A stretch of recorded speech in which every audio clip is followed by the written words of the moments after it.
Hello, everybody, and welcome back here to the DPC. We have a fantastic series of games lined up today. Super excited to start this one off with LBZS versus eHome. And to help introduce the action, I have a fantastic panel, smart and equally as pretty, Lizard and Neff. How you guys doing? I don't want to throw anyone under the bus. I said equally. We get the both. Oh, okay. Best of both worlds. Excellent. Thank you, Lizard. I'm not trying to throw you under the bus quite yet, Neff. I can't imagine you do. We're both equally handsome.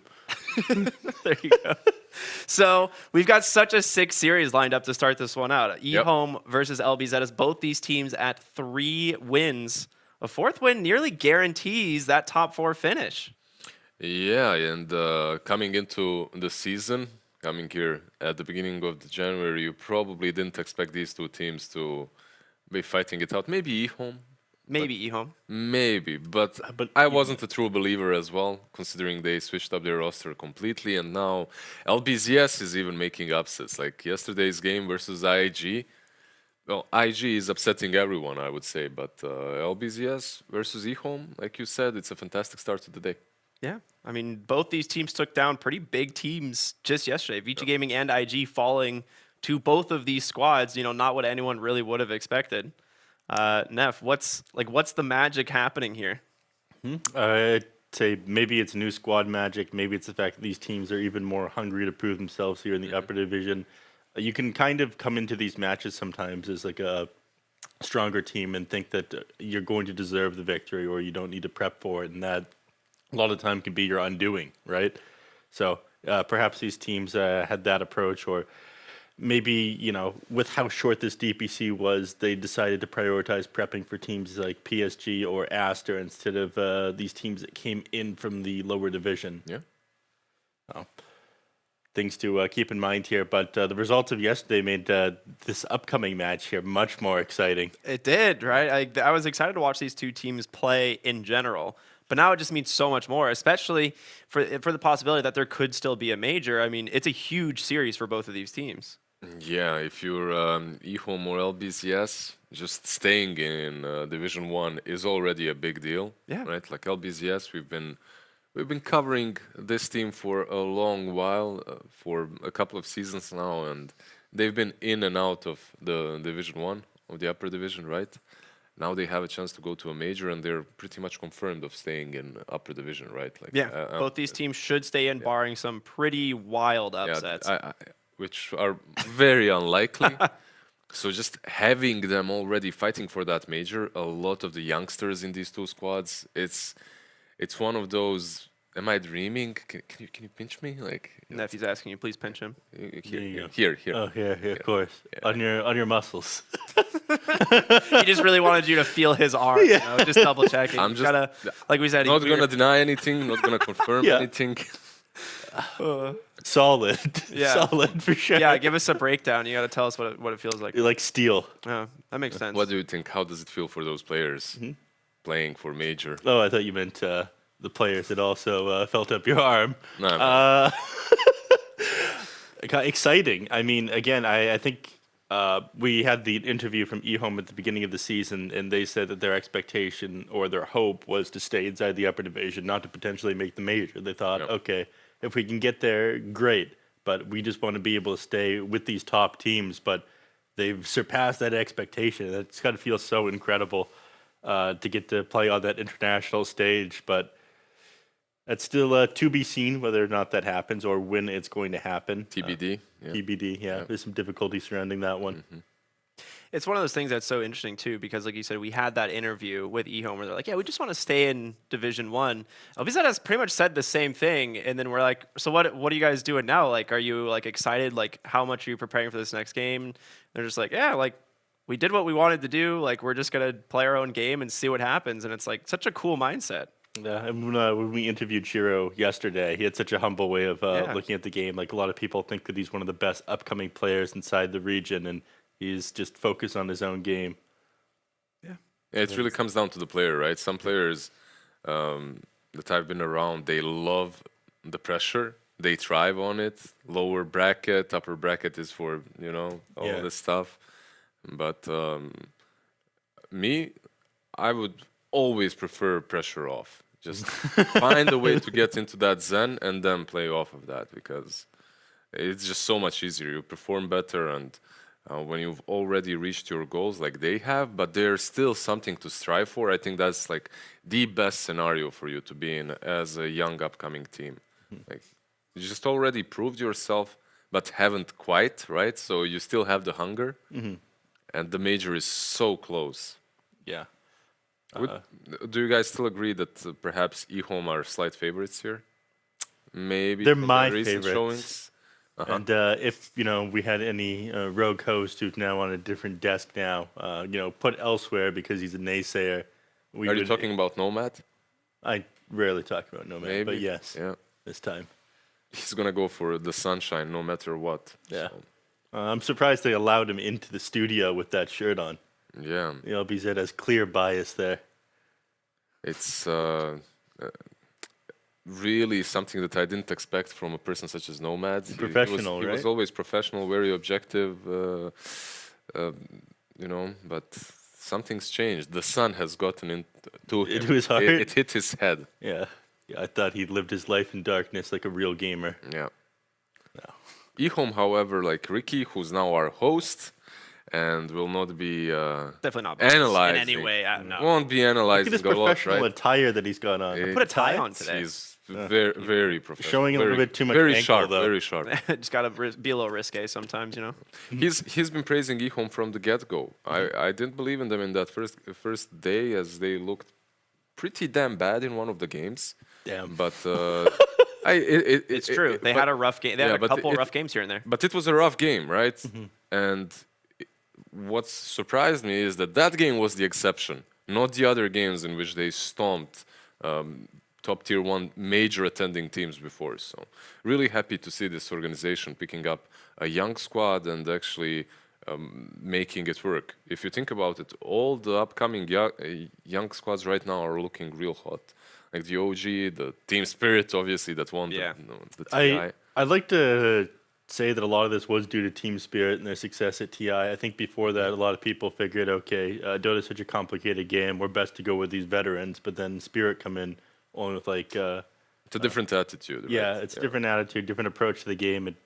I do think there's a certain level of hunger, like you said, and the amount of practice that these younger players put in order to prove themselves. Just before TI, like a month or two before, I'm playing a pub and I'm playing with one of Team Spirit's guys. I can't remember which one it was. And he's flaming me, I'm flaming him, and he's like, "Oh, it's Lizard. Don't you know who I am?" I'm like, "No, I don't." He tells me, I'm like, "I still don't know." Oh my God, you ego and TI winner, man! But before TI, and then they win TI. I'm like, "Oh, all right, now I know. My bad. Now I'm aware." I'm gonna rewind my Yeah. previous statements real quick. Yeah. I mean, yeah. Back then he was bad. He was, he did, 1 month before TI, that guy was awful. yeah, You can get away with it before the TI victory. yeah. He really After that, improved not in so that much. 1 month. Yeah, completely changed up his game for sure. The one thing I'm so excited, I've been like watching these graphics kind of like spin by a little bit, and these guys seem so evenly matched. Like both teams look so good. Like we don't really know, like what heroes are going to be like highly contested. Like what do you Queen of guys Pain. think? Like they've Queen been of Pain? playing a lot of the same stuff. They play strong lanes, but is it going to be like niche picks? What do you guys think? I would actually say that it's a clash of very similar play styles from LBZS and eHome. If you look at the way that they've played, both of these teams really like to snowball out of control early on. They like to take big objectives, sub 20-minute mark, Roshan, and then roll out of control off of that. LBZS perhaps are a little bit more laning stage oriented. Meanwhile, eHome, they can sometimes lose the laning stage, but then come back off of that just huge snowball potential that they usually have with minus armor strats, like Tide, TA, Drow, Weaver, whatever. LBZS, like you said, Queen of Pain. Why do you think that? I mean, they've been flexing it to the position 1 quite a bit. Meanwhile, eHome has been flexing things like Tidehunter to the mid lane. So both these teams have been kind of pulling out these wacky drafts and pulling a gotcha on the other team. So I do like that about both of them. Yeah. Do you like any other flex picks from LBZS? Perhaps the Death Prophet. Well, I mean, the Death Prophet's very boring. We see it mostly in position 3. They flexed it around a little bit, but it's not that interesting in my opinion. I've seen too much of it. Well, we're about to see exactly what these teams are going to pick. And before we do that, it's time to introduce our wicked wizard of the stats, Mr. Nomad. I don't know how you ended up over there today.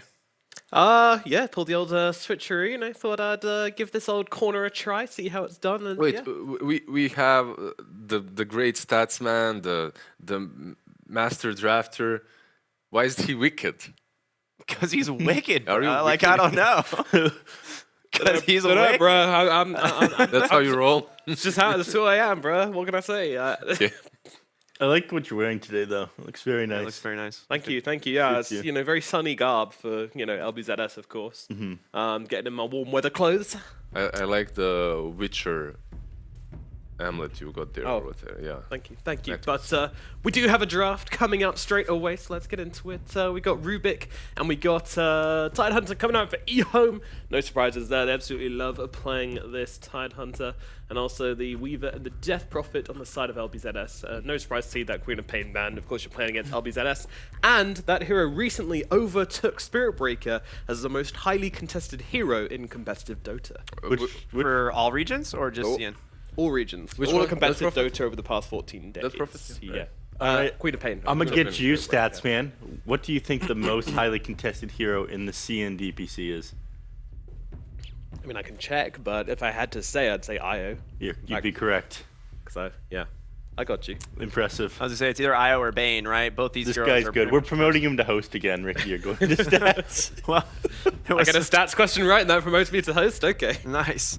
Yep, we're really far into the draft, so we should discuss a Oh. couple of these bands. Of course. Perhaps, like the Tusk and the Monkey King getting away, being banned out by eHome. It's something that LBZS have drafted together with the Death Prophet, getting that Tusk out. Probably very solid, as Salad has been on point, and we've seen yesterday what some players can do with the Tusk. In 80 minutes, yeah. The Xin Q special, the MVP of that last game. I mean, I don't think we'll get to another 80 minutes here in the DPC, but I hope. Like, these two teams are very evenly matched, and I think this is gonna be a slugfest early on. It could get crazy. It can get crazy, yeah. Oh, Anyways, and just a correction from yesterday as well. The Perfect World stats were a little bit off when it came to the damage coming out from the Venomancer, so he didn't actually beat the overall damage stat like we thought he did yesterday. He takes a very honourable second place on that one, so Faith BN now the second highest damage in a I'm going to professional listen to Dota my match. employers instead of you. Okay. If there's anything I've learned, if you ain't first, I think these you are can still get second or these third, are it's fine. fake news from Nomad. Please. Thank The you, Perfect Nyx World. Assassin. Enough with the fake news, please. Yeah, I don't like the Nyx Assassin, but if we talk a little bit about the opening, Tidehunter obviously extremely strong pick at the moment. Can struggle a bit versus that Prophet, as she is one of those heroes that can deal and shoot through tanks, such as Tide. eHome, meanwhile, with the Rubik, do have something going on for them versus the Weaver, as you can, well, not against him. You steal that Sukuchi and then you're just a stronger hero. You're stronger versus anything, and you have this initiating tool. I'm not sure about the Nyx Assassin. I'm not quite sure what the plan is here and why they drafted Nyx. Like, we can say that OD is still in the pool, but I feel like eHome, they've got something in store for us that yeah, we're yet to discover. It's a plan, because Nyx, it's not really that contested. It was popular in the CNDPC lower division. It was one of the most contested picks there, and I feel like it's like solid enough against both the Death Prophet and the Weaver. You can stun both those heroes that try to get in. It's okay against the Drow Ranger too, but they picked the Drow into the Nyx Assassin, like just being able to walk into the multi-shot. That's what it's called. And just some information about the opening duos. Death Prophet and Weaver's have been picked 10 times across the old DPC upper divisions with a 60% win rate, and Tide Rubik has been picked up 6 times with a 50% win rate. And also, on average, a supermassive black hole is 50 billion times the mass of our sun. That's another cool stat. in Thank you for that very cool stat. You're How many welcome. times? 50 billion. 50 billion. I Yeah. can definitely imagine that. Yeah, very tangible. That's around the amount of damage that Venomancer did in the previous series. Yes. That sounds about right. Okay, one quick thing I just remembered. eHome have actually flexed the Tidehunter Into the mid 7E before. Yes. To dodge out a very bad Tidehunter lane. And you're up against what is likely to be Clockwork Drow, which is a miserable lane. So could they actually potentially flex this out to 7E and pick a better off lane? They can, but I don't think that it's necessary. Like, you could put it on Shiro on the safe lane, perhaps, but it all depends where the Death Prophet is. If DP is mid, Tide is not going to have a blast. If DP is offlane, Tide is not going to have a blast over there as well. So overall, I think that you can itemize against the draw, perhaps an early Ring of Protection or two, something like that, and then you play into it. I wouldn't mind them flexing it as long as they can dodge the Death Prophet lane. But okay, eHome now with the Razor as well. This is surprising to me. Yeah, I feel like doesn't feel great. No, they picked some fairly weak lanes. Like they countered out the Tidehunter very well with the picks on LBZS, and then they ended up grabbing a Razor, who's traditionally picked against frontline melee heroes, into a Drow Ranger. I mean, yes, And the Razor, Death Prophet. Yeah, I mean, yes, the hero is very strong, but I feel like there were just better options here. Why didn't you go for something like a Bloodseeker as even a position 1? Rupture would have done wonders this game, I feel. Right. Razor hasn't actually done too badly across the DPC, but in the China DPC specifically, he's only been picked up 8 times, and out of those 8 games, he's won 2 games. So That's 25%. that is indeed great job, Neff. And Thank also, you. for every 1 human, Man. there's actually 1,000,000 ants. It's another cool stat for you there. Yeah, Did cool. you hear about the Great Ant War happening? I didn't. Oh, I watched a 1-hour YouTube video on ants. And Are they mobilizing? They are. Are they about to invade? No, each other. They were born with each other. Oh, that's humans. not as exciting. I thought they were attacking us. I thought we were about to be enlisted. Yeah. No, definitely not. Still possible though. With Nyx Assassin and Razor picked up on eHome, I'm completely skewed towards LBZS. Like this. Let's go. This draft of theirs, I still think that eHome is a bit stronger as a team. Perhaps on paper, so far what I've seen from them, not on paper, but what I've seen from them and how they perform, it looks a bit more stable than LBZS, but I'm not sure what the Razor is for. Like you're picking, like you said, Neff, into a draw, and you already had that Prophet in the game that will completely prevent you from what you want to do, and that's run in first. Yeah, and I feel like link a target and get that damage off. yeah, and Clock is so good at getting a disengage for his allies as well. It's an amazing hero at saving Drow Ranger on the backline. So even if you do manage to get on top of the Drow Ranger, the Clock is there for the save. It's a great hero versus Nyx Assassin as well. Yeah. Like this looks like an extremely good Clockwork game too. Like Rubik doesn't necessarily, okay, you have that lift to work with, but isn't great. You can't really steal anything amazing in this game besides Sukuchi. It's bizarre as well because Rubik used to be seen as like an answer to Clockwork, but it's never really felt that amazing. Yeah. It's a little bit better with the shard now, where you can kind of get people out of harm's way, but it's still like that's the 20-minute mark. And at that point, you might be bleeding a little bit too You're much. probably not even buying shard at that point. Yeah. You need other items, right? So Aether Lens, Blink Dagger, then potentially some other stuff depending on. we do see our lanes though. This should be Nyx Razor safe lane and Rubik plus Tidehunter off lane. The laning itself on the top lane, if it's that Prophet plus Weaver, perhaps you can do decently well with Nyx and Razor. It shouldn't be a terrible lane as you're playing on the long lane as Razor. You should be able to static link that Prophet and just follow her around. You know, you static link her, she siphons you. It's an interesting lane. Yeah, well, it looks like that's what they're trying to force on eHome because they're banning out 2 offline heroes. So I'm not crazy about a Spirit for more catch, but I feel like Spirits are usually just the best way to round out your draft. It already looks pretty solid. One more note from me with Death Prophet versus Tidehunter. Tidehunter has won actually 80%. Well, 4 games, whereas the Death Prophet's only beaten the Tidehunter once. So very Death Prophet skewed in that head-to-head there. Interesting. Very interesting. Okay, This is just China as well.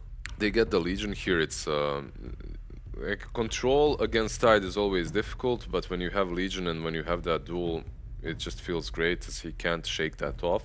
Have you ever? Shake it off, shake it off. You can't shake I off. like your energy today. You like it? Yeah, I'm sad the cameras didn't get to see those awesome moves he just pulled. Yeah. Man, He committed to the the, bit. the world is not ready. For your moves. really Fair not. enough. Okay, they do switch up things a little bit. It's going to be the Wraith King carry mid lane. It looks like the Razor, right? So PP on the Dead Prophet, however, What a is classic. it's just That's what he PP does. on Dead Prophet, Yeah. PP on DP.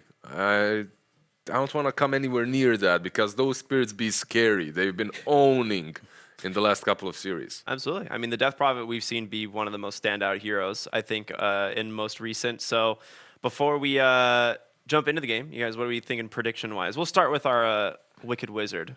Yeah, I'm just running the final numbers here, but it does look like the sums are saying it's actually 101% chance for LBZS to take this one, which is surprising. Fake news. That sounds like a lie, but because you have a computer, I'm likely to believe it. Nomad, what do you think? Hey, he's Nomad. I'm Lizard. Well, I actually think they got an Please, Nomad, 101% to win this one. Thank you, Ricky. Nomad. Do you think they look the same? No, I was just What an laughing. honor. Lizard, what do you think? Just laughing in my head. It's fine. You know, I was formerly on some professional teams, formerly rank 1. With that, I think that I prefer LBZS's draft. Yep. B Cup? Don't you do that to Lizard. Lizard, what do you think? No, I feel that the Wraith King is a nice way to round up this draft of eHome. Still, PP on DP. I'm going LBZS. All right. I, of course, will be siding with my boys on eHome, but to give us our first game today is going to be the fantastic duo of B-Cop and Black. Thank you very much, Ricky. Panel looking pretty fly right now. The leg game on point from Ricky. The stack game from Nomad. Lizard's looking pretty good. You know, he gets called B-Cop. Obviously, he's looking pretty mint. That's why, yeah, that's why he looks good, because Yeah. he's called B-Cop. Yeah, exactly. Makes a lot of sense to me. And But, of course, I can't forget Neff. You know, he rounds it out. yeah, he's the, Good point. the centerpiece of the whole building, keeping it together.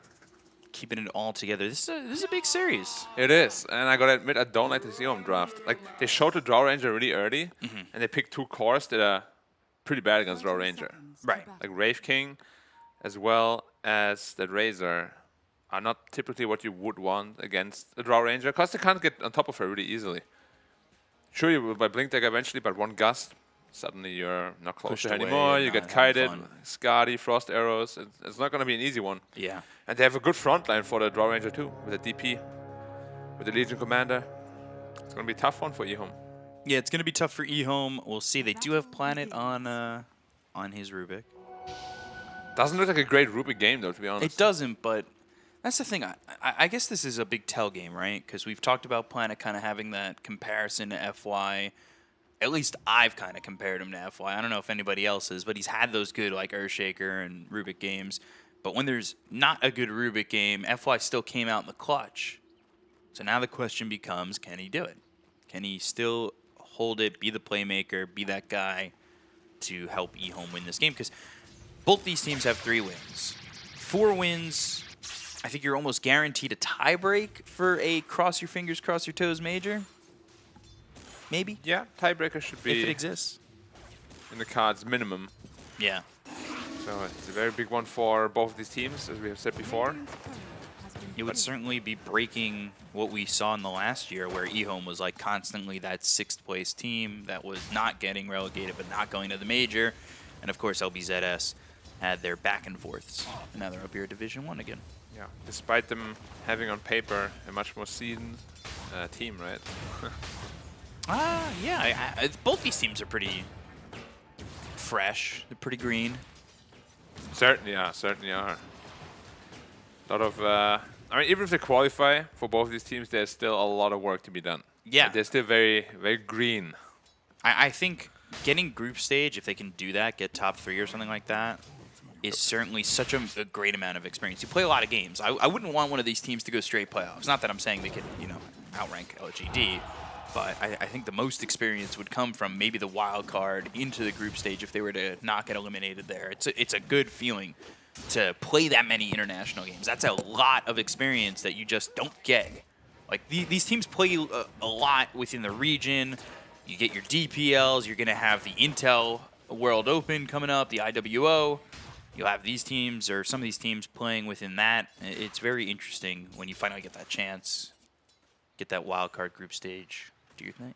Yeah, but at the major especially, it's like the caliber of teams is suddenly so different, right? Yeah. Like even if you play like your regional leagues, sure, there's some of the best teams in the world, but the play styles are vastly different in all the regions. So you definitely want to get your own fair share of experience, learn a lot from them, maybe even copy some of their styles, and maybe they suit you really well. Yeah, and bring it to potentially the next season. Become the next Spirit and win TI. Yeah, the dreams are always there, and we'll see what happens. That's why this series is very important. And we're taking a look around. We've got Legion Commander at the top of the CS chart at the moment. So Molasses is doing a good job. Zeal on this tide. They talked to Shiro, or we actually talked to Shiro yesterday, and it was about Zeal, how he's getting a lot more of the coaching than everybody else because he's kind of this newest player here for eHome. Yeah, and he's also probably the newest player, just competitive Dota in general, out of the squad. Right. So it makes a lot of sense. But yeah, they said he's the hard worker. So let's see how hard he's been working. How he's going to do on this tide, and within this series, he's up against Kagome on the Drow and Detachment on that Clockwork. And things pretty quiet. This happens. You get to like the 7-minute mark, get that first blood from either team. But is there really kill potential? Like, where is the most kill potential for any of these teams? Probably the bot lane. Like if Drow or Clock are ever really like out of position, they can die pretty easily. Same with the Rubik. Like if he ever gets like run down by the Clockwork plus Draw Ranger, you're slow too much, getting those mini stuns. There's potential for death, but even then you still have the lift. Like all the lanes are set up in a way where it's pretty hard for anyone to die, really. So it might be a bit of a quiet start. Yeah, but Zeal 2 levels in the Kraken Shell as well. The Ring of Health, he's not taking any damage. Interesting thing to note is ZZQ did catch the Weaver making stacks there. So he's kind of got that information, and Shiro maybe steals a stack if they play it aggressively. I don't know how easy that's going to be for him, though. Yeah, pretty tough. They're definitely the Tide Hunter there. He's the stack boy this game. But I'm surprised they even stack the Ancients because the Radiant doesn't have the easiest way of farming those. Like, you don't want to farm that as a Draw Ranger. It's too inefficient until you get some items up. And what are you going to do if your Death Prophet just exorcism to get stacks here? Well, you want to use that to get some towers and kills. Yeah, you want an objective take. So DZQ trying to do the same, make some stacks to back off for, and we'll see if it ends up being 7E or Zeal who takes those stacks, or even Shiro. I think they've got some decent stack taking here for eHome. Yeah, for sure. Especially once that armor comes out, you can sustain through most of that damage. Which is why Rafing is pretty damn good right now. He takes 0 damage while farming stacks and stuff. Do you like 1 dose of skeletons? Yes. Do you like a second respawn dose of skeletons? Well, if you're the Wraith King, your answer is probably yes, and if you're not, the answer is definitely no. Times 8. Well, Zeal might be the first buy here. Yeah, they got the Swarm on him. They've Detachment looking for the body blocks. Telekinesis up and down, stuns up Salad, but Zeal will eventually fall for that first blood. Yep. Detachment getting credit for that one. Can't get those bugs over you with the Kraken Shell. We've seen Weavers in the 4 position be very effective. 7E taking a chance and getting it correct, picking up that double damage. Yep, my good old friend RNG. Yeah. RNG is sometimes a very fun mechanic. When it favors you, yeah. When it's 12% or 17% or, well, when it's going up against you, 100%. Yeah, that's what we call selective memory, right? I swear we do it too, or it's just like, it's been double damage every single time, right? Yeah, it's selective memory too, though. Although it just looks kind of funny whenever a team is planning to go Roche, there is a DD. Yeah. And It almost seems consistent. but it also just probably looks that way because they wouldn't want to go Roche without their DD. So as soon as they see the DD, oh, let's go Roche, you know. And they're like, oh yeah, every time. Every time they get DD. Yeah, you know what? I didn't think about it like that. I thought we were just being salty that it was always DD. But you're not wrong. Zeal almost level 6. He'll have that Ravage available. You've got 70 waiting down here bottom to potentially take this tier 1 tower. And we've seen a lot of this in the Chinese region. Those early tier 1 tower takes. Got the big tower take on a Diado. Well, the only one really is that Wraith King. And he, like when he shows up to the bot lane, it should be a pretty easy tower. But until then, it's going to be a very slow one. Like the creeps will be doing most of the damage. Yeah, they're taking top with Compared to this push, the bottom push is nothing. Yeah, it's much easier to do it with the Exorcism. You've also got Salad and Molasses here. And they're going to get this tier 1 tower. They've got the catapult with them, so easy tower for LBZS. And again, very quiet. Both these teams pretty conservative with their movements, which is, I would say, at least from what we've seen prior to this game, pretty uncharacteristic of what we've really witnessed. Yeah, but it makes sense when you see the drafts. Like the only thing that surprises me is that the Razor is actually really poor. Yeah, I thought 70 was doing a little bit better than that, but DP is like an insane laner now. The Crypt Swarm mana cost is ridiculously low.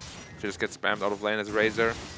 And they picked it into the DP. And as I said many times before, I'm not a big fan of that at all because that passive damage really, like even if you drain the DP, it doesn't matter. That the Ghost will still eat you. yeah.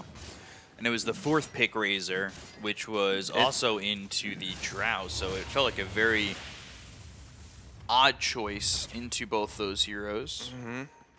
We'll see if it pays off or not. Like, we should be seeing some more action soonish, like when the Exorcism is off cooldown, when the LC starts getting to his blink, her blink. Went for the arm first, I believe. Yeah, I was definitely enjoying eHome playing a little bit more outside the box, too, with their drafts. I think yesterday was a good showing of that. Yeah. Leaning more towards, say, that Windrunner in multiple positions. I thought that was something that we're not really seeing too much in these drafts. Remember what I said, though. Like, as soon as you think you are on even footing with your opponent or better, you are going to draft a more conservative lineup. And both teams did that. Like, their 3rd picked the Drow Ranger. They would have never done that against LGD or something like that, you know? Right. And then they just picked, like, Razor and Wraith King, like, super meta heroes that are not uncommon for them, but it's, like, not entirely what is their playstyle, let's say.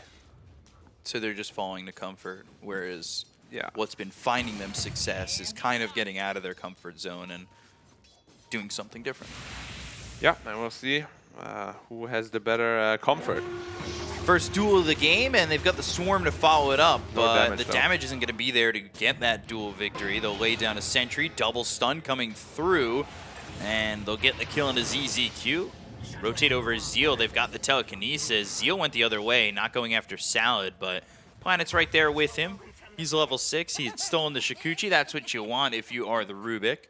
He's And now a better Weaver. now turns around and gets one in return.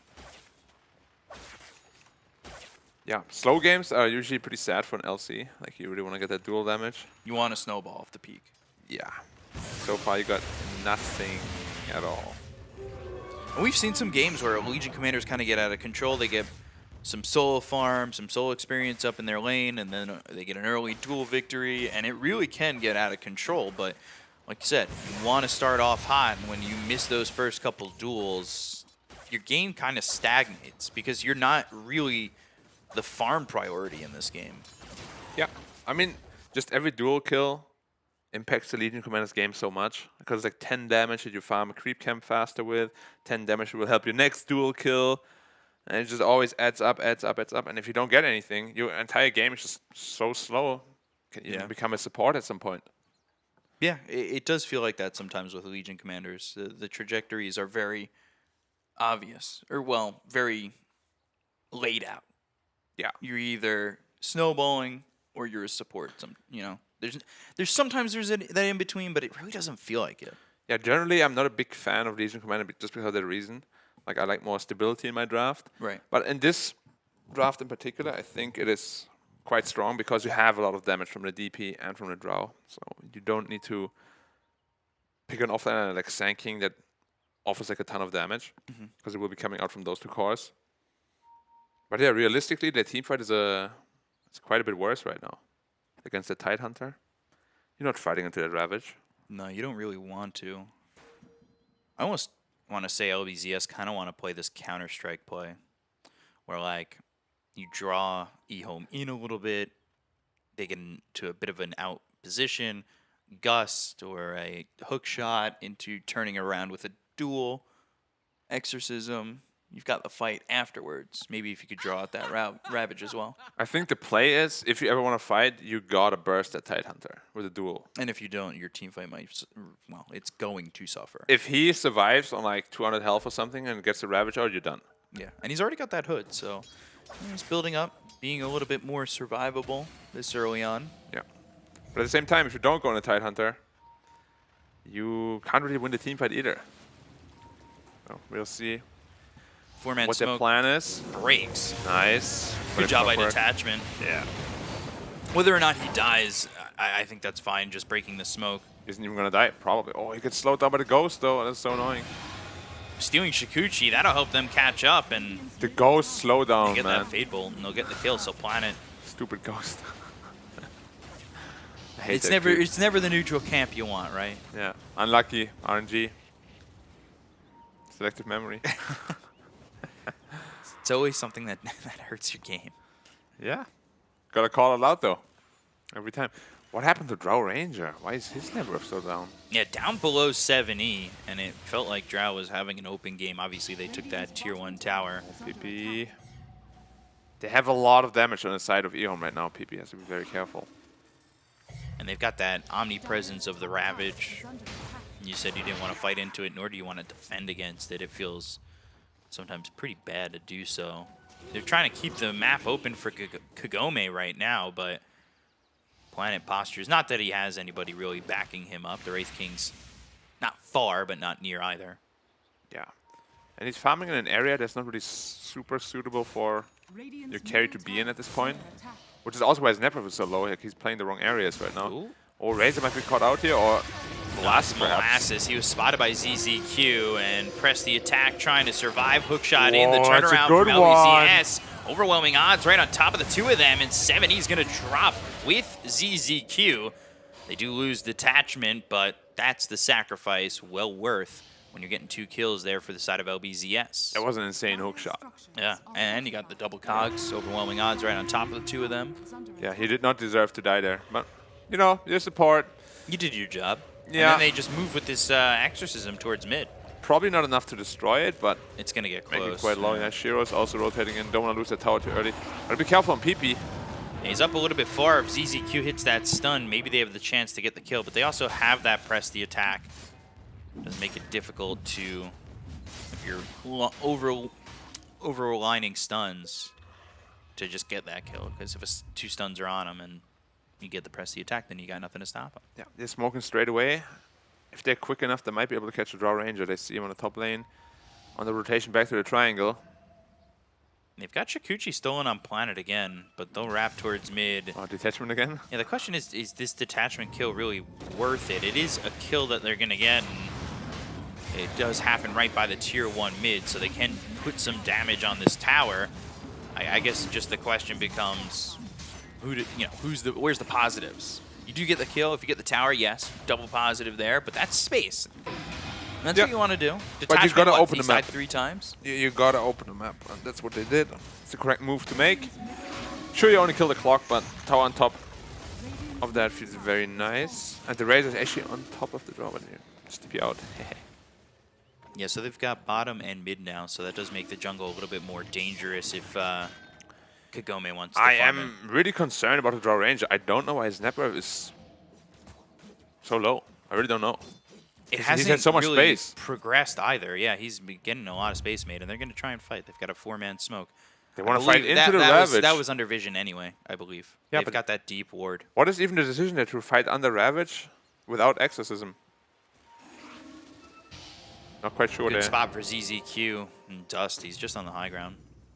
That's really well done by eHome. And they knew that was coming anyway. They Actually, I feel like eHome should have baited them in. They knew that it's coming. They know there's no exorcism. And they have Ravage. Yeah. So while they didn't lose anything, I think they could have almost won the game right there. Like if they bait them into that triangle, Tidehunter like rotates in from behind or something. There's nowhere to go for LBZS. But I mean, it's a net positive, but yeah, it could have been a net positive. yeah, It could have been it's, really good. like a team like LGD, they would have like drawn Jumped you in, you know? immediately, yeah, like yeah. Armor baits at a triangle a little bit, but the entire team is like behind him. They get this good Ravage team fight. And when you LBZS, you're like, oh. I know Ricky and Neff like this one. They would have dangled a little bit more. Yeah, you look like a dangler. I'm an anglerfish. I got the little light bulb hanging off my, you know. Slaughter? Does he have that? Yeah, he does have that in one of his sets, right? Yeah. Or was it his old model, perhaps? I'm not sure. I forget. And he's got those ugly teeth that those fish have. Hey. That's actually the... Well, I'm not going to get into it. Nobody wants to hear fish news. Well, Tidehunter has a Blink Dagger. That's good news. That's fish news. If you're an eHome fan, that's fish news. There's also a Blink Dagger on the Legion Commander, so Molasses is still looking for his first duel victory. Yeah. And we talked about it, the first duel was at 10 minutes, so he hasn't really used it since, and that's a bit of an issue, right? His game really hasn't snowballed out of control. He's just looking for a BKB, and with Kagome struggling a little bit, you're giving up more of the farm, I think, if you're the Legion, although they are both pretty close to each other. He also has a cast range and a keen optics, so it's gonna be about 400 or 500 duel range. Oh, just with the mark of the duel, though. Kind of has to hit, and now they've got the duel, and again, no damage. So this really doesn't do anything for them. The static link, they've got the Gush. They'll go after Molasses. Gust, Ravage coming through on a 2, and they'll take out Molasses. Looking over at PP, who wanted to use Exorcism. He wound that up, and then he never got it off. He'll Luckily. still die. Yeah. I think if he had used it, it would have just been a waste. They're going straight into the pit. They do have the Desolator on the Wraith King, of course. And I'm really surprised. Like, if you go for that kill, like, Drow Ranger was right behind, but they were not on the same page at all. Drow ran away instantly. And yeah, LBZS is looking a little bit flustered. Whereas eHome playing very well. Yeah, their shot calling seems to be a little bit better than what we've seen from LBZS in the moment. Sentry down, Salad moving forward. Overwhelming odds does land on a couple. Time lapse back from Salad, who's going into that early Ags, just trying to help out his team and keep them alive if they do get jumped. Back detachment goes in with the hook shot, wraps his cogs around 2, but they get the kill to Kagome as well as Molasses. Without the drown, the Legion Commander, this just feels like a tough fight for LBZS. Detachment in on planet, 70 getting really low, but earn on him, he's still going to survive here. PP and Salad go down, and eventually it's the bugs that take care of 70. Yeah, and you know, we are casters, we're supposed to like say it's never over until it's over, but this fight was real bad for LBZS. They lose the Draw Ranger instantly. So fast. Yeah, and Molasses. They had no sentry down against the Nyx Assassin. It just doesn't feel like the LBZS that we saw yesterday. Yeah. They're really, well, as the panel already said, you know, they're very hit or miss. And this is their last series, so... The most important, well, one of the most important series. Yeah, eHome have 2 series to get to 4 wins, whereas LBZS, they need this to get to 4 wins. Well, they did say they achieved their goal, you know, so it's good for them, but it's always good to reach for more. You really want to get more than that, yeah. But right now, they're really getting outplayed by eHome. Yeah, always strive to be better. Yeah, never be complacent. So ZZQ Zeal down here with Planet. To the side, they also do have Shiro. Yeah. Moving in on a tier 2. Molasses, he's the only one down here from the side of LBZS and makes his presence known and felt with an overwhelming odds, but Planet looking with that Chikuchi. Yeah, they're not going to find him. He's already gone. But they want to push the tower. They want to get this tier 2, open up the outposts. Deso picked up for the Wraith King, now a Blink Dagger. Yeah, and no real signs of life right now for LBZS. Like they don't really have any plays around the map, unfortunately. Yeah, and Legion still struggling. No dual damage. It just does not feel like a great Legion game anymore. And ZZQ here, ready to go, lands the stun onto the Death Prophet. Hookshot in from detachment, but there's the 3-man Ravage coming in. Steal the overwhelming odds. They get the kill on Molasses. They'll take out PP, now looking for this Clockwork. And they don't have a way to stop his TP, so it's another 2 kills for the side of eHome. And a very easy 2 kills for the side of eHome. Now 12-5 with a 7,000 net worth lead. Yeah, drafts don't matter if you get outplayed like this. And Draw Ranger now up to Shadowblade, but still over 3,000 net worth behind the Wraith King. Which again, I feel like there's no reason for him to be this underfarmed. Like he had a good lane. And he had a lot of space. He had a lot of space. Yeah. But this is the thing, like with more inexperienced carry players, like they walk around with the team a little bit too much, don't prioritize their own game enough, and then games like these can happen, where you're supposed to be much richer, but you're not. Yeah, you're behind the tide. Yeah, and DP almost has BKB, so at least they're actually just straight smoking up because they don't have no Ravage, okay? They're still fighting into an Aegis Wraith King though. Yeah. I don't know if they can kill him 3 times. They'd have to kill the team around him first. I don't think that they can just start with the Wraith King. Yeah, but Wraith King has the blink, so he's going to be straight in the face. Yeah. They know where the Razor is off that plasma field. Blink looking for the duel, but doesn't get it, and now Molasses is just dead. They baited him in again. They're just getting outplayed at every turn. Yeah, they drew him in, and then they had the great reaction on that one. Planet getting credit for that kill. And again, it didn't look like the best Rubik game. He really hasn't stolen anything crazy. Shikuchi, overwhelming odds. Like, this one's good though. It's not anything too nuts. Press the attack is amazing though. Yeah. Oh, and PP's dead again. He's got the BKB, but I'm not sure it will matter if they want to dive this tower. And right now, 70's saying, I'll dive in, and Shiro just chops him in half. Doesn't care about the BKB. The right-click damage bringing him from about, what, 85% health to 2% health? That was close. Just off the mark. They're knocking on the high ground already. Luckily, there's no skeleton charges right now, but they have no glyph. Yeah, no glyph ready, and it is not going to be ready for a long time. Overwhelming odds thrown out. They've got Planet and ZZQ ready to protect Shiro, Zeal, and 7E. It's 50 seconds still in the Aegis, and even then, you still have 2 lives on Shiro. I don't know if they can kill him twice, let alone 3 times. Yeah, creeps are about to come in. They do have Exorcism though on the DP, so they have to respect it a little bit. Blink in, Impale coming through. Spike Carapace a little bit late. They also have the Shard on the Rubik, so he's given that press the attack with the magic immunity. That feels really good. Yeah. They're actually letting them leave.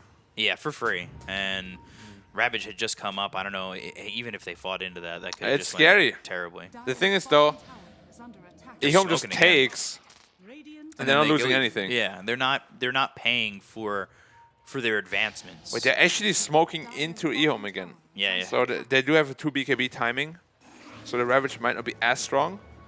Of course, we'll see whether they get it off in time or not. Scan comes out, and now eHome know exactly where they are. They also are taking the outpost. I wouldn't be surprised. Yeah, eHome, they're going to smoke themselves and maybe make the move. Zeal going to lead the action, land a Ravage, and potentially put a bow tie on this game and seal it up.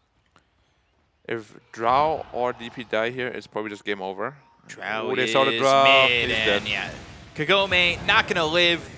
A big one shot there from Shiro to get the kill on a Kagome, now dead for 45 seconds. And this is a fight and a kill taking place across the river, which, of course, normally when you've got the pushing power that they do, leads to at least a couple objectives. Yeah, and the Rex should just be falling. And you can just see the difference of, like, reading the map. Like, they read the smoke perfectly, but LBZS didn't read the smoke of eHomes at all.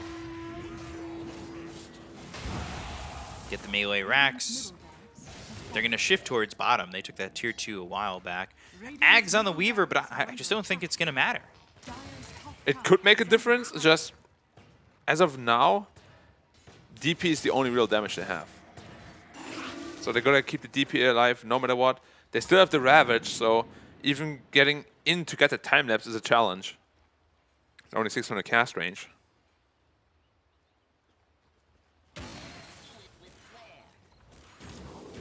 Not what you were hoping for if you're LBZS or a fan of theirs. Yeah, right now the sun is still set. But the dawn of a new day could be coming. Doesn't have to happen this game. Could happen the next 2. Yeah, it's a BO3 for a reason, but they have a lot of things to iron out before that. Wood picked up for the Weaver. Kagome still trying to get ahead Well, of I this actually thought he had his BKB finished already. He's not even close. He's still 1,000 gold away. Yeah. Minimum respawn timer on Roche, about a minute out. Going Yeah, if fresh you're on E-home, Razor. you just wait for that. The thing about this is if they're able to just sit back and get this refresher on Razor before they fight, that's the high point of your BKB being refreshed. They can still burst him though with a duel and exorcism. That's definitely a possibility. But Rubik already has the shard and the force staff, so this is the new playstyle of Rubik, where when you get the force and the shard, you can actually throw someone away so far. Fight, yeah. You throw him away, you force stuff him away, and suddenly he's just out. Still gotta have your teammate look the right way, right? Yeah. Otherwise, you just But even just a bait your throwaway team. gives you like 2 seconds already. yeah. And then the duel probably ends already. AC now completed as well, so Drow's damage is even more diminished, as well as the spirits. I like when we see Rubik throw themselves into the fight. Yeah, just to stun people. Yeah. Go bang. They're just knocking on the high ground without respecting the Roche respawn time. We have seen it a couple of times, backfiring. Minute and a half away. They've now got the Ags on Zeal. Yeah. It's, I'm afraid there are too many problems right now and not enough answers. Yeah, it's real tough. It comes down to a high ground defense that's really going to have to be, I would almost say, lucky from LBZS. Because eHome are going to have to make a lot of mistakes. And then we've seen that. I don't think anybody's immune to making mistakes. But At least you have a Drow Ranger, who's pretty good Yeah. on high ground. So it's easier to make a mistake against a lineup that's good against like high ground pushes, right? Or eHome can also sit back forever and get 50k gold lead. That's nothing good. Oh no. that's not going to feel great. Duel onto an illusion, double silence though, and there's the telekinesis throwing the Nyx assassin back to get the kill on the ZZQ. They look over at Zeal, they're doing the damage, they'll throw out the Ravage, it hits on a Kagome, but PP with the BKB and the Crypt Storm, still not enough damage to get the kill onto taking Tide. damage. They get the kill onto Kagome, they've taken out PP, Zeal survives it all, and they'll look over at Molasses, telekinesis dropping him down onto the Legion Commander. Shiro gets credit for that one, and they'll call GG. eHome taking a very easy and convincing game 1, now 1 game away from having their 4th victory, which, like we've said, is very important. Secures your tiebreaker at minimum.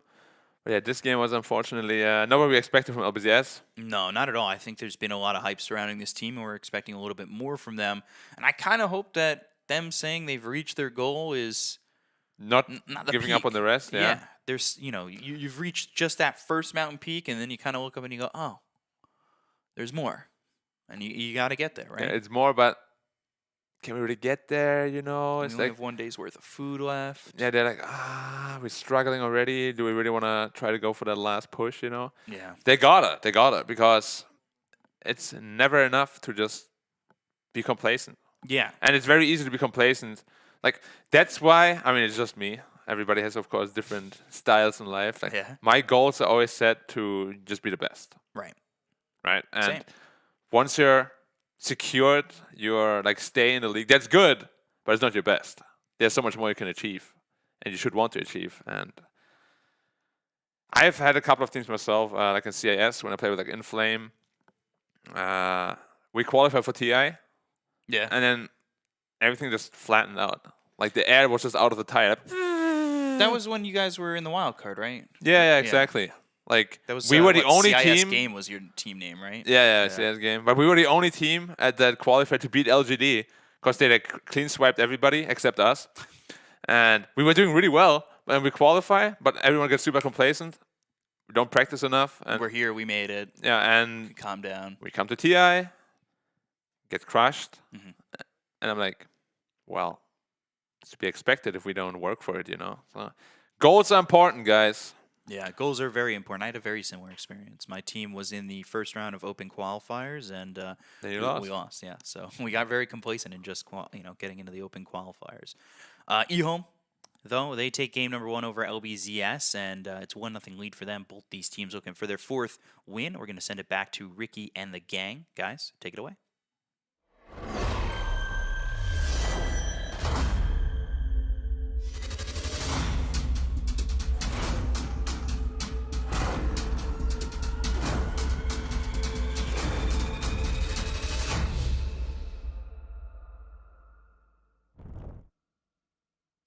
eHome with another fantastic performance here, taking the first game of this series, but so much Dota left to be played, and I'm here with Gang, my great panel.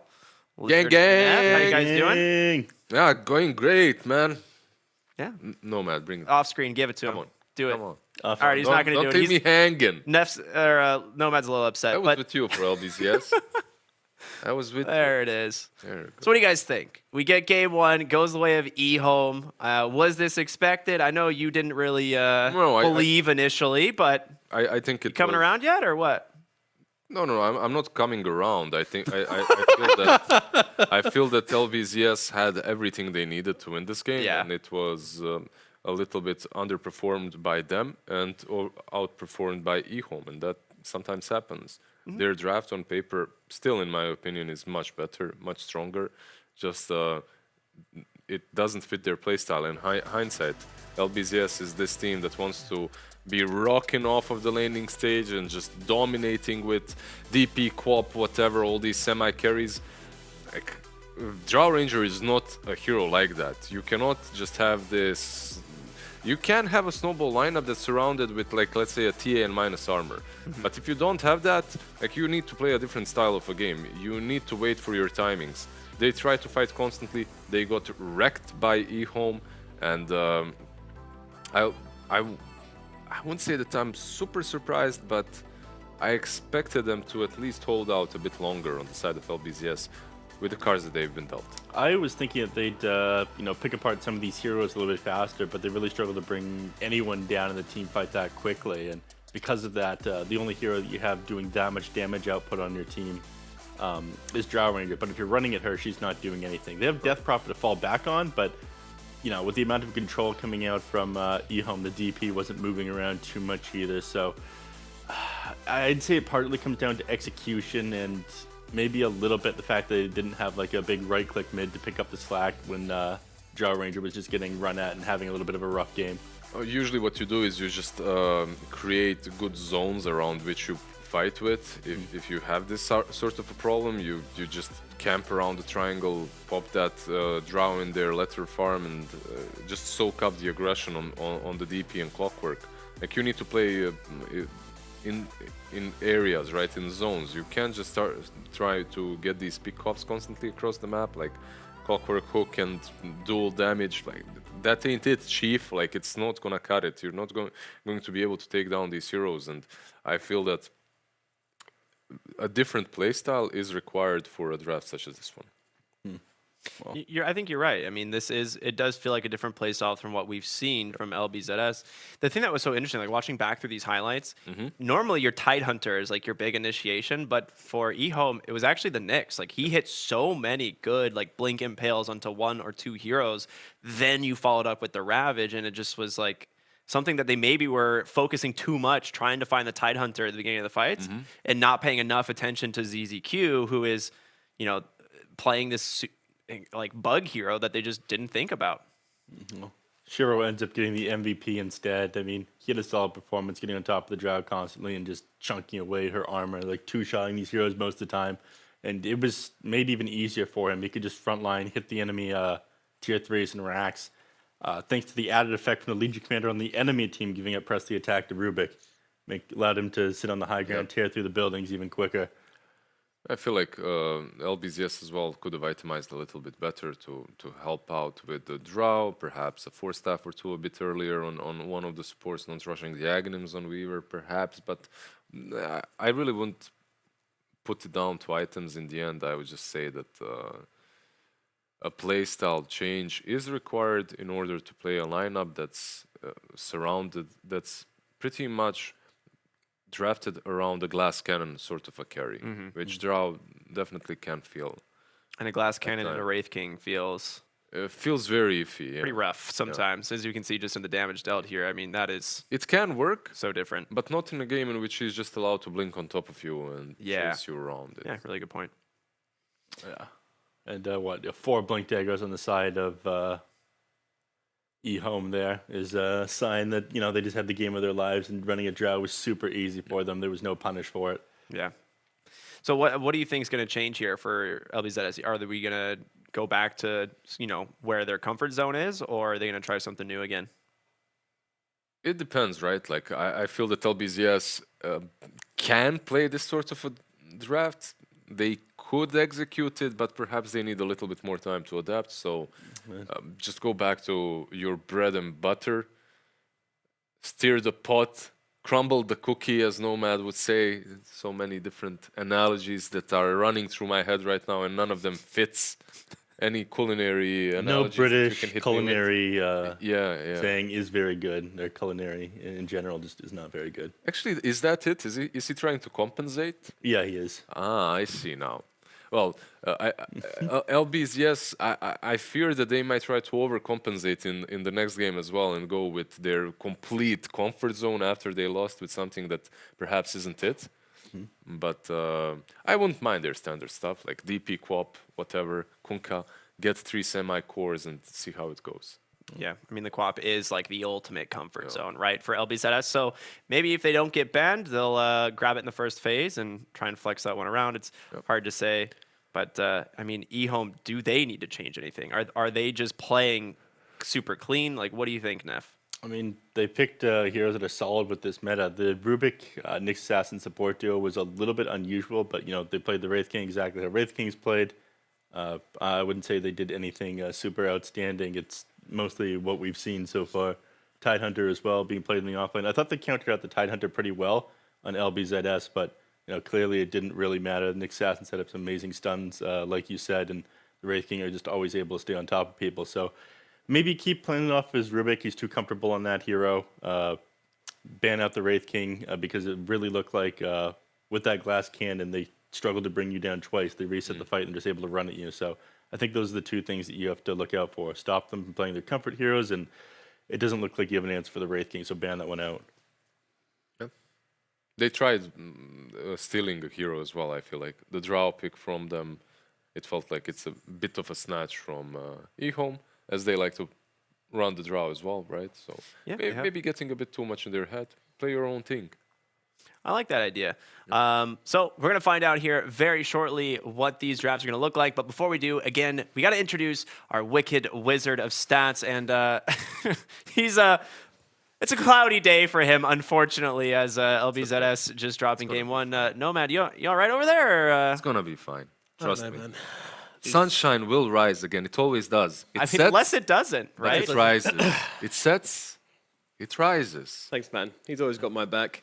A crushing loss for LBZS and my Sunny boys, but, onwards and upwards. The sun always rises, as Liz said. I do have a stat. After that win, Wraith King picked up 15 times, and his win rate is too goddamn high, Ricky. That is exactly 200%. the type of stats I'd love to hear. 70 actually, but... So let's go ahead and jump into this game. Hopefully we see that Wraith King ban. Maybe not. Snap the finger. Snap it. There you go. That's the power. Love to see it. You were too early. They weren't ready for the draft yet. Look at that. They only just banned out one hero. It ends up being the Pango. Shiro looks really happy. 606. We get the Pango respect ban for Zeal, the immediate Queen of Pain respect ban for multiple heroes on LBZS. None of this is surprising, right? These are pretty much where everyone has been targeting on these two teams. Yeah. Some IO, some Rubik from LBZS. They're respecting it finally. Told you, man. He's too some good. spec on that, man. Are you a Rubik fan, Lizard? Of course, who isn't? Yeah. And hero is a lot of fun. So many neat interactions on him, and then they end up getting rid of the IO. You have to. You can't hate Rubik. I feel like, okay, you can if you're a carry and you've been plagued by position 5 Rubiks that do nothing. Like that hero can definitely be a big nothing burger that's just running around and being useless. But in the competitive scene, Rubik has always been great. Yeah. Give me that Grimstroke. Let's go. Big fan. You want to see Grimstroke and Spiritbreaker together? I wouldn't mind Disruptor as well. Okay, Bane actually is still in the pool, so why the Very hell good not? against the Weaver. Something I kind of overlooked, but is EZQ classic, of course, for eHome. Nomad, start preparing some stats for this opening sequence. There's going to be some good ones, I'm sure. Yes, sir. Work. Right away, sir. Sorry, sir.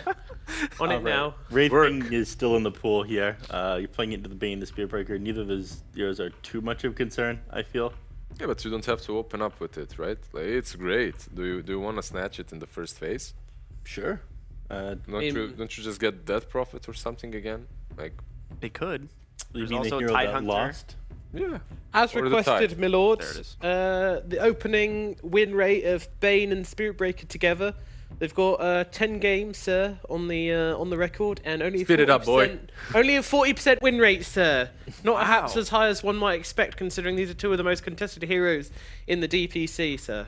That is very surprising, because Spiritbreaker alone has one of the highest win rates in the CN DPC specifically. Maybe not in all of them, but I don't believe so, sir, but I can double check that. maybe Sorry to doubt you, sir. maybe I am very... this is why he is stats, man. No, you're supposed to speak with confidence and then just deny any facts he throws at you. Actually, you are correct. 16 picks with a 62% win rate in the China DPC, but only a 40% win rate in the overall DPC. Those so- don't matter. Yeah, we don't care about those other regions. This is the only region that matters. Yeah. True. On eHome, they are now in this position in which they have Spiritbreaker and Bane, and like you said, a kind of a low win rate together. And if you think about why, maybe one of the reasons is they're mostly single target focused supports. You have the grip, you have the charge, the ulti, right? Not a ton of damage coming from either one of these two in the mid game.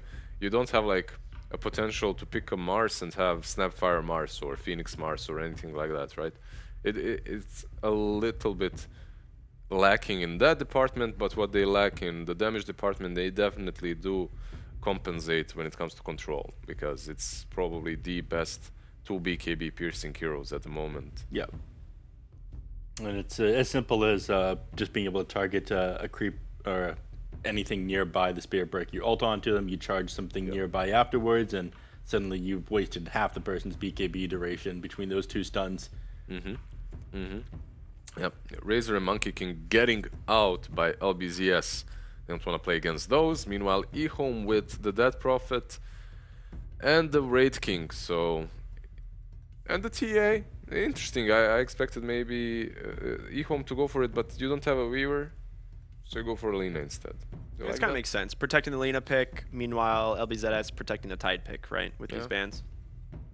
I feel like is there a necessity to protect Lina? Like, I mean, Spiritbreaker's okay at doing that. He charges through. I mean, with the- bans, is there anything that crushes her in lane? I don't think so. No, Luna's pretty stable in lane. Nothing is super good against her. It's one of like the more stable mid heroes that you're worried about post laning phase heroes with a lot of jump able to get on her. Kind of like that Storm Spirit Lina matchup, where it's very Lina favored for the laning phase, but after that, you know, you're so good at getting on top of her, you can dodge out Light Strike Array. That Yeah, she hates all these heroes that can get on top very easily, right? Yeah, that's why we've started seeing her just build like BKB first item. Travels BKB. Travels yeah. BKB, yeah. Makes sense, makes sense. LBZS, meanwhile, they continue in their own fashion with these semi-cores and whatnot, and following up with the Mirana, X marks the spot into the arrow. Also, all these heroes benefit quite a bit from the minus armor that they're getting by the Swarm, by the Gush. Mirana perhaps can start with the Tidehunter. Gush plus those right clicks can be really nasty. There's a lot of synergy between these two, between like both these pairings of heroes. The Weaver and the Tidehunter are amazing lane together for reasons that you mentioned earlier. Is it gonna be a 5 Tide? I don't think so. I think this is a position 3 Tide. It fills the gaps that the position 4 Weaver creates on your draft. Yeah, because but of the lack of what's a stun. Mirana then? Mirana's. Oh, It'll be 5 Weaver. No, it's gonna be a 5 Tide, I believe. You think so? really? Yeah, because Ursa has just been picked up. They will switch the Tide to a 5 and then put Weaver +1 versus the Ursa or Mirana +1 versus the Ursa, and then you should have a decent lane against him. I think at least. It doesn't have to be the case, but it would make sense. Then what would you pick as the last hero? You just need to round this up with mid laner, I believe, for yourself, right? Did you know that Conker is currently has the highest average XP per minute in the China DPC? Third place goes to Lina, so and that's on eHome as well. So Interesting. expect a lot of levels, guys. A lot This of, does make sense. Yeah. Kuga farms absurdly fast. and he doesn't need to abandon that safe lane almost ever. Plus, he farms the small camp plus the medium camp with those stacking in the jungle at the same time. So, yeah, makes a ton of sense. But it looks like eHome is expecting a safe lane carry for LBZS's last pick. I mean, it wouldn't be the first time we've seen the Weaver flex to 1 and then the Tide 5. Like, those two heroes don't have a plan lot on- of lane synergy, but Actually, I No, wouldn't they mind banned that. out the Darks here, so they plan on taking like the Medusa or the Luna. yeah, I was gonna say, but Yeah, but Darkseer is also because of the Spirit Breaker, right? yeah, it is a Just- pretty good Darkseer game. With Spiritbreaker Ursa, Yeah. that's pretty scary. By itself, I don't think is enough reason to ban out the Darks here. I'm I've- almost certain that they're picking up one of those. All right, it can go that way definitely, but I would agree with Ricky. This looks actually, I don't know why I didn't see it before, but yeah, Weaver 1, position 5 Tidehunter, extremely strong lane. Then you put Kunkka mid and Mirana +1 on the offlane. It all makes sense. We saw I don't remember which team we just saw do this exact same scenario where they They opened put Weaver the Tide Tide. and Weaver, yeah, and they Yeah. put the safe lane. Yeah, it then happened they like just swapped it. yesterday, right? Yeah, Or the day before, I don't know. Yeah, why not? Sounds pretty we legit. had a to lot me. of games yesterday. It's hard to recall, you know. The 90-minute kind of blew my mind, so. The DPC season is just like a big. It becomes like a big mess in your head after a while because you're watching other regions as well. So true. You work like 6-9 games a day and then you watch as many afterwards. And, all right, I guess I'm gonna die now. All right, Mars banned out. It really makes me think they're gonna pick Medusa here, but we'll see. But Mars would also be very They good take for one. eHome with the Lina, right? Like they need that front line on the offlane. You feel like a Medusa for LBZS? I was thinking it was either Medusa or Luna, but they banned out the Luna just now. Okay, yeah, possible. Let's see. Medusa would be pretty solid, right? Versus I mean, it's rough because Ursa. Ursa just builds a diffusal blade every game anyways. It's reasonable at dealing with the Medusa. Your Stone Gaze doesn't affect him for that long because of Enrage. do we have some stats? Kinda. Work, I boy. mean, you guys were asking about Tidehunter and Weaver hanging out together, being best buds. They have been picked up, obviously, a lot, 18 times. Now, those 18 times, 55% of those times they've been in the same lane together. So about half. There we Just a little go. over half. We get an Ogre. Wow. Last pick. That is the opposite of what I expected. This is still a 3 Tide, but a... Is it though? Yeah, Tide Mirana is still a pretty solid lane. Is right? it though? I mean, is it? Are we going to get the patented Off-lane off-lane Ogre? ogre? First item Midas? Yeah, let's go. Ice, ice, ice style. I mean, you're going into an Ursa, though, which is such a rough lane for the Tide, right? I guess it can be rough, but if you're playing Tide Weaver, Tide Mirana, whatever, you're gonna have Tide Mirana most likely, right? Like perhaps you start with the Blightstone on Mirana and you just straight hits Gush, Just straight, hit him. just hit him, and perhaps you can actually out hit him and his swipes. So It's a bold move. Let's see if it pays off. I expected maybe an easier matchup for them on the offlane, but okay. Neff, what do you think here for eHome? Do they need an offlaner? We see in Zeal go on the Spirit Breaker. Oh, Nomad might have a 6 stat for us, though. I'm ready for this one. Oh, you're ready.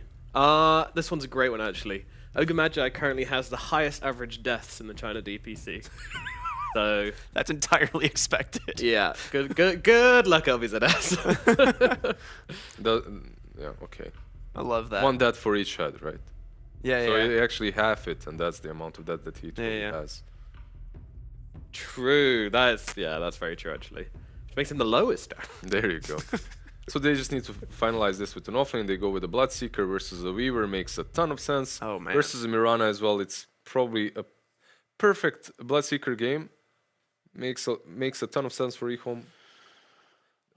Again, they round up their draft with like not your casual offlaner, but you truly do have enough catch with ZZQ, with Planet, and Shiro plus Zeal, they can be the frontliners. Like usually, I'm not a big fan of these Venomancers on the offlane because they can make your games real hard, go 80 minutes in. Like not your casual offlaners right now that don't bring control. But when you do have other heroes that can be frontline and that can bring control, it's kind of alright. Not sure which way this one is going though. I'm gonna let my two colleagues go first. I'm gonna start with Neff this time. What do you I think? really didn't like the last pick over match. I feel like the draft is incredibly lacking. I'm very easily going to go with eHome. I think this game will be very quick as well. I'm gonna get the polar opposite here. Nomad, lay it down. What do you think? You know, when their backs are against the wall, that's when the sun shines brightest. Very, very popular saying in Eastern Mongolia, actually. So yeah, I'm gonna go with LBZS. That sounds entirely true, and I'm likely to believe it. So thank you, Lizard. I haven't really heard this saying. Have you before? No? No, Have you that been to dude's on a Eastern lot of Mongolia, copium though? right now. It's fine. Yeah, I'll just go with LBZS. I'm hoping for game 3, but looking unlikely. Alrighty. I'm going to go with my boys. eHome, once again. I love this last pick. Bloodseeker, Zeal. We'll see if he can make it work in game number 2 here of LBZS versus eHome. B-Cop and Black, take it away. Thank you very much, Ricky. Yeah, you know, Eastern Mongolian saying, as Nomad brought up, when your backs are against the wall, the sun shines most. Alaskan saying, when is the sun ever going to rise? We don't know. Never. Perhaps. Yeah, it just doesn't happen. You know, LBS kind of feels like the sun we had a while ago. Like this, when the sun shines, but it's still really cold. And it's not that bright. Yeah, that kind of sun, you know. Cloudy outside. Yeah. Man, everybody tipping molasses. What do you think that is? All you have to do is Everybody just giving out tips to molasses. That's Kind of nice. this for eternity. Maybe it's friendly tips. Let's see. Good luck molasses. Good luck detachment. So eHome giving the good lucks. To I would specific never do that. players. No, You would never. never do that? No. You don't because want to. You don't want the enemy to have luck. You want them to have a fun and good game, but you don't want them to have to luck. My coaches always said that. When I was on the baseball team, they were like, "Why are you wishing the other team?" Yeah, go good up? luck, have fun is such a bad saying. Like, have fun is all you gotta do. Have fun. Yeah. You can tell them, you know. Or like good game, have fun, whatever. Like have a good game and have fun. But like, you why would want you to say win. good luck? Yeah, you don't want them to have good luck. 'Cause You don't then want them to you'll have a lose. DD rune as they want to go for Roshan. Because Yeah, that's good always luck. a DD rune when they go for Roshan. Exactly. Why would you do that to yourself? You're Yeah. jinxing yourself before the game starts. Unbelievable. So, Lena Kunkka, as we see here. And I say Kunkka favored just because, you know, water puts out fire. Sometimes. Sometimes. Did you watch Naruto?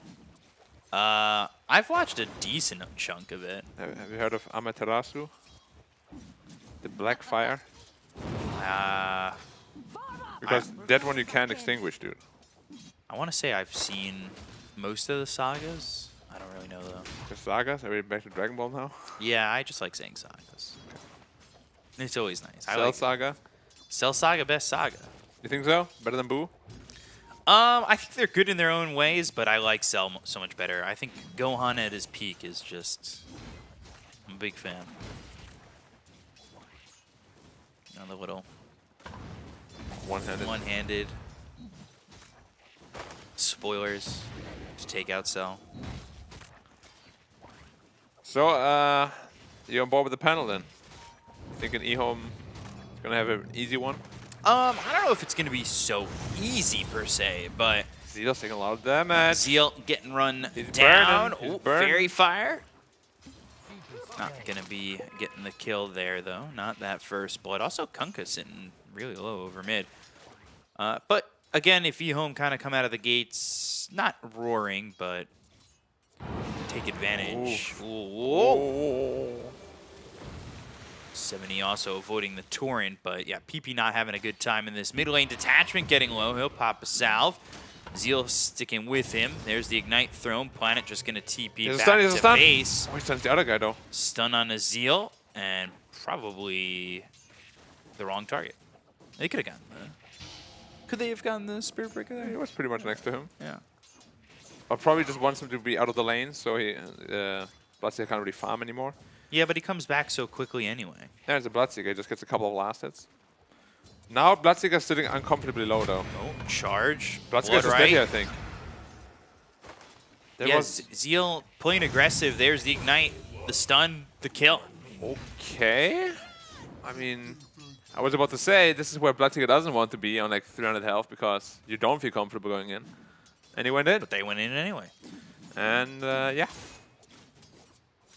If he dies, he dies. Yeah, if he dies, he dies. Another very popular saying from Russia, I believe. Where is he from in that movie? I have no idea. You don't know the Rocky movie? Oh, yeah, he is. Yeah. He's Russian, right? This is that Rocky 3? I think Ooh, so. Planet low. Dead now too. Looking for Kagome. Detachment trying to get in front of him. These No right way. clicks starting to hurt. You kill me, now I kill you. Maybe. I seek blood. If they can get a kill here, they don't get either. They end up losing 2 in this bottom lane so far. No region though. It's a charge. Charge. But he's just gonna run to the tower. He's just Ignite. gonna run to the tower. Yeah. Oh! If the charge had hit with the blood right, they might have been able to get the kill. But this just leaves Planet at half Hey, it's in the health. tower range, And it's tower yeah, range, now Zeal. Zeal's under tower range. Woo! Geminate attack. Shikuchi forward, and all of a sudden Bloodseeker with Same health as a before. salve, yeah, given by Planet. You guys, Charge that already again. didn't work, though. Yeah, it's not working.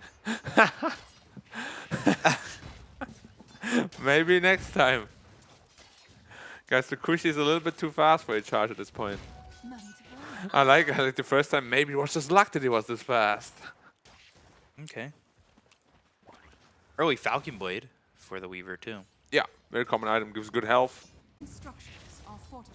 Does it? Yeah. Well, this is an Aqua you can hold in your hand. Yeah, I like the ring better. Really? Yeah. Gives agi. Yeah, but this is like cooler. Yeah. Could show it off. If more. you're edgy, maybe. Are you edgy? No. Kinda sound edgy. Rounded. Oh, they wanna die. Charge, PP. No. Gets hit, but it's far Bash. enough away from the Lina that I think PP is going to be all right. He'll TP back to base. He's got the X. If there was me, I would have gotten bashed. Yeah, definitely would have gotten bashed, that's for sure. Twice. Right. You actually die there, and you're like, what the hell? How's this even balanced? For the moment, Shiro's having a good time, too. Yeah, lane's Keeping pretty up the easy against Weaver. Tidehunter. So, not a whole lot I can do about that. But overall, it's getting Oh, they have the Zeal Beatles on him again, too. No, they and- don't.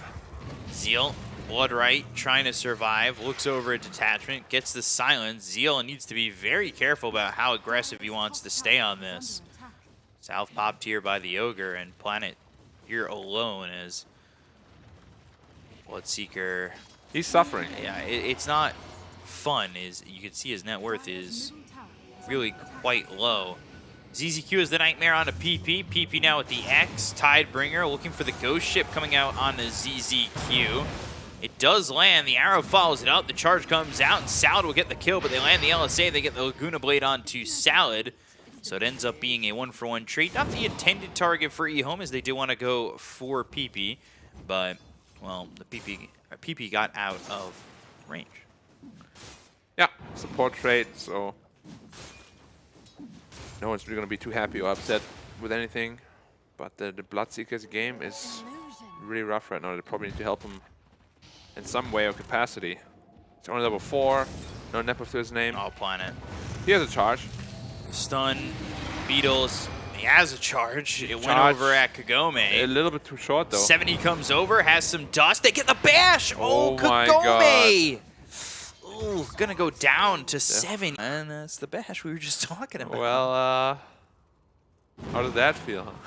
Not great. My lane was going so well until 17% showed itself.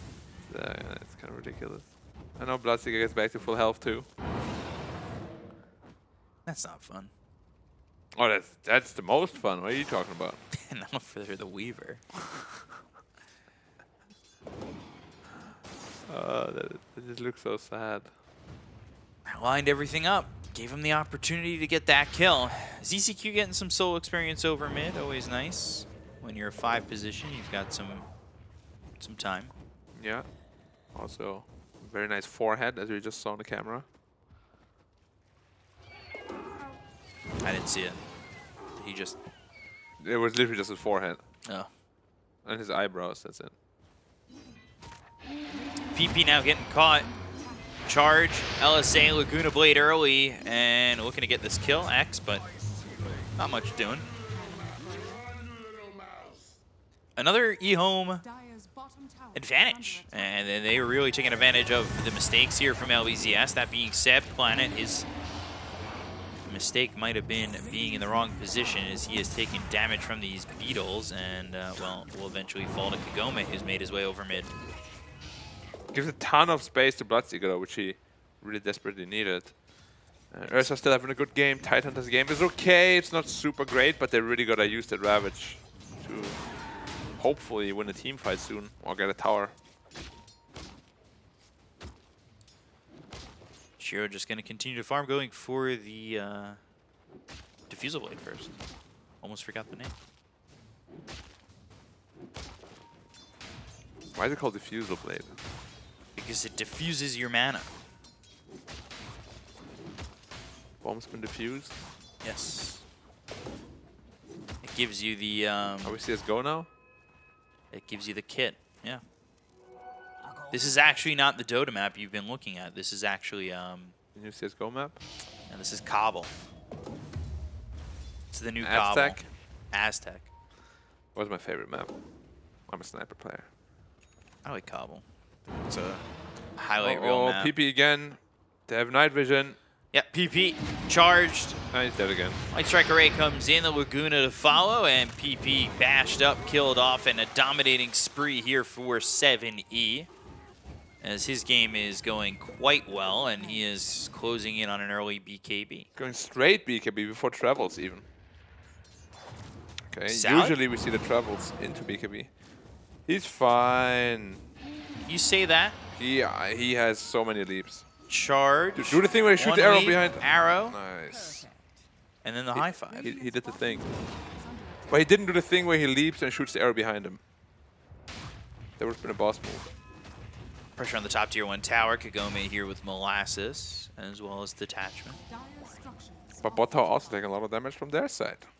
Well, I've got all 5 heroes here. We have yet to see Kunkka get a successful gank in, unfortunately. He tried, ended up dying both times. 2K lead for eHome, and Bloodseeker's game is opened up bottom. He's kind of close to Molasses, but not even just yet. is under attack. There's the tower. Dire's top tower is falling. They're also trying to take the tower over bottom. They've got the Ursa there too, Radiant so structures are fortified. they'll try to trade some tier 1 Radiant's towers. bottom tower is under attack. So feel good for Shiro. Again, he hasn't been disturbed really at all.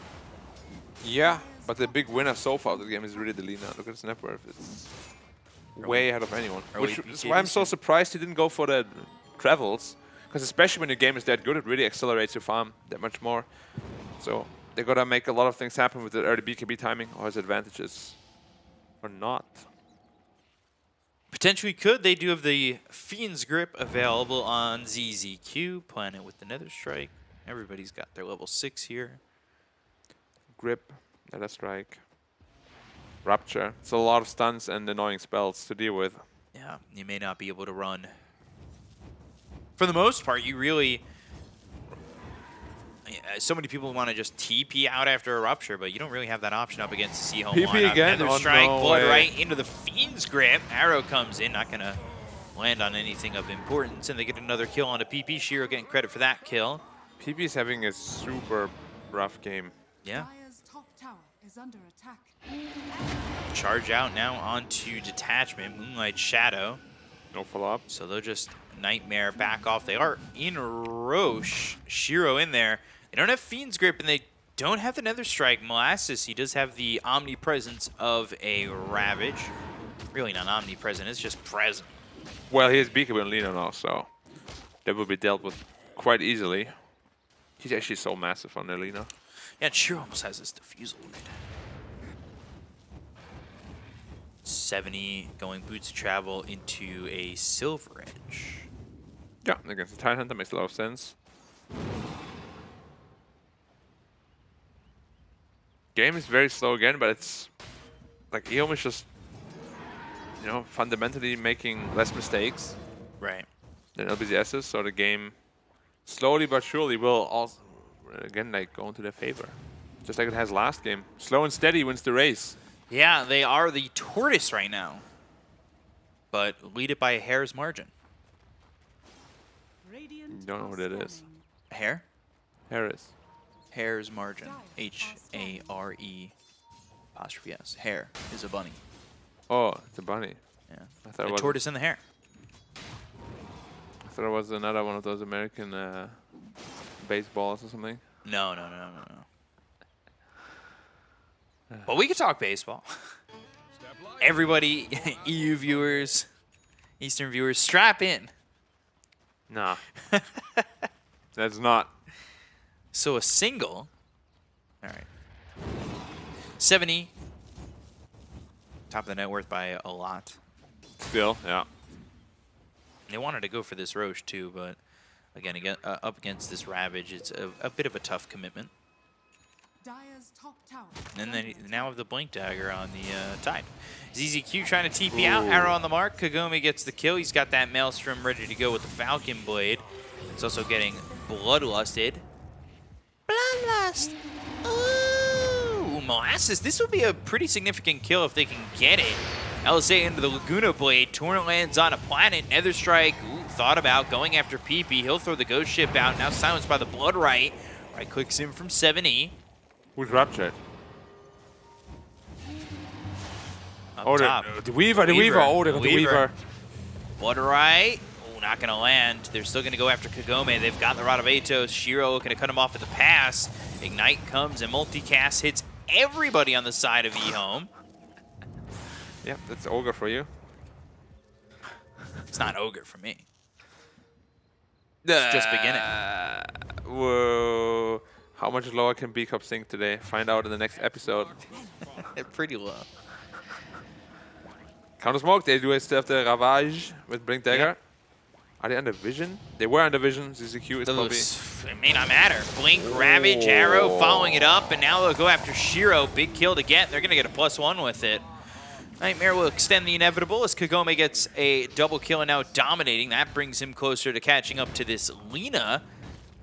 He wasn't ready, B-Cup, with the Enrage. He was not, and like you said, that was a smoke, presumably under Vision. Yeah. Gotta be faster with that Enrage button, because he wouldn't have died there if he managed to get that off. Charge out on the PP again. Surely he won't die here again. They don't. Blood Right? Is it on? No. Rod of Atos, though. They have the control. They'll get the kill. The Ghost Ship not going to save PP. He is... I'm surprised how close he is to Shiro's net worth with how much he's done. Detachment looking like he's going to get ripped to shreds. The Bear is unhappy, and Shiro killing off Detachment. Fiend's Grip used to control up this Mirana, and it's a double kill now for 7E. 3 heroes down on the side of LBZS. They don't have Ravage anymore, which, when you get kills and pickoffs like this, kind of opens up Roche a lot more, and that's exactly what Shiro wants. And apparently, in this game right now, what Shiro wants, Shiro gets.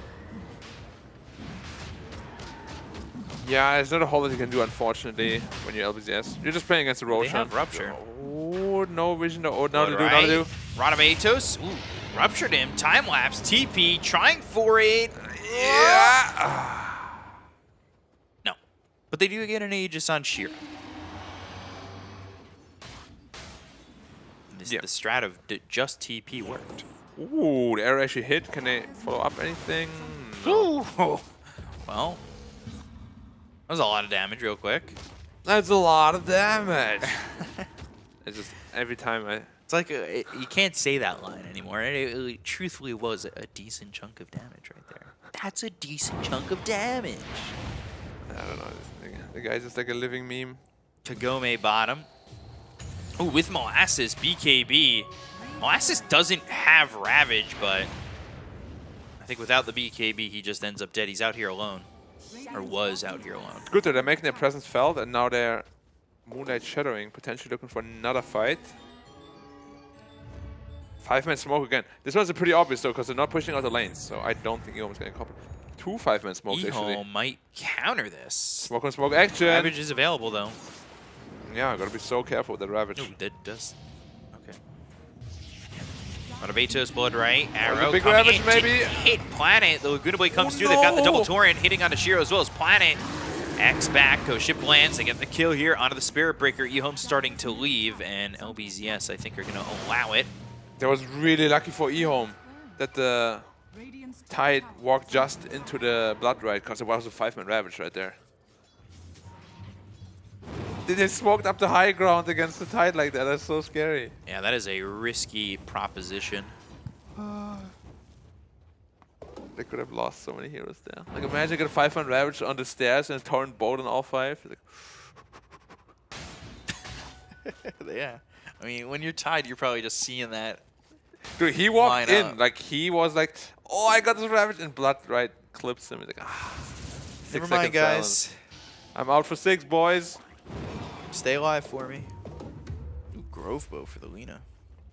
That's Grovey. Very groovy. Dire's There was always a... middle tower is under at least when that item first came out, I know there was people calling it Groove Bow. There was also people calling it Titan Silver Yeah. instead of Titan Sliver. I was like, yeah, it's very, very shiny. Planet up here by himself, and, well, he's able to freely back off. He's only got level 2 in the Bulldoze at the moment, but as that gets higher, he gets harder to kill, and he's going into the Shadow Blade. So is the Lina. 70 gets the Shadow Blade ready to go. They still have this Aegis for a couple minutes for Shiro, and it's a 3-man smoke from the side of Ehome. They gotta be careful with that Ravage. If they blink, they're gonna Ursa though, and they wanna find a quick pick. They've got 5. They're going to charge. They'll look over. Charge hits onto 2. They've got the Ranomatos to follow it up. Salad low. Fiend's Grip out onto PP. They get the kill into Salad. They'll look over at the Kunkka. As Fiend's Grip runs out, they'll get the kill and take up the Kunkka and look for more. Detachment on the run, but he gets detached from his soul as his life leaves his body after Shiro rips it apart. I mean, Spirit Breaker is just kind of dumb. Like, he charged the Mirana, didn't even know the other 2 heroes were there, and he bashed both of them, leading to the Kunkka's death. under attack. Yeah. I mean, even Olga died because of it as well. Good charge. Balanced ability. Good charge, yeah. That was all by design. He planned for that. If you say you didn't, He did. you're lying. It's all by design. Come on. He definitely did not. I disagree. But he didn't see them. Wholeheartedly, I disagree. Oh yeah? Yeah. Is that what? Is that how you're gonna be now? Okay. Wait. Aether one's for this Bane, so he's going to be looking to grab these Fiend's Grips from a little bit further away. And the sleeps. Yeah, And everything else. Yeah, well. Yeah.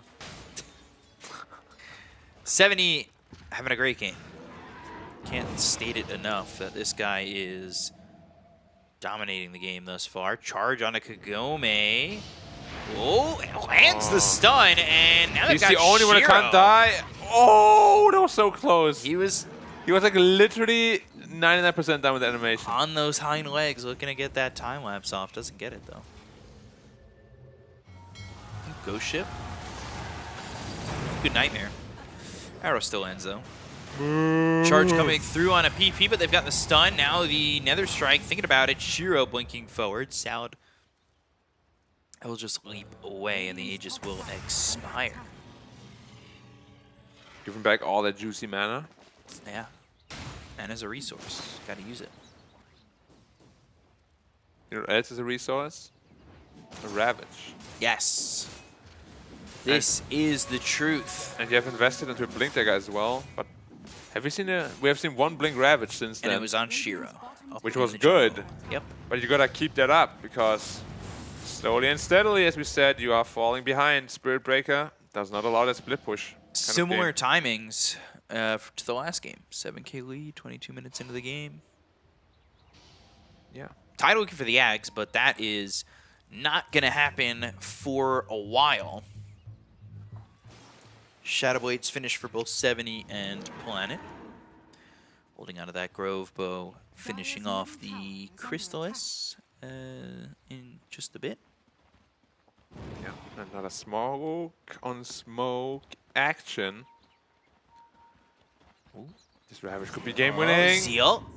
Or Moonlight Shadow puts the sentry right on the high ground. Silence, X, Torrent, landing on a Zeal, Molasses. He's got to know he's under vision, but they'll go after Shiro, look for the Ravage, and Shiro? Okay, he's dead first. Dead for 50 seconds. Yule's up into the air, and now 70 trying to take care of the rest. The right click's coming in at a PP. They've countered out this ZZQ Bane. They land the ghost ship, 70 in trouble, and now trying to get the kill here. Kagome getting low, but Zeal can't finish him off. They finish off Salad in the meanwhile. Planet on the run, the Gush hits, the blink forward. They should be able to kill off this Spirit Breaker with an Anchor Smash, and that's exactly what they do. sorry, did Shiro just get stunned by an ogre that walked up to him and then ravaged afterwards? I'm pretty sure that's what happened. Yeah. They must have known they have a ward there. If we can get a replay on that. Like, for these kind of things, there's almost no excuse there. Like, they know they have a high ground ward because he X-marked you from the low ground. There's no other possibility. There we go. Oh, production, you're amazing. He just got walk up stunned by an ogre. That is not allowed. That is illegal. He has no cast range. That's the second time he hasn't gotten the ult off. Yeah, but what did I say, man? Does he have BKB too? PP died, but lines up this kill on a 7E. The Fiend's Grip, they took their attention off of ZZQ. The Fiend's Grip full duration out onto the Weaver, and they didn't get the kill. Because 7E dies as PP died. He got the Torrent and the Ghost Ship off. Yeah, but as I said, that is not allowed. That is literally illegal. You know they have high ground vision. You cannot stand there. Okay, I'm gonna Write it down right now. Wow, I'm gonna check the laws. Call your lawyer. Okay. Hold on. Press 4 for law. 4. I know my attorney's extension. Don't look. Igiari! What am I asking is illegal? If standing not, and not, getting not, stunned? not dewarding a high ground ward before you fight. Okay. Even though you know it's there. Hold on. Hey, is not dewarding a high ground ward illegal? When you know it's there. Yes? In what countries? All of them? Alright, I'll call you back. What do you say? He said all of them. It's illegal in every country. Especially in Dota 2. Especially in Dota 2. Especially in Dota 2. Like, we don't take kindly to these kind of missteps. So, we forgive them once because they're new, but next time. Yeah. You know what happens? You get one free one. You know what happens, Biko, when I get mad? You go to Pain City. No, don't need that. And Disappointment City. BKB being built for the Ursa. If only he can get that enrage off. Moonlight Shadows, Zeal dusted them and hit with the Gush. Swarm doesn't land. Yule's up into the air, and now Arrow on his way down. Okay. That lands 70 from the side, ZZQ. He's got the Fiend's Grip, and the Ravage hits onto 4. They got the Bulldoze on Planet, so he's up and available once again. But the LSA lands on a 2. Oh, they get the kill to Kagome. They'll end up trading Detachment and ZZQ, so the 5 positions are out of this one. The Nether Strike lands on a PP. The charge through PP, and now they'll go after is the BKB on PP is not going to be enough to keep him alive. And guess what's up? Roche. With a shard now, which is going to make the Ursa just that much scarier. Didn't even have to use BKB. Yeah. When you're Ursa, you don't want a double damage. It doesn't really do a whole lot. Yeah, but double damage is always fine. Whoa, 7E! Getting jumped for a second, almost dying. The Urn is still on him. The Urn is still on him. Yeah, he's ticking low. They do get the kill on a Salad, and they will buy back on Salad. They're not making this Roche easy. They don't have Ravage, though, so Molasses kind of needs to be a little bit careful. Planet TP's back to base, knowing he has the charge back in. This will allow Detachment to respawn. So here's what I think will happen. Okay, they're going to heal, and then they go for Roshan. Again. Because they have BKBs, and there's no Ravage. It was nice. It wasn't like...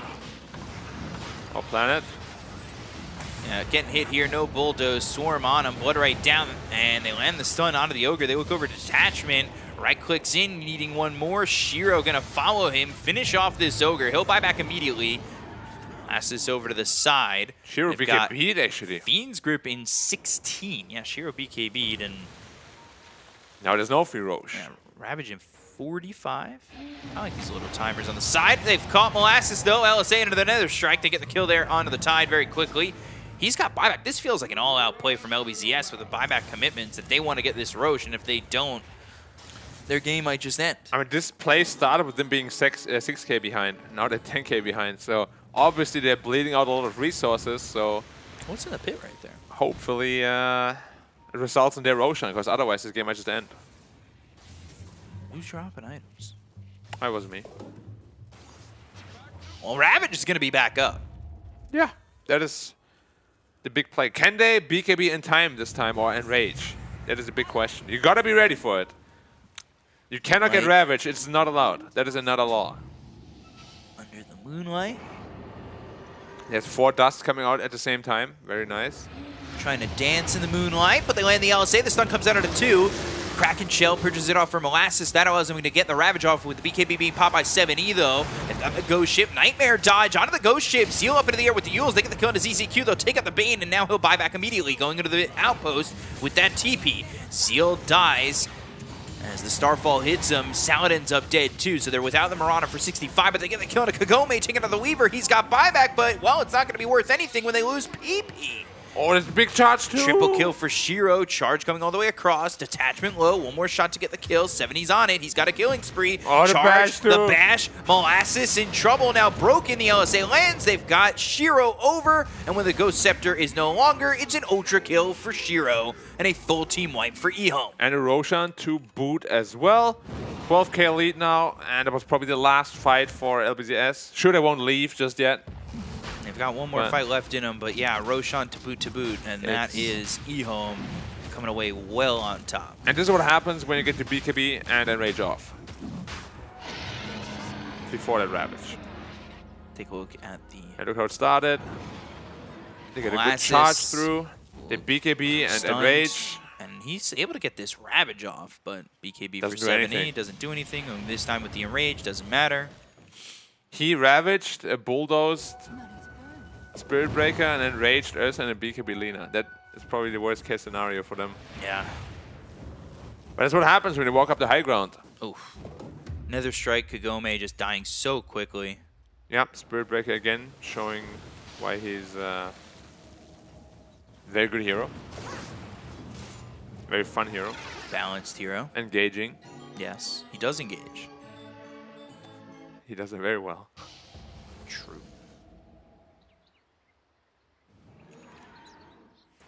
18K behind now. This is, And the shard went to Shiro. yeah, it always does. Well, The little hop and rage. well. I don't know as- why as it a happens. support, I'm always asking, can I please have it? It doesn't matter what you think, because it doesn't matter what you think. What's your name? It doesn't matter what your name is. But I get to take the bottom outpost by himself. Oh, what a legend, man. I hope one God, day he'll God. say that to me. I hope one day we can do an interview like that. Charge coming in. PP, he's going to get hit by the charge. Nether Strike got him. With He's good just ability to dead follow again. it up. The Ravage Is he comes dead? out. It's on to 2, but it's not going to matter as PP gets low and PP dies. Dominating spree here for 7E. Nightmare saving planet. Right clicks in. Shiro in trouble. He does have that Aegis though in the BKB, so he'll pop it, run on the way out. Nobody from LBZS will go for him as they are without their Kunkka. Once that Skadi's up on Kagome, there might be some chance for a play on the Ursa. Because we'll be able to kite him, but the Lina is also a big problem. The Spirit Breaker might be an even bigger problem with that Aghanim Scepter now. BKBs don't matter anymore. It doesn't matter what your BKB is. Planet coming in with the charge all the way Very out of mature, Molasses. Bika. Very mature. They're posturing by the tier 2 mid as well. And I know Ravage, but they're going to smoke. Without PP2. They have to do something, though. They have to do something. They're so Do far they behind have this to? point. Do they have to to. protect, like, the tier 2s can go, right? The outer towers Yeah, but you want to can get a go. kill somewhere at least. Because the game's just slipping further and further out of hand. True, but Yeah, I guess you can't just fight on Ravage all the time when you're down by this much. Doesn't matter how far behind you are. Very mature. Thank you. That's why we do. That's why we cast together, you know, because our maturity level, they do Radiant's check top out. tower is under That is attack. true. 2 minutes still left on this Aegis. Top tower goes down to 70. And the smoke by 4 heroes here for Is under attack. the side of eHome. Planet in, looking for the charge. Yule's up into the air, and now Shiro goes after Molasses. X. Radiant's Nightmare. fallen. Easy. Top two tower go down to 70. Rips right through them. Scotty for Weaver. Man, PP is 0-9-9. Yeah, he's not having a good game. We recognized he wasn't having a good game, but I didn't think it was that bad. Meanwhile, Shiro gets the kill in the detachment. What was he doing He down is there? godlike. Wait, why was Break, LSA. Nice Ghost Scepter, Scepter, though. charge. Can't blink. Ow, That's ow, ow, coming ow, all the ow. way from base. Is it even going to be necessary to get this? BKB going Oh, for it, okay, and let's will go. get it. PP stands his ground, Yes, but that's not Titanic. where you want to be at. 70 just right-clicking away. They get the stun to look for the Oh, ghost he's ship. dead. 70 gives up his life. He's dead for 100 seconds. Seal Bad. now needing to run. They're in on Planet. Planet trying to charge. They'll get the kill there on a PP, making him 0-10, I believe. Or no, he got the kill on 270, so he's 1-10. Shiro, though, with the Aegis, can be confident, gets the kill there on a Salad. Charge comes out from Planet. They've got the X, trying to run with the Spider Legs. The damage from Kagome is not going to finish him off. They go after PP, who did buy back. no, not and they'll again. finish off the Kunkka. Triple kill here for Shiro. LSA doesn't land. Shiro, not a lot of mana to his name, as they'll go for the tier 3 in the mid lane, and no buyback from PP. He's usually a stand-up player Salad. for the team. But this game, I mean, even at buyback, he just looks very tilted.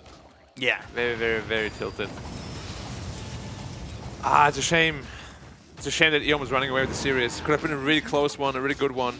Man, it makes LBZS's dream of a fingers crossed, toes crossed major less of a reality, because they're going to end the season 3 and 4. They do stay in Division 1, though, for taking positives right now.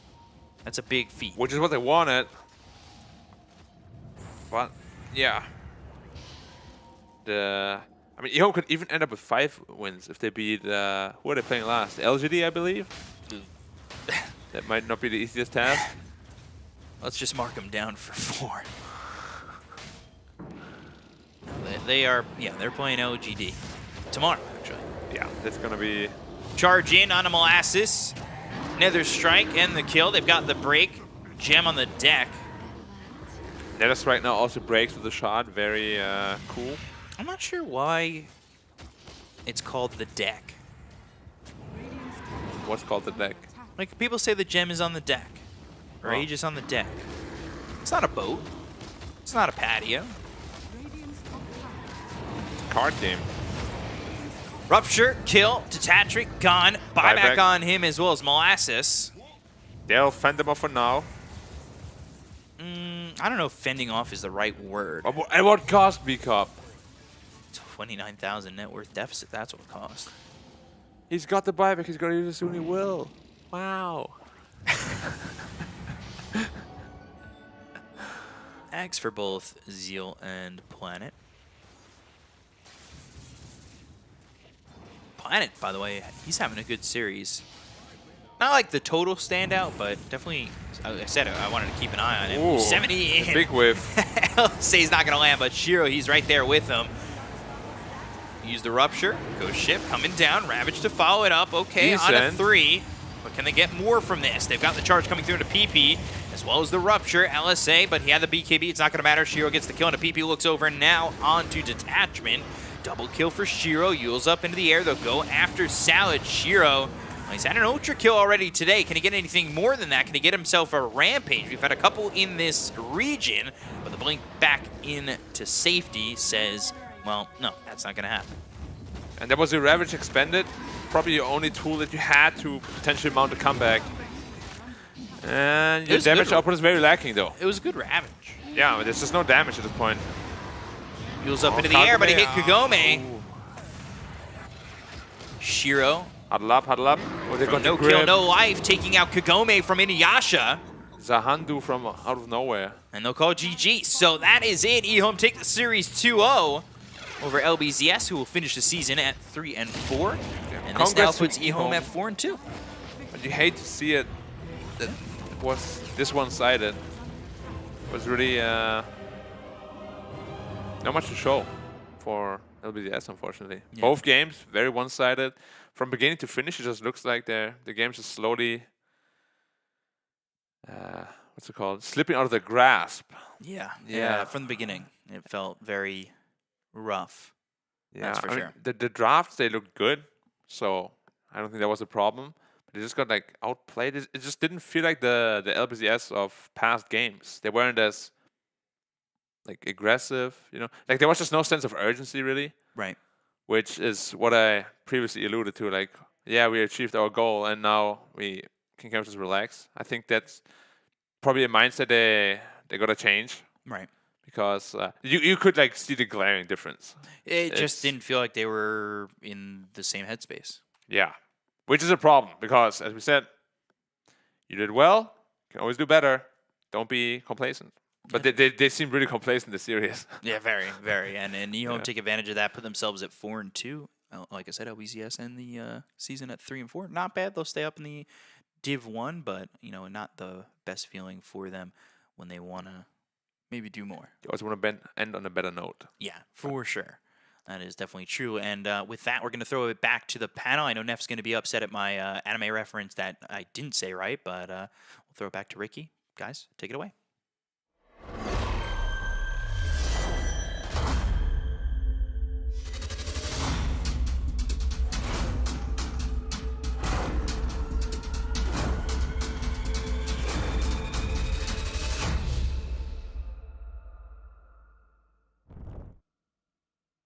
Another dominant performance here from eHome in the CNDPC, exceeding everyone's expectations, even their own. And helping me break down this series is going to be, again, my incredible panel, Neff and Lizard. Guys, what a series.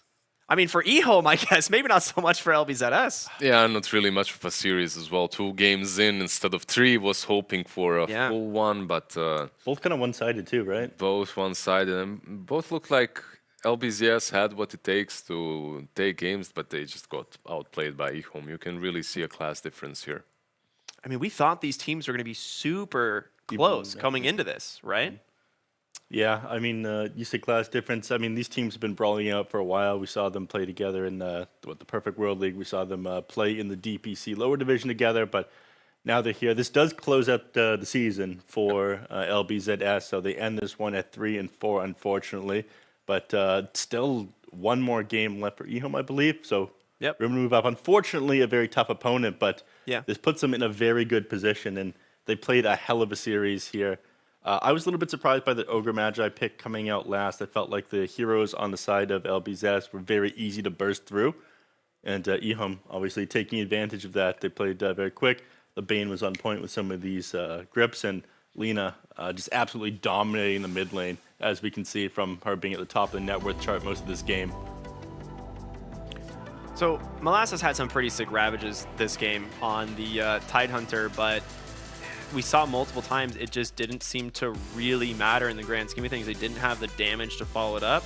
Are they just too far behind, or what happened here? I don't feel like they're always too far behind. It's just difficult to continue on a good Ravage when you're playing versus Sleep, Rage, versus Sleep, Bulldoze, BKBs. versus Rage on Ursa, and then on top of that you get a couple of BKBs. Still though, I feel that this early to mid game could have went way better for LBZS, and in my opinion that possibly could have been their biggest problem. Like, It's the early game for them, and off that, eHome snowballed. just early to mid game when you have this looked like LBZS's draft, bread and butter. You have these 2 semi-cores, Kunkka and Weaver. You're supposed to be doing way more, especially those fights around Roshan. I'm not really sure what was happening there. The buybacks as well, the forced fights into the high grounds were they're just They looked off. look, I can hear you getting upset. I'm upset because because I love the Sunshine just as much as Nomad. I have like eHome for me. Okay, they're this big organization, but LBZS for me as well. They're you know, I've been watching them for a really long time. Really, perhaps not this exact lineup, but this organization. And they're all there's a little bit of a bias towards a team that has a sunshine on their logo. You're a sucker for the little guy with the logo that's you know, hand drawn, not professionally crafted. Yeah, exactly. Yeah. I get what you mean, but I'm glad that you say that too, because to me that's like why I love this eHome lineup, right? Because they previously the Phoenix boys, and then get poached by, like you said, by a pretty big org. And I mean, in general, both these teams performing very well here in the CNDPC as far as expectations go. But I am very happy to see, you know, both these teams where they are. Yep. But again, wasn't that surprising that this was the result given the draft? I was expecting maybe a Medusa or something to come out in the late game. The Weaver just couldn't do it. He got bursted down too much himself, and a lot of it did come down to lanes. Kunko lost the mid lane way too hard for them to effectively come back in this game, and at times he felt like a bit of a non-factor. He was tanky, yeah, but because he was doing so bad, he was forced to go this double bracer build in the mid game, and that means all of his other items just come online a little bit slower. So eHome, very convincing victory and showing that they do deserve this 4-2 that they're currently at. Yeah, absolutely.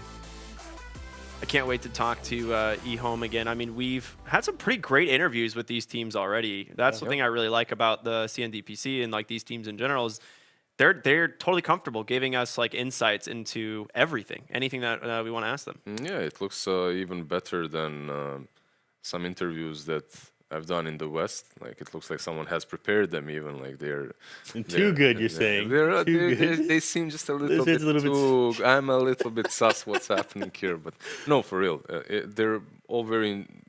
In all of our interviews have been very enjoyable, very insightful as well.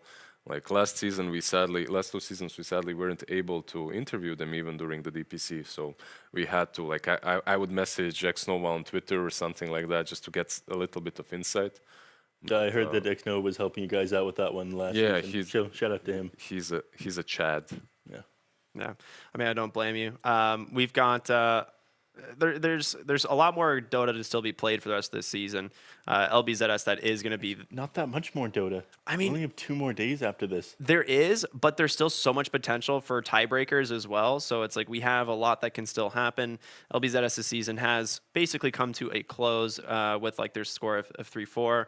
Now, there are some potential for other teams to make it to the 4 wins and contest eHome here in 4th place, but do you think we're going to see any like big upsets, or do you think they're going to be locked in at this point? Well, it's hard to say because Aster, who is up next, our very next series coming up, has to play 3 games still. So they're on every single day for the rest of this DPC.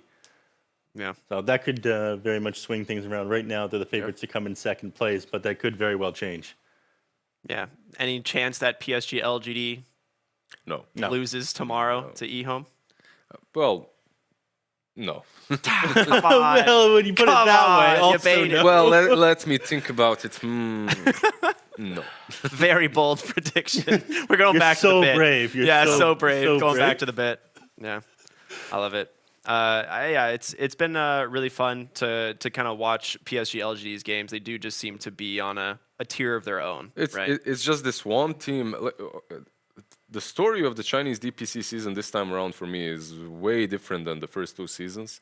Like a lot of chaos, a lot of teams being in positions that I felt like they shouldn't be in, like IG just dropping out. Like it's definitely not what I expected.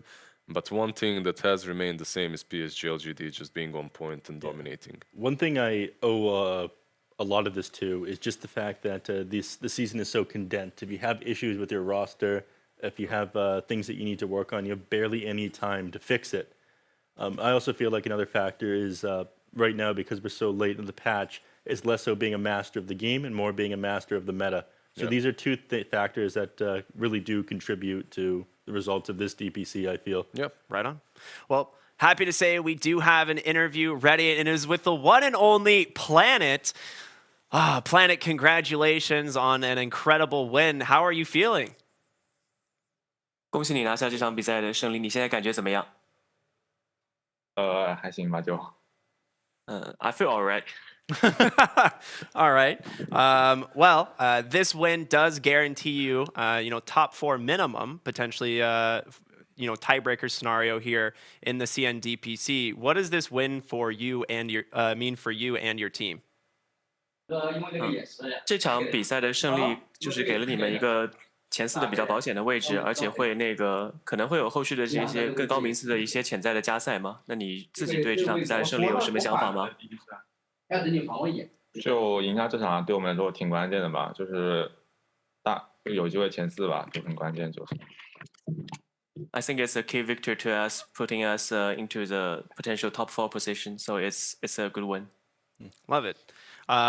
Yesterday we heard from Shiro, and he said you guys were fairly confident coming into today's game against LBZS. Your final opponent is PSG LGD. What are your expectations going into this last game? 昨天跟1号位采访，然后施肉也说打来吧展示你们会比较自信一点，然后今天你们也确实取得了胜利。然后明天，后面的话会打这个老干爹，你对打老干爹有什么想法吗？打老干爹就打好自己吧，觉得。就因为老干爹实力比较强嘛，就打好自己就行了。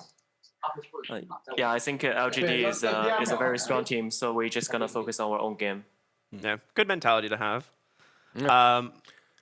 I had a really good laugh in this series. You offensively tipped the Tidehunter as you charged him across the bottom lane. Explain that and what was going through your mind. 当时我看今天比赛的时候，有一幕我觉得特别有意思，就是你下路去冲那个潮汐的时候，你还冲之前跟他打赏了。当时你自己心里是怎么想的？对，就因为跟他认识嘛，就打赏一下他，搞一下心态吧，就是。Me and the Tide was known for a long time, so I just tip him, trying to break his mentality. Were any of your teammates trying to stop you from tipping him when you did it? Is there any voice of reason on your team? 然后当时就是你打赏对面的时候，有没有就是队友出来拉一下你，就是觉得就是拉一下你，还是就是让你去任你去打了？我队友也都很想打他的，被我劝住了。I'm the one stopping my teammates from tipping him. I love it. That's so good. I got one more for you here. Who do you feel has really been the MVP for your team so far in this season? 这个赛季对你来说的话，你觉得谁是队内的 MVP 呢？3位吧。然后新加入我们嘛，然后打的也挺不错的。I feel like Zeo is a MVP. He's a newcomer and he's playing. He's been really nice in the game. That's a lot of respect. I love it. Okay, just one question. Let's say you guys qualify for the major hypothetically, and there is a major hypothetically. What's the first thing you do after knowing that you're qualified? Do you call family? Do you go party out? What's the plan? Is there a plan? 我们来打个比方，打个比方，你们进了 major， 然后打个比方，我们这个 major 还会去举办的，然后那个时候的话，你们第一时间会做什么事情呢？你们是会去出去一起去聚会呢，还是说会告诉自己的家人呢？这方面有想过吗？暂时没有想好吧，还是等 major 的就是准确的消息吧，还是。I haven't really think about that. I would just wait for the confirmation for the major first. Reasonable. Come back. Yeah, they seem very level-headed. Yeah. I've got another one. You seem to have a very diverse hero pool. Is there a hero that you want to play but haven't had the chance to yet? 就是感觉你的4号位英雄池非常深嘛，有没有什么你特别想玩的英雄，但是还没有选到的？植物炸弹吧，应该就是。Hackies, I think. Yes. Oh, yes. Love it. All right. Any other questions for you guys? No, I don't want to talk to a Techies player anymore. Well, Planet, you've had an incredible tournament so far. It's been an absolute pleasure watching you and your team. Congratulations once again, and we will be seeing you very soon. Thank you so much. 感谢你接受我们采访。 Man, I love talking to the eHome. They all seem like very nice guys, and Yeah. Very level-headed, a little bit of tips in there, but overall all on You point. think Techies players are level-headed? Yeah. Well, it Techies makes players sense are the that best. makes I- sense I that he love would be the Techies one players. tipping though. yeah, I love that answer. He's like, yeah, I've known him and Tide. You know, we've known each other for a long time, so I'm just trying to break his mental attitude. Like, he good old did it- friendly BM. He didn't say that they were friends. He just Yeah, said that he's they known know each each other. other. Good So point. Good Those point. tips can, be very nasty Yeah, sometimes. Blizzard really reading between the lines here. You have to break the spirit of the enemy before. Yeah. You have to crush it before winning. He's the makes great things hero easier. for it, right? Yeah, it just makes things easier the next time you play them. Yeah. Yeah, absolutely. But yeah, we're done with our first series here today, but we have another one coming up. It's going to be Aster versus Phoenix. We're going to go to a short break, and we'll be back with that one. Stay tuned for more.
Hello and welcome back to the China DPC, where we are jumping into our second series of the day. It is Aster versus Phoenix, and well, I think it's going to be a pretty clean and cut series. Phoenix not looking so great, Aster looking pretty damn great, despite not having all their players at the boot camp. But this team have been on a pretty successful run, let's say.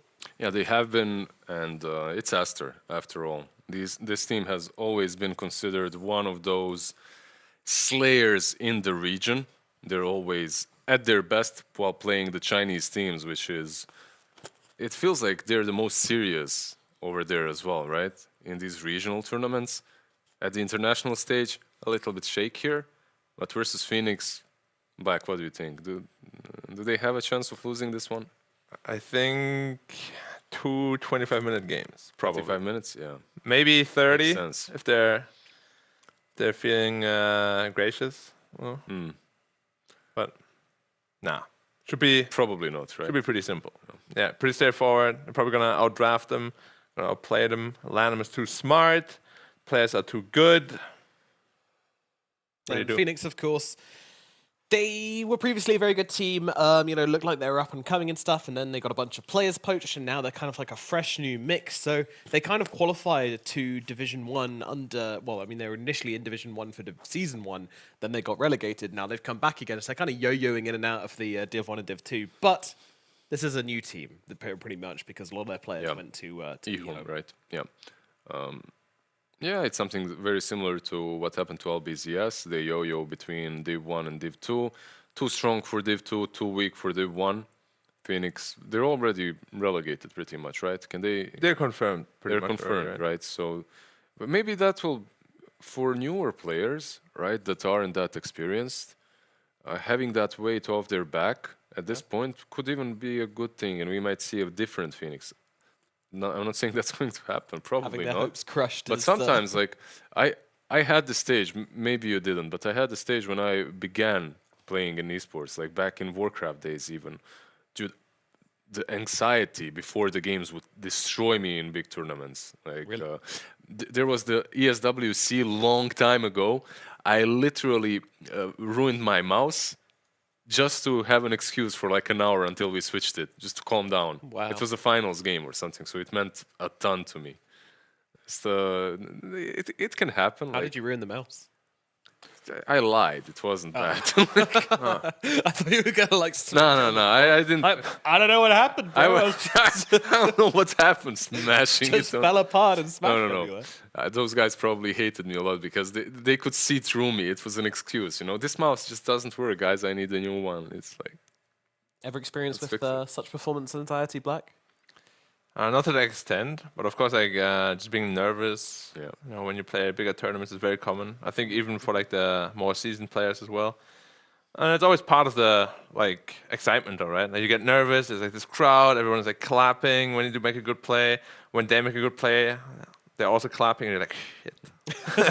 I got outplayed. And they're clapping for him, not me. Yeah, every time you make a play, like, thank God I've got a crowd here to perform to. And then every time they make a good play, you're just like, damn, this Yeah, crowd. you're like, Just help. make one small excuse here. I was like 12 or 13, so I have that going. You are excused. All right, we'll let him off. Nothing's changed though. I still do the same thing, but Then you're not excused. Even before a panel these days, he's like, "Oh, my mic's broken." And the Yeah, technician please comes on, it's fix like, it. There's nothing What's wrong, happening? bro. What are you doing? Yeah, Black, take over from me just 10 minutes. I look like I'm cool, calm, and collected, but in the back I'm just shaking before every panel. I got you. Black's fist of comfort to calm you down always works. My aura of calm shall be your comfort. Indeed. And I actually had a lot of anxiety problems for like my first. I mean, to be fair, my first event was kind of crazy. It's epicenter casting competition, so it was Yeah. like from doing Nothing maybe to like jumping 3 there. months Yeah. of casting to just like, oh, here's a major, and I was like, oh, okay then. And obviously, rightfully so, the community is very very critical. There are a lot of comments. It's a big discussion point. So. Yeah, nerves were at an all-time high. But after that event, I was like, I kind of did some research into how you can address that sort of. I mean, it wasn't actually an issue because I just didn't really realize in my head, like my head didn't recognize the fact that it was a silly position to be in. It's a really good topic to start because there's a lot of players even having anxiety from. I had that as well from matchmaking even. Like when you, That's normal though, that's like, yeah, right? because it's like Especially when you're on top, like when you Yeah. when you're top 10 ranks, dude, like you don't want to queue. Like one game to 8K. It's like I'm gonna lose. exactly. The games just become so exhausting, because you're giving it your all every single time. You're trying to get those points. Yeah, and everybody knows. Gaben gives and takes. Give and give it. 50-50 every Gabe time. give it. Gabe and take it. He does indeed. He does indeed. No, I found it's very good to be, if anyone's looking for advice, if anyone's similar situation, aspiring players, it's very good to try and like ground yourself and even a bit of meditation.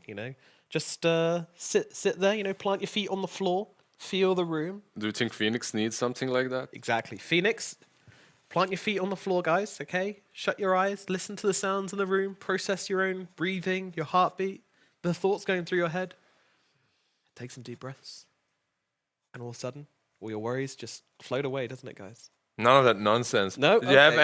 any? Did you have any ritual that you do before games? Yeah, just hit the gym for like 2 hours, exhaust yourself. That doesn't sound like a recipe to success. It wasn't successful, I- but I I'm- wasn't nervous. It's like, I'm so tired, guys. I can't be nervous. Wait, what did you say? You coming to gang? Okay. I had the problem of trying too many things, like just working out way too hard, doing university, also trying to play at the same time. You spread yourself too thin, and you just lose the energy for everything. Oh yeah, I also. Stream in between as well. Yeah, I had a couple of years also where I just. Luckily, my grades were really good, so my teachers allowed me to fly overseas a lot. But there were lots of on-plane studying, a lot of just 4 hours of sleep per night, during school days. So, but you gotta grind. I mean, now this is not as bad because there's actually more help out there.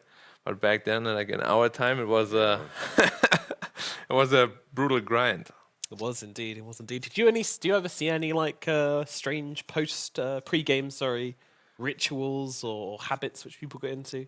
I mean, the most common one is just you go to the bathroom, you wash your face. You're like, oh. Oh, okay. I was wondering where that was going. That is the most common one. Yeah. But But the more games you play, right, the easier it gets. yeah. But I mean, for me, still, when I go to LAN tournaments, I brought and still would bring like a ruler to kind of measure the distance between like monitor, keyboard to my hand, keyboard to table, everything. It's important. Wow. Because like the more you feel at home, the less nervous and stressed you get. But can't you just feel that stuff out by hand? Like, can't you just be like... I mean, you can, but like, it just helps you like it's in calm your your head. mind, It's in your head. Like, It calms you, help you. there- Yeah, exactly. it's some sort of an OCD. Yeah. Like 100%. screen height, everything. And then when it's perfect, you go into the game, you're like, oh yeah, this game is gonna be good. And when it's something's off, you're like, It bothers you. my mouse maybe? The thing that I hated the most, my older brother, he walks into the room as I'm playing and touches my chair. Unbelievable, dude. Just if he puts a little bit of weight Yeah, on it's the chair, super bad. it ruins you. Like you complete, like when you're on that level, everything means a lot, right? And Yeah. if someone puts you out of the zone like that, some fights were happening in that house. You also just miss a last because you're like, whoa. I was missing them anyway, but yeah. Why, Phoenix. I've never been at the heights because I just never care about this stuff. My house could be on fire and I'd just be like, oh, whack out a game, no worries. It's definitely healthier to live that way, though. Like, not to have, not Less having stress. to measure everywhere. Less stress, indeed. Yeah. Indeed. Yes, Phoenix indeed, Lizard, with their 9.1% win rate versus Aster's 80% or something. Yeah, pretty scary matchup. But let's talk about this team a little bit more in depth then, because Phoenix, they've shown glimmers of hope here and there. They've shown good starts to the game. Their lanes have been bordering on good. Like, I feel like it's like the season 1 of the previous year, LBZS. Like they're very similar to them. They win the lanes a lot of times, but then come mid game, they just don't have a game plan, and they just get outplayed and outmoved by the enemy team, which is usually how they end up losing their advantage, and then slowly get just stuffed out of the map, and then they can't win. would you say it's fair to say that in other regions you could maybe get away with that, but because of Oh yeah, 100%. prevalency of coaching in this region? No. When it comes to strategy and the way the game is played on the highest level, in China, it's completely different to other regions.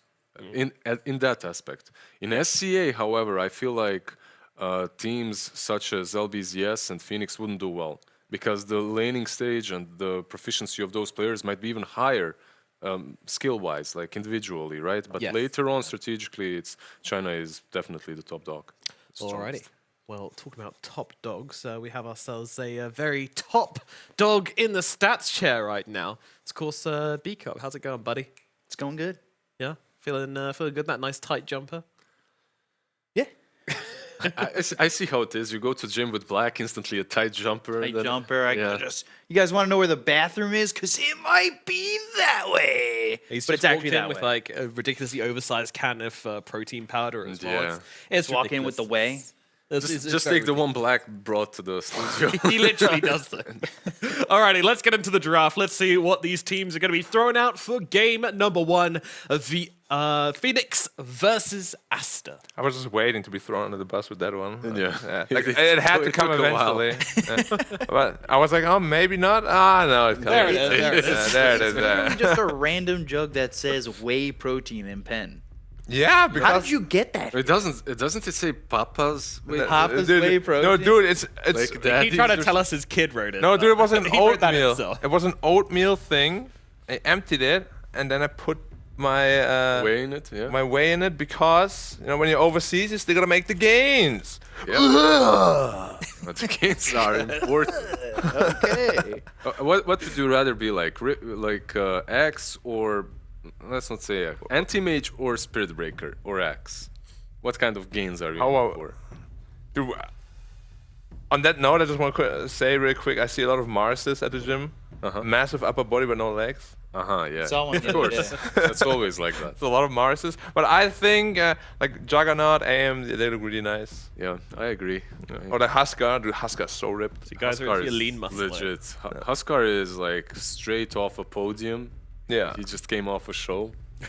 He's Mr. He's Olympia. still oiled up. That's why the He's- burning spears. He's very oily, Yeah. to be fair. He's very A bit of shiny. this. Well, let's talk about the draft. We have one, in fact. Spirit Breaker and Grimstroke. Pretty nowadays common opener, right? Good synergy. Yeah. Don't need to talk too much about that. But Undying on the enemy team. That's Queen of Pain. I like their opening on Phoenix. Maybe even a bit better than Aster's. Ooh. Queen of Pain. Wow, how dare you? Well, Queen of Pain was left in the pool by Aster. They want to play against it. Hero that's been banned out by almost every single team. Meanwhile, Undying, there's nothing for Tombstone, so it feels pretty solid, right? And if the Spirit Breaker is on offlane, Undying should do pretty damn well. Yeah, but picking Undying this early is usually Bad. bad. Yeah, because there's so many heroes that can counter it, right? Like, you don't need to put that Spirit Breaker in the offlane even. Yeah, of course. there's so many things even you can do. as 5, right? Or Yeah. 4 from the safe lane, whatever. Well, I've got you on some stats right now. Aster picking Grimstroke. They're 3-1 so far in the Chinese DPC, and this Grimstroke playing with a Spirit Breaker is also 3-1, and then up against that Queen of Pain, it's 4-3. So has a positive 50% win rate against the Queen of Pain. Yeah, but Quap in general, I mean, it's a very strong hero, don't get me wrong, especially if you ever reach 25 with the Lincolns and then the Lincoln's talent. But those two heroes on paper are really good against Quap. Yeah. Silence and just the stun from Spirit Breaker, really nice. And it makes sense that he's got a good positive-ish win rate against the Queen of Pain. Yeah, same for Puck, same for Kunkka. Heroes that can catch her easily and keep her in a spot. So understandable that they ban those out. She likes that, though. Void Spirit, for me, not as strong, but he does have his ways of dealing with the Queen of Pain. But he's more about avoiding damage than inflicting it. So Until She he hates bursts 3000 HP in late game. yeah, late It's game a it's great hero. early on. I mean, you can evade the Shadow Strike, right? So Yeah, it's yeah. kind of okay. But you know what hero looks really good against Quap and Undying? Mm-hmm. Anti-mage looks pretty good, right? All right, Lizard is walking out of the room. I'm done with the He anti-mage attempted to calls. steal his seat, You're but not failed. getting your anti-mage, man. Like, What did you do here? Look at that. oh yeah, that was from before. That's your whey protein. There's stains on the sofa of the analyst desk, which luckily I don't have to deal with. I wasn't here before, so whoever was here before, like, they are So getting flamed. Oh, yeah, well, shake. Ooh. Protein shake right there is going to games. Yeah, actually, he is drinking some. I think that looked like a nice I see really nice coffee as boba tea well or something. above him. You see on the edge of the table? Wait, who? Oh, an Above Aster. him? Yeah, on the right. There's toilet paper. Oh yeah. No, behind toilet paper there's a coffee. Yeah, but there's literally toilet paper on the table. Yeah, sometimes you have sweaty hands, and when you're playing, you want to, Yeah. not have those. And usually I use the whole roll. Yeah, yeah. I'm the same. When I'm casting, I have to have some toilet paper next to me because, well, some tissues next to me because Oh, the Reddit my haters. nose gets blocked Oh, for, sorry. for them to blow away the haters. No, it's like I don't know what it is, but like when I'm talking for a long amount of time, it just kind of vibrates my nose and it feels really weird. I need to blow it. Yeah. All Odd, right. isn't it? Do you get that B-cup? No. No. No. Should I get that checked out? Probably. I just blow out. Always vocal carry a cords. TP. Dude, you know what hero is really good right now? I like that. Gyro Tusk. I'm trying to look at Phoenix because it looks like M77 is not on the roster right now. Unless Really? he changed his name to CDR. Oh, yeah. CDR, cooldown reduction. Yeah. Okay. I'm wondering if that's a stand-in. Whoa. Maybe just switched up the name. Could. Yeah, I mean, That's more common in this region. Yeah, to be fair. we are getting to that place in which teams are starting to. Oh my god, that's a sick Morphling game. Yeah. It was good even after the first two picks. Well, not great versus Co-op, great versus Undying, and now you have that's Gyro so as good. well. It's just Wow. really solid. All right, you got issues. It is an offlane Spirit Breaker most likely though. Yeah. Unless they do mid lion, Yeah, or mid Spirit Breaker. which would make more sense. But yeah, not a whole lot of catch against the Morphling. You got a snowball though. It's pretty good. Is it? Sometimes Black. You don't being see honest the, with us right You now? don't see the sarcasm on his face, sadly, as the camera is pointed to towards more skilled people. Hey, I think I could take some of those in 1v1s. Some of them, some. The supports. The fives, Yeah. and the fours. And the, The threes. coaches. And the ones. Yeah, Lina banned out, and the Beastmaster by Aster. As you can see, Phoenix is still expecting a mid laner to come from Aster, which is understandable. All the spirits are gone besides Ember. But you know what's not gone? Leshrac. Ori Leshrac. Ori Lash? Sure. The legends. Phoenix need What does the stats say is the best pick here, become? Ooh. an offlane, I for believe, right? Phoenix in the off lane. Yeah. A stun would be nice. Let Run the me numbers. take a Elder look. Titan? Run the I'm numbers. gonna run it real quick I'm right now. 100% gonna be Mars, but run the numbers. No, but not versus Morphling, right? No, Morphling has a 2-0 against Mars overall. Wow, thanks, stats, man. What? Less stuns. What? It beats him in the lane though. That's pretty good. Yeah, but don't you just morph into him and like... Okay. Sure. Okay. That happens after level 6, but before level 6 you don't like it. So they've got a timing. is what You you're got a telling me. timing. I can confirm that It's a really strong lane. CDR is a sub. Oh. Golly goshes. So they get relegated and they're like, yeah, we don't want to play with you anymore. Bye. Get out of here. I don't know. It's fine. If you look at other regions, this is the tumultuous time when teams start disbanding even. Turbulent. Well, there was that team in the South That's American not the Division word I 2? wanted to use. Oh, I was just adding to your word. I was giving you another word. Give me another one then. And what are your Rambacious. crumpets? Okay, thank you. Butter my crumpets. The cookie has been broken for some of these, Butter has been churned. and the pot has been stirred. So they're adding some new spice in the form of CDR. Little gochujang in Meanwhile, there. Aster is all vanilla. They just want standard Sometimes, players. look, Vanilla is good. sometimes the curry just doesn't taste right, and then you need to substitute an ingredient. That's what Phoenix are doing. Okay, they need to Yeah. see if that works. You know, a bit of different.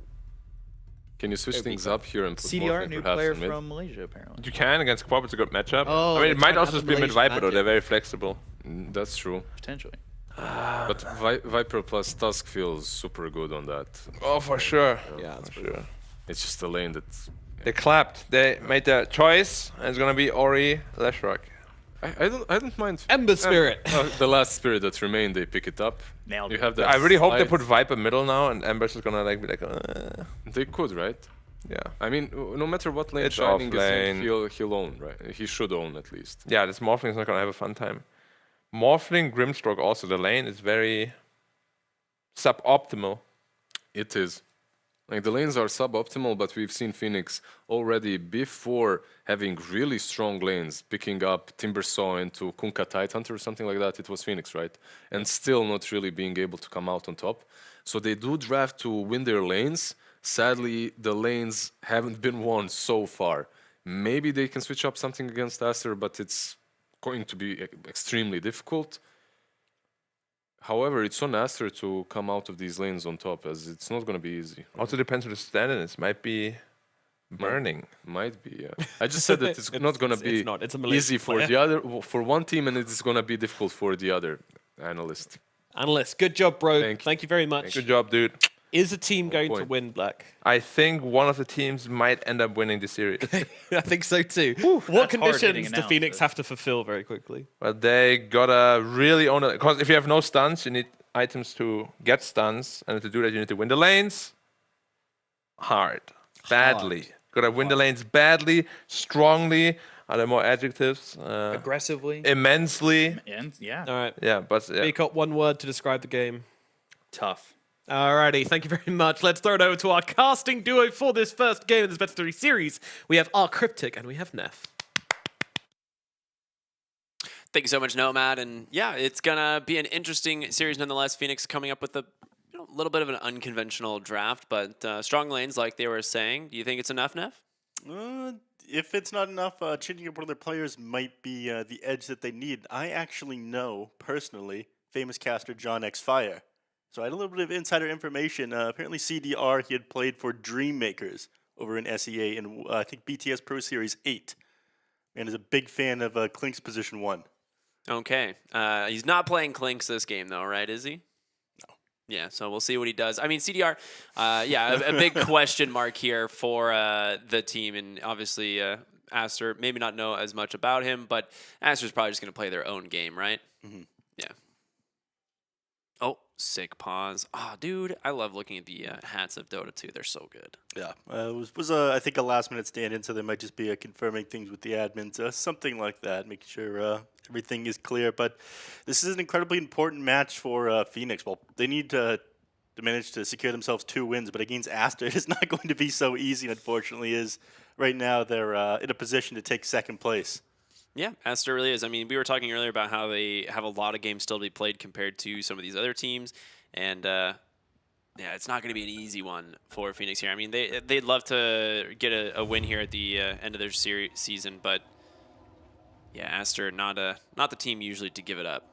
No, but he's going to be on the position 1 gyrocopter this game. You know, a hero potentially that could be flexed into a support, but outside of the Undying. Outside of the Viper, pretty normal lineup for the side of Phoenix. The only issue is, you know, like our draft was saying, they ended up counter-picking with the Morphling. That one ended up getting through. A bit of a mistake by Phoenix in the draft. Yeah, I mean, this is arguably a Dream Morphling game. It is a little bit of a rough lane into the Viper, since that's being played by Shining here. But at the end of the day, this Morphling, as it goes late, will feel super strong into both cores here from Phoenix. Actually going to go ahead.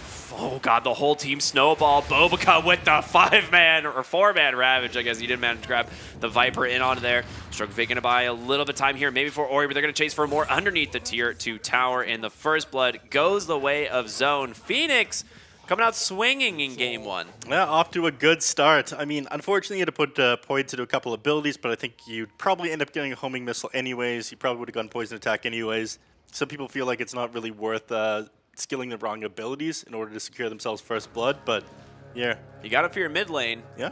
And honestly, the only ability that you probably wouldn't have scaled would have been the snowball, right? Everything else is pretty standard stuff. XXS here on the Spirit Breaker. Very excited for this hero this game. It's always a fun one to watch. Yeah. I mean, I think the Spirit Breaker is a little bit too broken right now with how well he farms. I mean, some of the issues that the hero had before was the fact that he just falls off towards the end of the game. But now, after he's able to just charge through creep waves, get himself a couple of items, and he uses items so well. It is insane. Yeah, I think I was talking about it. Right? He just feels like one of those heroes that each item increases his power power level, we'll just say, by so much more. Yep. In the mid lane here, look, Zone, he did end up going level 1 dagger rather than Scream of Pain, which we see sometimes to secure the range creeps. He did that, of course, to help secure himself First Blood. But I don't think it's going to matter too much. This is a skill-based matchup, the Ember Spirit against the Queen of Pain. Being able to dodge out the daggers coming at you with the Sleight of Fist is going to decide whether or not Ori performs well inside this lane. Otherwise, Zone definitely has the advantage. Yeah, I was gonna say, I feel like this lane, like as much as it is like a skill-based matchup, it is still probably like, I would say 60-40 or even 65-35 favored for the Queen of Pain. Yeah, absolutely. And unfortunately, you don't farm super well when you move over to the jungle. I mean, you can put extra points into Flame Guard if that's going to be your focus, and you figure you're not going to be able to lane against your opponent. But usually on Ember Spirit, you want to be macking out that Sleight of Fist first, so you can find kills, so you can harass the enemy mid laner against Queen of Pain. Not as viable. He's keeping her HP somewhat low. She's already sitting at half here.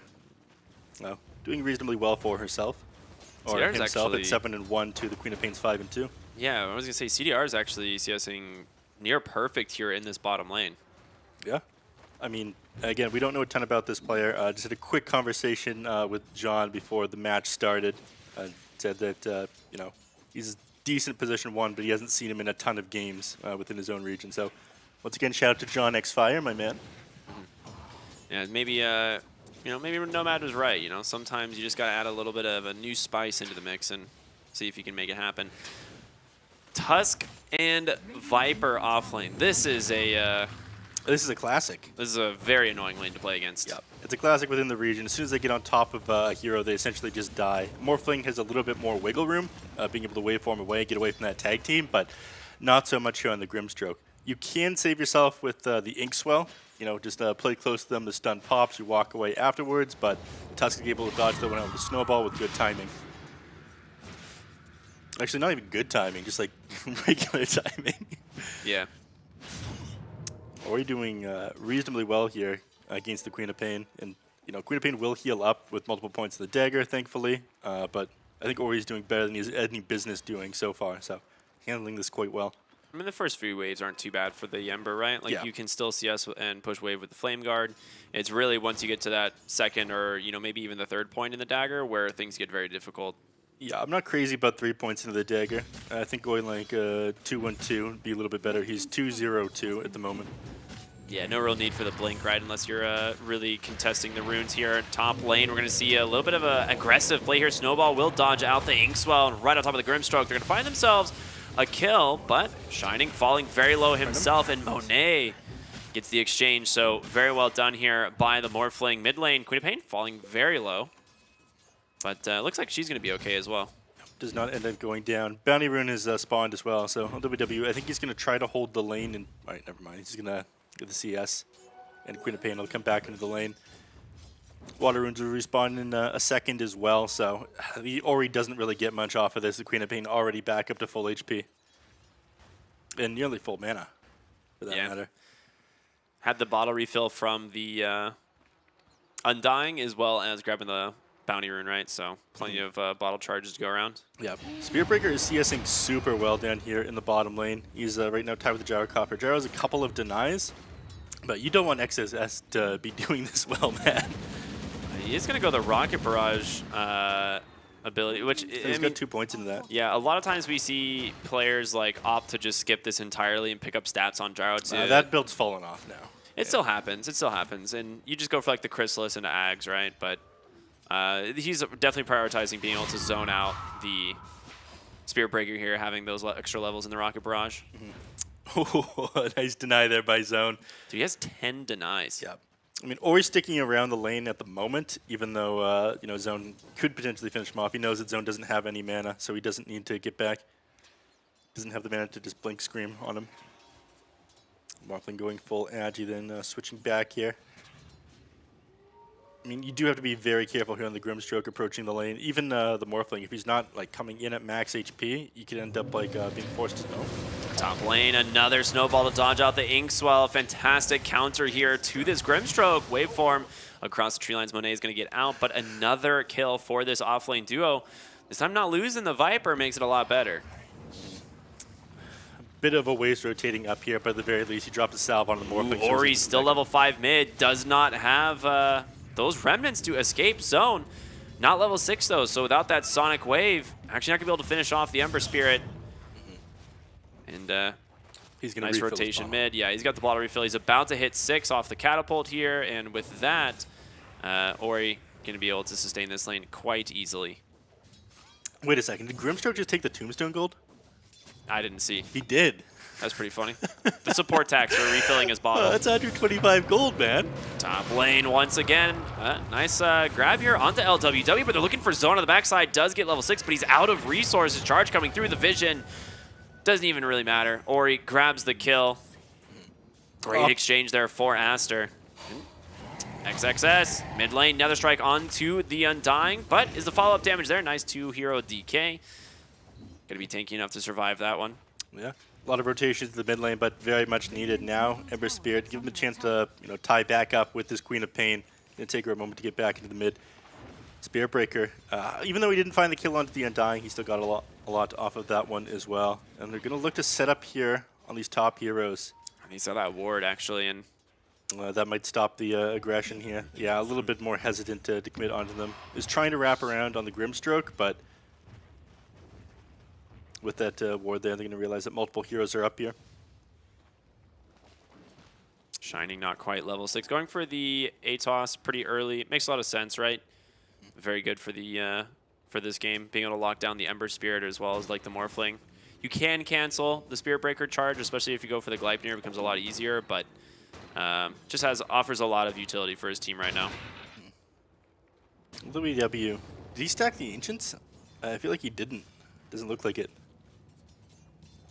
I feel like if you're playing the Undying, you're not sitting inside the lane. Like, you want to be making stacks for this Gyrocopter. Gyro, I don't think is far enough ahead of this Spirit Breaker. I mean, he's doing great compared to the Morphling.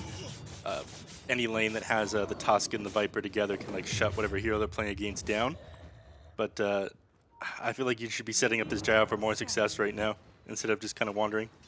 I love this. The double null tally build from the Spirit Breaker. I actually saw someone else running this earlier, but it's a pretty sick build. From core Spirit Breaker, that mana regen goes a long way, and then on top of it, increases all your spell damage, so not bad. All right, a lot of heroes setting up behind this top tier 1 tower, and I don't think you want to go for this dive on the Morphling. They're going to try, though. He's kind of baiting this out, though, and rightfully so. He turns around, and great charge on through, connecting onto 3, but the call down damage is there. In comes the Ember Spirit, though, and they're going to clean up big. Phoenix punished so heavily behind this tier 1 tower. They take down 2, looking for more. Pick Sonic Wave in from zone, unable to finish off Monet, though, and he does need to be careful. Will be able to blink away. 3 for 2, you lose 2 supports, but you get 2 cores. Not bad for Aster. Yeah, I mean, it looks like such a good fight. You have the heroes for diving. Tusk is great at running people down. You kept the Tombstone alive as well, but the Ember Spirit just cleaving people down with the Sleight of Fist just does way too much damage inside this team fight, so definitely not worth it taking that fight there.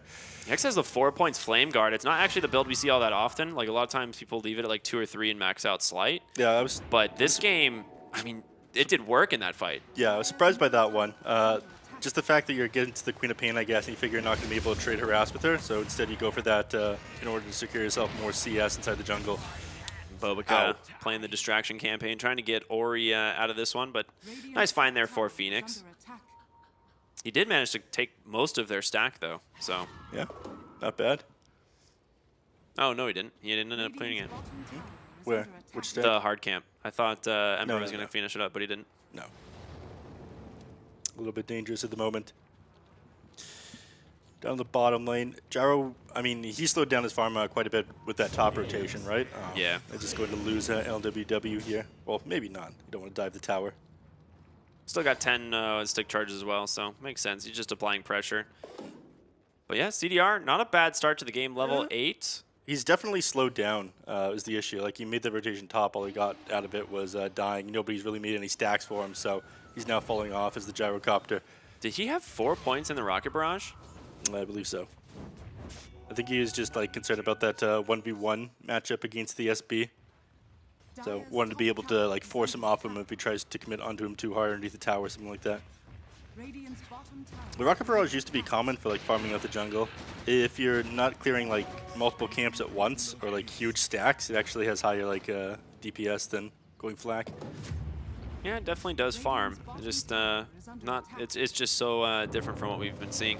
Inkswell onto the Ember Spirit mid. Wait a minute. We're going top to watch a tower. Undying gonna die mid here. Yeah, he is. All right. TP's coming through though. Snowball on over to Bobica. Nice shard block does connect. Ooh, that is a lot of damage from that Walrus Punch. Level 6 Tusk versus a level 4 Lion. That's pretty much what you would expect. Yeah. Spread out. But we're not too happy about that dive not working. They try to fortify them. Oh, there it is. Catapult still standing.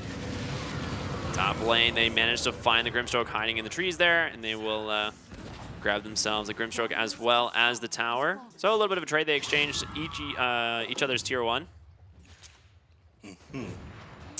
Bushar picked up Spirit Breaker. What do you just charge? Just a small camp, it looks like, in order to clear it out faster. I guess just working on getting neutral items. I just look at the Morphling here going into late game, and it's like he has so many good targets on the side of Phoenix, but you also, once you have an Aghanim Scepter, just become all like Spirit Breaker 2.0.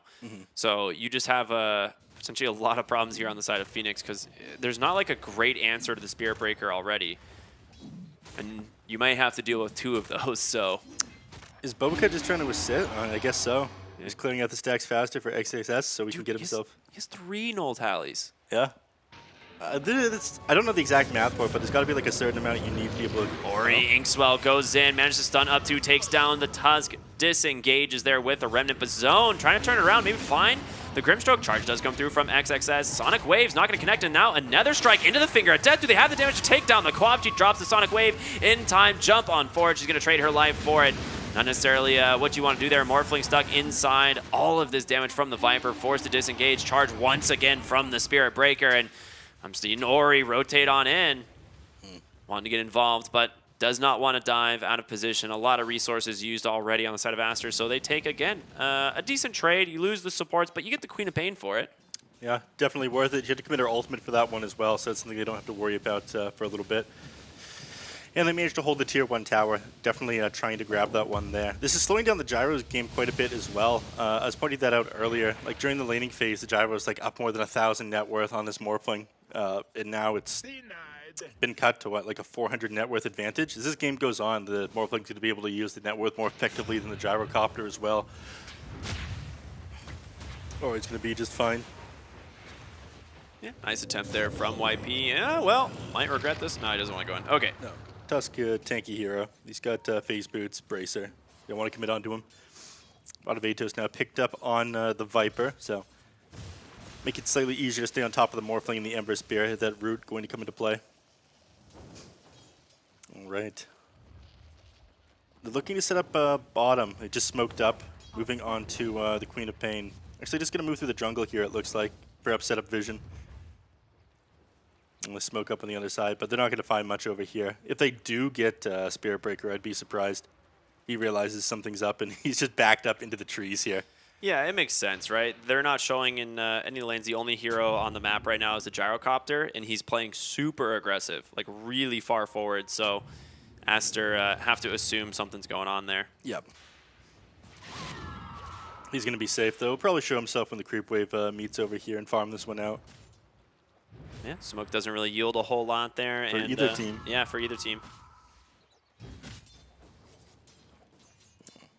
Atos is completed there. Tusk going for the first item, Blink Dagger, not that uncommon. Does need it for the saves as well. Obviously, if the 2 heroes manage to get caught by a Soulbind, you can go in, grab a Snowball, and try and save them, which is always really important. Yeah, great save with the amount of disabled they have as well. Just being able to get someone out of the Lion Hex or Impale or even Spirit Breaker charge and give them time to activate their BKB. So important that he has that if Gyro is going to be frontlining. He's almost got his BKB completed. He's what, 1,400 gold off at the moment. Man, Dragonlance BKB. I mean, he could also disassemble the Dragonlance if he wants to get it even faster, which is what we typically see. But first item BKB on a Gyro, it means that he just wants to fight, right? Like, you're not going the farming build here. Yeah. It has shown. Again, he's only like 400 Whoa, net with it. Queen of Pain going down bottom. Monet, Bobica going to find that one. Big find. Ori now looking for Top lane? Nah, okay. He's just baiting out some spells. He's going to see this enemy team and back on out.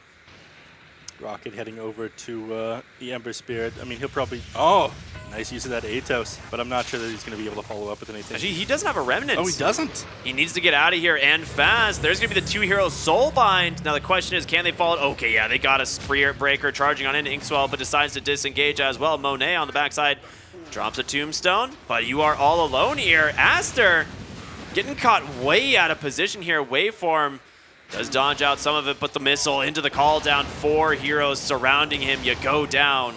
That is a series of pretty big errors by Aster there. Yeah, I don't think Ember Spirit expected them to commit that hard on him, but I think they realized on Phoenix, oh, this guy hasn't used his Remnant yet. He's going to be going down here. And they just rip him apart. Morphling they lose as well. He ends up committing the waveform not to go into the missile, but away to it. I think he was just dead there regardless, though. Charge mid onto zone. Inkswell's gonna stun him up. They manage to find themselves a return kill here onto the Queen of Pain. Snowball gonna connect. They have the damage to take down the Spirit Breaker. Looks like they do. Ori unable to keep his hero alive. And I mean, these trades are kind of favoring Phoenix. You gone this aggressive BKB on CDR, and you're actually finding kills around the map. Yeah, now all of a sudden, just snowballing off of this one, and Gyrocopter finally pulling ahead of the Morphling. That last death did cost Morphling quite a bit. I'm a little bit worried. We're now 15 to 10 here, the 17-minute mark. Tier 2 neutral items will start to drop here. Another Shawl. That'll probably go the way of Ori with his maxed out Flame Guard. Well, that one's on the Gyrocopter, so that'll go the other way. Oop, top lane once again. Speaking of Ori, they found him. Sleight of Fist does get out with the Remnant, so he's going to be okay. Yeah, Queen of Pain will probably take another Shawl. Essence Ring, all pretty good stuff. Yeah, I mean, tier 2 items, relatively important to the state of the game, of course. But Morphling, he's like the end-all, be-all to this game, it feels like, right? Like, he is the biggest carry as this game goes on. He's just Gyrocopter, but better, almost. So there's another Shawl for them. Yeah, there you go. One for each team. Philosopher's Stone as well. Spirit Breaker now has his Shadow Blade working towards his Aghanim Scepter. So, I mean, the Null Tally build, the idea behind this is you need to get to the point to where charge one-shots creep waves, right? And so the Null Tallies get you there faster until sometimes you need, like, more spells, but this ends up doing the work, so. BKB done on the Gyrocopter. I believe he's going for, what, Yasha, maybe get a Sanjin Yasha as his next item. Just extra status resistance is going to be pretty important against Spirit Breaker and a Lion. The Embrace picked up. That's a nice find. Clear out some stacks. I want to see what the Queen of Pain was working on. I know, there we go. She has the Orc completed, yeah, because we see the Manta style coming out from the Morphling, and Ember Spirit was forced to go at Yule's, which never feels very good. Mm-hmm. I mean, that makes sense. It is definitely necessary, and Ori, you know, he has it already queued up. Top lane, Blink reveal from Bobica, gets the Hex into the Finger of Death, and goodbye, Queen of Pain. Fantastic find there from Aster. They're actually rotating in on the rest of the team. They might want to try and punish this LWW here on this Undying. Drops a Tombstone, will get Vision of the Grimstroke, Snowball to cancel the TP. Bobica, see you, boy, I'm out of here. Yeah, they thought about sticking around on the line for a moment. At Ori? He's just cutting the wave. He's got he sleight dodge of... this, okay. right? Oh, he's not going to. Okay. Yeah, there's no way they catch him, right? Nah, no chance. Under attack. He's got Okay, yeah, 2 they're remnants backing up available. now. He's in the tier 2. I mean, I see the heroes just like trying to cut the creep wave and whatnot, running towards where the missile's going. I thought they might be pulling a crazy dive into the tower. Nice find on the Queen of Pain, though. But like I was talking about before, he's forced to go a Yule Scepter on the Ember Spear, which never feels good. But you are forced to get that one if you just don't want to be feeding to the Queen of Pain. Like a BKB would be ideal for you, but... Looking for Ori again, top lane. Atos is there, as well as the Orchid. He needs help and fast, but he's not getting it from his team. So Ember Spirit's going to go down. Another pickoff going the way of Phoenix, 17-11. I think a little bit to everyone's surprise here. Phoenix looking very good. I mean, maybe this change-up is exactly what they needed. Maybe not like a difference of skill, but just shaking things up for the team, give them a new confidence boost here. Against a team like Aster, it's surprising that Phoenix is popping off like this, but power to them. Yeah, Roshan #1 going to go the way of Phoenix Zone, grabbing himself the Aegis, of course, a DD rune there, just making it a little bit easier. But CDR almost has his Aghanims, just about 1,200 gold away. So item timing is definitely happening here for the side of Phoenix, but to me, the net worth is still an issue, right? You still have heroes on Aster finding farm. They are playing the map fairly well. I mean, Gyrocopter is obviously going to outfarm the Morphling with his Rocket Barrage, with his extra movement speed and a Flat Cannon, but he isn't far enough ahead, I feel. And next 3 heroes, well, yeah, next 3 heroes are all on the side of Aster. So again, just everything going the way of Gyro. As long as they can shut this hero down in the team fights, then it becomes pretty easy for them. And when you have Lion and Spirit Breaker to fall back on, you are going to be able to solo him out. So maybe they are going for their objective here on Aster, and Phoenix just playing into their hands. The later this goes, I think the better off they are. Like you said, out-carry potential here on Aster, and the fact that if they put all their eggs into the Gyro basket, they're in trouble. Yeah. Charge top lane, XXS, having some fun. Trying to clear up the creep wave. They do have the missile heading out, though. Don't know if you want to dive that far behind the tower fortification there. Be able to protect the tower. 5 heroes still positioned top, but I mean, on the map, it's Aster finding more. Like, they're getting mid lane, they're getting bot lane, Spirit Breaker cleared out top. Like, they are being more efficient. Well, it's exactly like Bobica said, spread out. It is. Yeah, that is true. He's just out farming them here. All right, they will finally be able to take this top tier 2 tower, which will open up the outpost. So at the end of the day, Phoenix do get the objective that they want. And actually, they're not doing that. They smoke up, and I'm sure that Aster think they're going to be taking the outpost, and they're trying to use this opportunity to jump a hero when they think they have a moment where they're safe. I mean, Ember, they don't find him. He's on the top rune, but he's going to walk right into the Queen of Pain, but he has an illusion rune. Nah, he's still dead anyway. They find the kill. Beautiful. That was a nice fake there by Phoenix. I mean, you see the enemy take the top tier 2, you are certain they're going to go for the outpost immediately afterwards, but they just skipped that one. They'll go back for it now and take control of Aster's jungle, and then maybe start to outfarm them. Yeah, Gyrocopter now going back for the Chrysalis. So he's doing pretty well for himself. Still top of the net worth. Not by as much as we would have expected, but still doing pretty dang good. Zone actually having a fantastic game on his Queen of Pain. Yeah, he's doing quite well. And again, part of the reason you went for the Yule Scepter on the Ember Spirit is because you're doing super well on zone. If you could stall out for the BKB, great, but with that Orchid already completed, he needed to get like the quickest dispel possible, and that is Yule Scepter on Ember. Smoke up and charge mid. XXS going to cancel that one, but they managed to find the Viper. Pretty easy pick off there. A lot of gold actually going the way of Bobica there. Finger of Death kill. Mega kill streak ended. You take those if you're the support. Yeah, and even though they've got the Aegis, they're now back on their side of the map. Aster recapturing their outpost, probably reclaim their jungle. Establish vision again. And they've got vision pretty deep inside the Radiance jungle as well. As soon as Queen of Pain shows over there, I think that they might make a play across the river. If Queen of Pain shows over there. It looks like she should opt to move over to that hard camp. And she's just on her way to that BKB, only a few hundred gold away, so you can see her now. Decent timing for her. Ember Spirit just safely farming up the bottom here. You're not going to be able to catch him out. Yeah, as soon as he saw Queen of Pain come into vision with that Observer Ward, he just remnants back out. Doesn't even want to allow him to drop that Orchid onto him. I mean, he knew she was there for a while. Yeah. Oh, top lane, XXS, managed to find CDR. BKB gets popped, bashed up for the moment. Can he actually get away? That's a huge kill. But they managed to jump onto the Spirit Breaker 2 here. Soulbind Snowball. Wait a minute. That's a double snowball. Morphling used it as well. Take your snowball, I'll raise you my own. And now Monet chasing onto the Viper. Bobica deep blinks on in, able to hold up this Undying. But here comes Zone on the Queen of Pain. Takes down that Lion. Monet will be able to TP home. Grimstroke not going to be as lucky here as YP will control him up. A Walrus Punch to finish it off. A 2-for-2 trade. Again, though, it's supports for cores. This is like the 3rd time we've seen this. Yeah, it just keeps happening. The Gyrocopter going down time and time again. He's your top net worth here on the backline. Ori about to finish off YP. Snowball's going to stall this one out. He should just Remnant dodge. He's got a Yules. He's not going to go for it. He can finish him off, but okay, he's still got the Yules now. This is what he was waiting for. I should never try to correct Zone on his gameplay. Yeah. Rookie mistake by me. Yeah. It's all right. Yeah. I'm sure he'll forgive you. XXS has his Aghanim Scepter now on the Spirit Breaker. I mean, this Spirit Breaker is so farmed compared to some of the other ones that we've seen so far in this tournament. He just killed the like half that creep camp going through it there. Yeah, you just charge something and then it dies. It's pretty sick. Dude, he could just Nether Strike CDR if Morphling's able to make it in time. He was waiting for I think charge to come back off of cooldown again. You'd be diving the enemy side of the river, which should be a little bit scary. You don't want to risk that one. And if Undying gets over to you, you know, suddenly it becomes a lot harder to kill, finish him off if he's spamming out Soul Rip, spamming out Holy Locket onto you. It's like 630 or something like that, heal.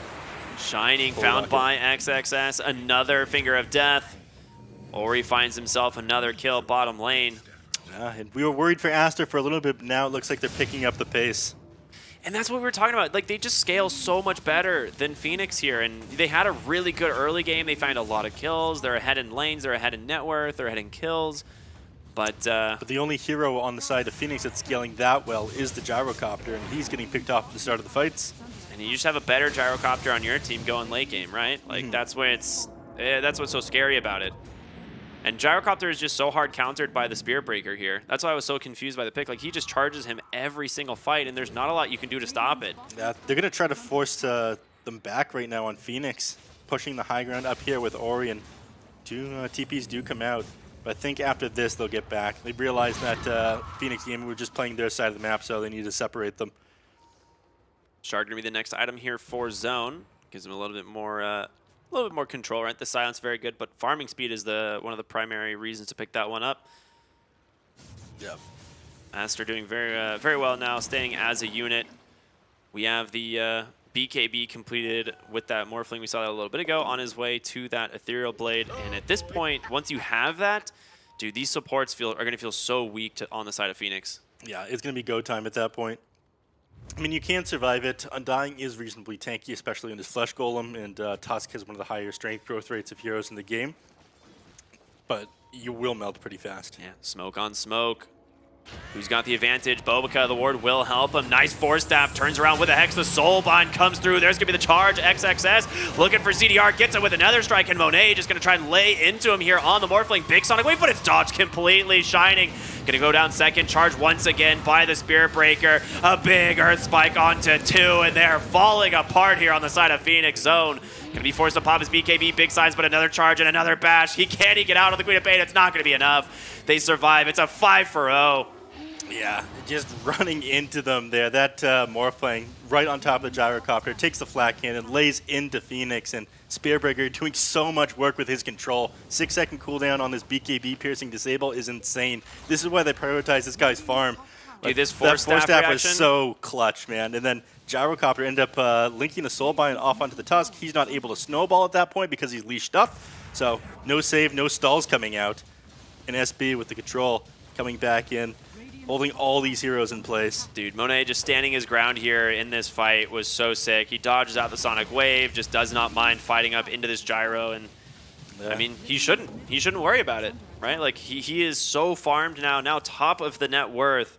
We knew it was eventually going to get there. Yeah. Respect to Queen of Pain for trying to finish off Ori at the end there, blowing on top of him just to clutch out as much damage as he could, but it did not end up being enough. Sometimes you just get charged and bashed again. Yeah. Yeah, it's really well played here by Aster. They just are feeling so strong now, even though the score, 20-21 would suggest otherwise, but the 7K gold lead is going to start to become a very big problem. I gotta try the Spearbreaker build. Well, what, like 2-3 null talismans. Make sure you get the Nether Shawl for the extra spell amp. You just farm so fast. Yeah, now he's got a Kaya to boot, so yep, very good. Shiva's Guard on Ori. I mean, that is such a sick item this game. Yeah. Vision, the healing reduction. I mean, the healing reduction is huge against this Undying. Oh boy, that is a charge top lane, plus the Inkswell. Gyrocopter never stood a chance. They actually find Zone as well. The Nether Strike, the BKB doesn't matter, and now Ori hunting on the backside, LWW. Nice moves as he's going to be able to dodge it out there with the Glimmer Cape, but dude, you just lost 2 cores without buyback. You're down 10K gold. Roshan respawning in 18. What else can go wrong here for Phoenix? Well, it's about to get worse because they're about to lose their last outer tower, and at that point, I think Aster will get back, take that Roshan, and then look to go high ground, and 10K disadvantage. There it is under their tier 4s. Dude, this Spear Breaker is really having a good time. He might regret this one, though, all right. You know, sometimes you just got to have a little bit of fun, but Monet goes in, drops a tombstone right inside of their base. LWW, Glimmercape protecting him once again. They don't even care about Roshan, man. They say screw it. Maybe you want to care a little bit. Queen of Pain respawning in a couple of seconds. I think you should at least be hesitant. All right, Monet about to have an Aghanim Scepter, so the second Spirit Breaker coming in. You know, it's going to just get my favorite was the double snowball coming out. I think that was my favorite moment so far this game. That was a pretty good one. Yeah. I was like, I see hero get sucked in. I see more heroes get sucked in. I'm like, It's a second snowball. What's going on here? Where did all the heroes go? Well, there it is. Aghanim Scepter. I'll have the gold for that after this creep wave here. And imagine they're about to scat out the Roshan. They'll take this one and then look to close the game out. They do have to wait for SB to come back up. He has a large part of their team fight controlling these BKB heroes. This Viper has just felt pretty underwhelming after the laning stage. He does like the Spirit Vessel, Atos. He's going for the Aghanim Scepter. It's a lot of magic damage, but I mean, it doesn't feel like it's doing enough on against Aster here. No. There it is, clearing through Roshan pretty quickly. I mean, they scanned this one out, but they got to try, I guess. There's not much you can do against this. I mean, the team fight is so overwhelming by Aster. If you could get the lockdown onto Monet. They've got a good ward on the high ground there, too. So even if you manage to get into the pit, you're fighting under Aster's vision. You just don't have enough stun to deal with this Morphling. You've got, like, Snowball, Walrus Punch, and Homing Missile. That's it. Everything else is able to either BKB or Manta style off. You can probably BKB almost all of that anyway, right? Like, outside of Walrus Punch, nothing very fast there. And Walrus Punch alone isn't going to be enough damage to blow up this Morphling, so it feels like there's no solution to this. They were doing reasonably well enough in the early game on Phoenix, but again, the Gyrocopter ended up just falling off. I think a lot of it came apart when they tried to dive behind that tier 1 tower in the top lane and lost 3 of their heroes. Yeah, I mean, Spirit Breaker kind of returned a little bit of a favor, diving all the way to the tier 4 towers or even close to the fountain there, but yeah, it's just drops in the bucket here as Aster has a pretty huge lead, 14,000. Zone BKB forced to BKB. Forced. Yeah, they were certain the rest of the team was going to come in there. But with that, I mean, the mind games from the Spirit Breaker. He's queuing up the Wind Waker. This guy wants to go fast in F. Fair enough. I think at this point he feels the game is secured. He's just trying to have a good time. The actual usage of this Wind Waker, I mean, it's not like we're seeing a Enigma or a Faceless Void that you're trying to save them with this item. It is so expensive, it only gives you 50 movement speed. But 50 goes a long way for Spirit Breaker. 50 goes a long way for Spirit Breaker. Yeah, no, it is pretty wild build, but quite funny indeed. Yeah, CDR trying to finish off his Daedalus before Aster managed to break high ground, but it's coming soon. And this is only if he manages to get his courier outside the base into the secret shop, and that's just as unlikely. You almost have the Aghanim Scepter. What did he just buy instead? I missed that. And the Ember Spear. We'll see in just a second. Might have been the Shard, actually. It's hard to say. Continuing to farm up everywhere. Yeah, that's a cool interaction there. I think Black said it really nice in the last series. Spear Breaker's just dumb. I mean, the fact that he does so much damage to creeps now is just ridiculous. If he can farm out the wave that quickly, he can get all the items in the world, and he's very scary with items. So now has the gold for the Daedalus on the Gyrocopter, but I think maybe he wants to save money for buyback. They're going to try to leave their base and find something. And they smoke up, yeah, but it's so hard to find the Spirit Breaker, of course, as he's mostly just playing Quick Charge and Shadow Blade away. LWW going to place out a ward. But there's no one here on Aster. They don't have any eyes on their team. They're going to go for a smoke themselves. Yeah. What's he charging right now on the SB? Is he probably the Queen of Pain? Yeah. Looks like it. Oh, the double charge zone. Oh, no. Oh, no. Nether Strike comes through. Nice snowball to save him, but Monet, he's in the base with the BKB. She's able to get out, but there's going to be the Soulbind holding her in place. Now it's going to be Gyro in trouble. Can they actually get out of this? CDR with the BKB getting a little bit of space, but they just take down 2 with so much ease, and Aster They're going to come back again. I think round 2 is coming here pretty soon. Yeah, there it is. The first charge comes through. The second one from the Morphling. Gyrocopter goes down. Now looking for Monet with a double kill. Takes down this Undying. He has a buyback available. And now Ori trying to just burn down this Viper. They're going to give it on over to Monet. Triple kill. Beyond godlike on this Morphling. Nobody surprised here as Monet still has the Aegis. For another minute and 23 seconds. We don't see the GG out yet, but that absolute beatdown of the double charge coming through. Your cores, they don't stand a chance, and there's your last hero gone. Yeah, beautifully done here by Aster, and Spirit Breaker walks away unfazed. 5 heroes dead. There's going to be the GG, and Aster will take game number 1 here in this second series. Yeah, this Spirits equals broken for sure. Yeah, it really rubs the salt in the wounds when like you get connect on the first charge. You're like, okay, I got BKB, I'm gonna make it out of here, right? And then the second charge comes through, and you're like, oh, okay, okay, nice. Yeah. I mean, they didn't end up connecting the Nether Strike right away, but there was no getting out of that one. Even with the snowball save, the Soul Bind comes in afterwards, and that was an excellent counter to the Tusk in a number of these team fights as well. I think once it got to the late game, they weren't really going to stand a chance, but Aster, they knew exactly what they were doing. We were concerned here on the casting desk about like the early game strength of Team Phoenix there, but they managed to pull through on Aster, shut down the Gyrocopter, realized that he was the main problem they had to deal with, get a couple kills off into him, and close the game out. Yeah, I mean, Aster just seems like such a well-oiled machine at this point, and you know, it's not that surprising because we a lot of people consider them the second strongest team currently in the region. They're the only team to take even a game off of PSG LGD, so it's a hard one here for Phoenix. Obviously, we'd like to see this team come out with at least 1 win here, but not having a great time. Yeah, well, congratulations to Aster on their first win here, but with their backs against the wall, we'll see if they can clutch something out. Yeah, we'll see. We're going to send it back to the panel. Go ahead and take it away, everybody.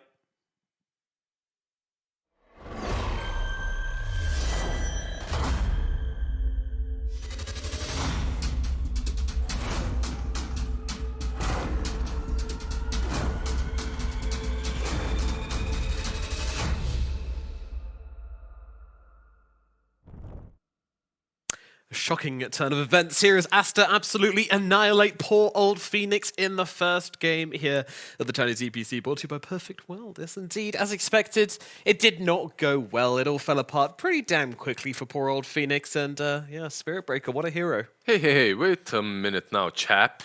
Oh. It started off all right. They had some decent laning stage. Indeed, as we said it would. For the first 9 minutes of the game. Before they hit level 6, indeed. Yep. And then they just get outplayed a little bit. Morphling dies here and there, but nothing really mattered way too much. We do a little bit. I would say a lot bit. A lot of it. It's all planned. A lot of Morphling dying, all planned. All part of the Lanham's master plan, right? Mm-hmm. Yep. Yeah, I mean, there was like 2 crucial fights, right? Like one at the tier 1 top where they get like 3-man impaled and Morphling waved and Ember Spirit, everything. They all die super fast. And then the second fight at the ward spot on the high ground where Morphling turns into Gyrocopter and says, hold your beer, I'm going to show you how to do it. Gets an ultra kill. They stole his rampage. Call that a flat cannon? This is a flat cannon. But stealing Monet's rampage was pretty grief by Ori.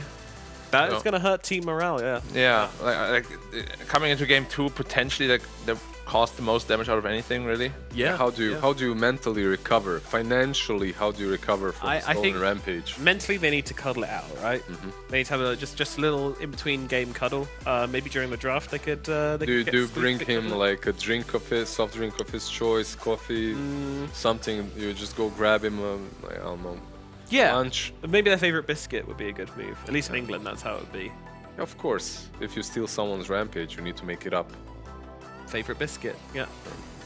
Is this the snowball play? It's a snowball play. It's a snowball play. Nice Pretty good one. Pair of snowballs here, right next to each other. Look at that. Everyone's just like, get in. We're going for a ride. And then Spirit Breaker is like, see ya later. Yeah. Out of here, boys. This hero sucks. Spirit Breaker is so annoying. Yep. Once he gets that X, especially if he's on offlane, just too strong. Speaking of Phoenix, I did like the itemization. We were talking about the lack of catch. They went for that Atos on Viper. It allowed them to kill off the Ember once in the jungle. But besides that, just I think this is the moment. This is the moment, Lizard. This is it. Whoa! Look at those. Dodge look the at wave. So sick. Waveform, nice. Oh, Same place by Monet. Yep. This is why This isn't the casting desk, Black. play by play. Come on, Black. No. This is literally why Morphling was such a good pick in this game. Ori, come on, man. Need to work on that one, buddy. It's But unfortunately, with a draft like this, when you're unfavored from the beginning, it's only gonna get not worse. from the for you. beginning. Not from Okay, sorry, from minute 15 Come on, don't onwards. take that away from them, Black. But They had that's the very thing. little of this game. We always say the same thing about them.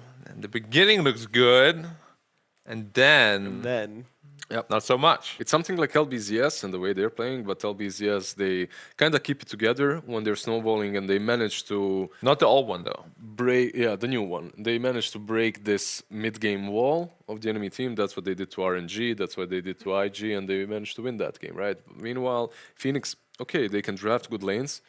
It just doesn't really form into anything afterwards. Yeah. Very solid foundation, but execution afterwards is not there. Who was MVP for Aster then? I feel like we haven't seen a support MVP in this entire DPC so far, by the way. Sync you yesterday. Jinky yesterday. Yeah, Lucky he Black. had a very memorable All right. game as well. Cool. Nice stats, though. Who was it? Thanks. Probably Monet, right? Yeah. I mean, on the stats board, but who was it for you? Babok. Babok? Babokes. Babokes. Yeah, our boy. What It's about, not gonna be him. It's gonna be Bonet. Like, what about XXS? it's Spirit Breaker. But he was a pretty big one. He was a pretty big one, but do you give Spirit Breakers MVPs? You set a bad precedent, you know. Yeah, You telling people, oh, right. look how good you can be if you pick Spirit Breakers. There's no skill on that. It's I just someone shows a map, press Q, I don't want to give. rampage. I don't want to give MVPs to Spirit Breakers. It kind of feels meh. It's wrong. It's Yeah, wrong. It just feels wrong. In a patch such as this one, it's like giving Meepo MVPs when he was broken. Yeah, I think we do Doesn't need feel to we do need to ask a question though. When I'm assuming we're probably going to be talking to Aster later, I think we need to ask whether they think they've got the strongest Morphling in the region. Because currently Shiro has made a claim for it, or at least his teammates have. Do they play home? They don't, right? Not sure. I think they played already. Yeah, I think they Yeah. 2-0'd them. Yes. Yeah, you're right. Was that Vici? I don't remember. Either way, It was it's also good. VG. I think it was Also both probably. They are 2-0ing everyone right now, aren't they? Yeah, It's been pretty. Not LGD, no. Not LGD. No, they got 2-1 by LGD. Mm-hmm. They're the only team to take a win off LGD so far. Yeah, Yeah. they're the only ones. Yeah, LGD is, As expected, a little bit. If anyone is going to take that game, it will be Aster. LGD is 10-1, right? Yeah. In the last season that we watched, it was always kind of neck and neck. You had PSG LGD, you had Vici Gaming that would fight for the slot, IG as well. This Yeah. time around, there's only one king. IG is like literally almost guaranteed relegated because they're playing Aster and Aster and LGD. LGD. Yeah. They had like the easiest games first, lost most of them. Now you play the big boys. They're like, guys, Maybe that sparks something special though. yeah. Maybe LGD showed generosity. Say, look, we'll play techies against you. And And still beat you. Yeah, the last time we saw techies, I think it was actually Aster who played it, and they got like a 30-minute GG out of someone. Oh no, it was LGD against Aster, I think. Yeah, I mean, was- Sync you techies is legit. Yeah, with the whole situation in IG and the fact that they not only replaced Kaka, but they wanted to replace someone else as well in their team, which didn't happen. I can understand how some players might feel a little bit demotivated to perform to the fullest. Do I want to play for this team which Yeah. is actively trying to replace me? Yeah, some players get motivated by that, right? Some players try their best to even look better. Prove but- wrong, yeah. Yeah, prove everyone wrong. but Doesn't work. It usually doesn't work. Screw the yeah. haters.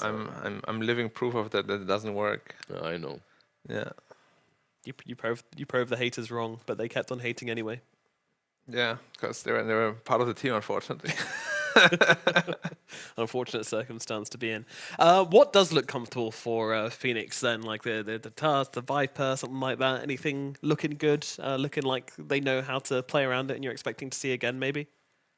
I mean, it's more of the same, really. They're winning the lanes. They have been winning the lanes. It's just like, how do you come out of the laning phase is what is the next step for them. And I mean, there was like a moment in the mid game where they had like a lead. They took the Roshan. It looked okay for a while, but then again, like they just didn't really have a game plan. Like Gyrocopter is hitting the tower top alone, while his team is like sort of moving around somewhere, not really getting anything done. and he gets caught out by himself. Like, okay, what is happening here? You know, like if you do something, you gotta commit together as a team. Like if they all hit the tower together, the tower's gone. You move to the next objective together. Yeah. So. It's lacking that, unfortunately. I thought the Tusk looked pretty good, though. In all honesty, you know, he had some rough moments as they all did towards the end, but in terms of individual comfort, that Tusk team did seem all right. It did. They had a couple of decent moments across the team, right, across the board, but it's hard. You're playing into Aster. That's so difficult to look good against a team in which every individual position seems a little bit better than you, plus strategically they're more sound. At least they had that nice iced coffee on their desk to, you know, to sip on after their loss. It's so comfortable seeing that, you know. And the toilet paper to wipe tears. Would it be good to have like a little Tusk buddy on your desk which could like cool your drinks down for you with special? What would be the best hero if it was shrunk down to like a miniature size to have like on your desk? Cooler? Help you out through the game. A cooler or anything? Or Any hero. Because Any hero doing like, anything. like Lena would be a nice one to heat it. Yeah. If you want to have like a hot chocolate. To hit your arms, right? Like And warm heater. uses LSA. It'd be like a little lighter, wouldn't it? It'd be she just casts flame, a dragon flame on your hand. It's give you a little scorch. Morphling if you want to like wash your hands really quick. you take morphling and who would you use for soap? Or morphling. Who would you use for soap? You need soap as well. You Yeah, can't just morphling. true. Right? Let's hope Black doesn't need a bidet. Who would that be? Well, Soapy. Who's Soapy? Wait. Who's most like a pig? It's Bristleback, right? More or less. Yeah. Fine. So Bristleback, Beastmaster could summon you some little balls. boars, yeah, to create some fat. Oh, I've got the best answer. But first, we do have the draft coming up just around the corner, which means it's time to introduce our draft statistician. It is B-Coop. How's it going, dude? It's okay. Yeah. You know, doing Just well. okay? I got the stats in front of me. They're going through my head. I wish I could get plugged in like the Matrix, right into the stats. Yeah, you just skip the interface. Are the numbers falling in front of you? Is Yeah, that what's stat happening? numbers in front of my face. I see. Like I just dropped a dose of acid, and all of a sudden, never mind. Red or blue? Become. Went very quickly off the red. What's the good one? I think the Red pill is the Red waken is- to everything. Yeah, red one is good. Let's talk about red the is the red wake pill. up one. Yeah, I'll Blue go. is keep living a lie. Be a sheep. Become is definitely a blue guy. No, I'm going red. My favorite color is red. Oh, okay. That's how you'd make the decision then. Yeah, very much. So. Philosophical principles. looks out the better. Here we window. go. This one looks better, yeah. Alrighty, let's see what heroes are getting picked up then for game number 2 of Phoenix Gaming versus Team Aster in this fairly important game. I mean, Aster could really use a win here, but they're probably going to get it. Yeah, this is more of a routine than anything for Aster, really. Like. All right, so here we go, right? Back to our miniature hero conversation. Uh-huh. Say you're playing Invoker, right? Yeah. You're trying to like bust out some spells as quickly as you can, but your fingers just aren't moving fast enough. Bam! Miniature IO comes along, tethers your hand, overcharges your hand. All of a sudden, you can just. Well, I thought we were actually talking about like realistic stuff. It could be realistic, like that What are you scene. talking about? Of course You ever it's- see Bruce Almighty? How is it realistic? How is IO tethering your Does hand the emails- realistic? Yeah, Come on, it IO doesn't sound- IRL tearing your hand and then playing for you. How is it realistic? It's not just playing sounds- for you, it's just increasing your speed. That's what he Hey, does. look, He he's increases gonna speed. butter his crumpets. He's gonna see which way the cookie crumbles. Oh, he dropped it, dude. He looked so disappointed. He dropped it. I was like, oh, Things could get worse for Phoenix. The cookie my crumbled. cookie. Oh, Reaction! I can't believe it. what did you do with the cookie, man? Dude, Shiny looked over and was like, "Oh my god, I Losing can't a believe-" Dota, your cookies on the floor. And now they're just swinging his earphones. Disaster. That's a true disaster right there. Yeah, Phoenix, they're crumbling in more ways than one. And yeah. Oh, he's not impressed. Yeah. Where's his cookie? YP's a man of seriousness. Yeah, really nice hoodie on him though. Like a little bit of that cow pattern. Like a cow, yeah. Yeah, he's a true Spirit Breaker player. right there. Moo. They banned the Spirit Breaker though, so no Spirit they Breaker banned for it? user. Yeah. They did indeed. Actually, to be fair, if you're wearing a coat which has a cow on it, then it's kind of implying that you're very anti-cow rather than you're. That's why very he pro. got charged so many times. Yeah. You Last dare game. wear my fur? By the way, Ogre Magi, just throw some stats at you. 2 and 6. overall. Yep. Not having a fun time. Highest death average of the tournament as well. How is that possible as an ogre? You just run in. You literally just walk in and die. Okay. That's the job. Very, You know how you get the breakdown of like, here's how we're gonna do the heist? That's how they break down ogre. You're just gonna run in and die. Tank the spell. That's usually what you do, yeah, as an ogre. Break smokes, run in, look at me, I'm a big dummy, hit me please. Yeah, that's how you want to play it. They snatched that Mirana away from the Kunkka and Bane. You don't want to have sleep, and X marks the spot into that arrow. So for Phoenix, it's a nice pickup, but now you're stuck with the Mirana that you need to fit in your draft somehow. Though Bane Kunkka, 5-1. Oh. Good combination together. LGD's 5-0 with this Kunkka. Aster, 2-0. Yeah. And you picked the ogre so early that there's no space for something like a silencer to deal with that Bane. Yeah. First picking the ogre for me is a problem because you're not throwing any sort of a problem at the enemy team. You're just picking the Zero that's very vanilla. He can stun, support the carry, but that's about it. He doesn't have a grip that you worry about. He doesn't have global that you worry about. He's got Ignite. Ignite is pretty annoying. Ignite can It's be annoying in worrying. the lane. It's not like a game-changing spell. In mid-game can be annoying if you get quad ignited. Yeah. Or, Just ignite the entire team. yeah, and then you're burning. Yeah. Or you pick Venomancer and you just poison over the entire team. Or both. Or both. I feel like nobody wants to pick Venomancer now, though, because the bar's been set very, very high. No, I disagree. When it comes to pubs, I would like to see the stats on how many more Venomancers are picked after The yesterday. China region. Yeah, but we're talking about like Yeah. pro games, right? In pro games, Yeah, sure. and pub games is always picked what owns in tournaments. Oh wait, Husker just went 15-0. I'm gonna pick Husker every game. That's a hero I kind of wish we saw. But Husker is so strong. I don't know why it's not picked. Like, and the pub meta is kind of on the rise right now. But in tournament games, people are too scared. I gotta play with 20% HP all the time. No. Somebody should send a message to like LGD because they're at the top and just be like, just pick Husker. Don't you guys remember how annoying metas in which Huskars were broken were? Ugh. I mean, they weren't annoying. They were just like you can't do anything. You couldn't do it. Yeah, it wasn't annoying. You just You couldn't just do it. lose. You just lose to him. Like, They pick IO Husker. Like, all right, let's go next. What was it? The Hood Halberd or something like that built long time ago. The first broken Huskar meta. I mean, he didn't even Armlet. need Hood. He had like 80% innate magic Yeah, resistance. yeah, just the Halberd, I guess. early Medusa pick. Yeah, Crit was playing like tons of mid Huskar in pubs for like the longest time. He also played Troll when he was broken. Crit is definitely a meta abuser.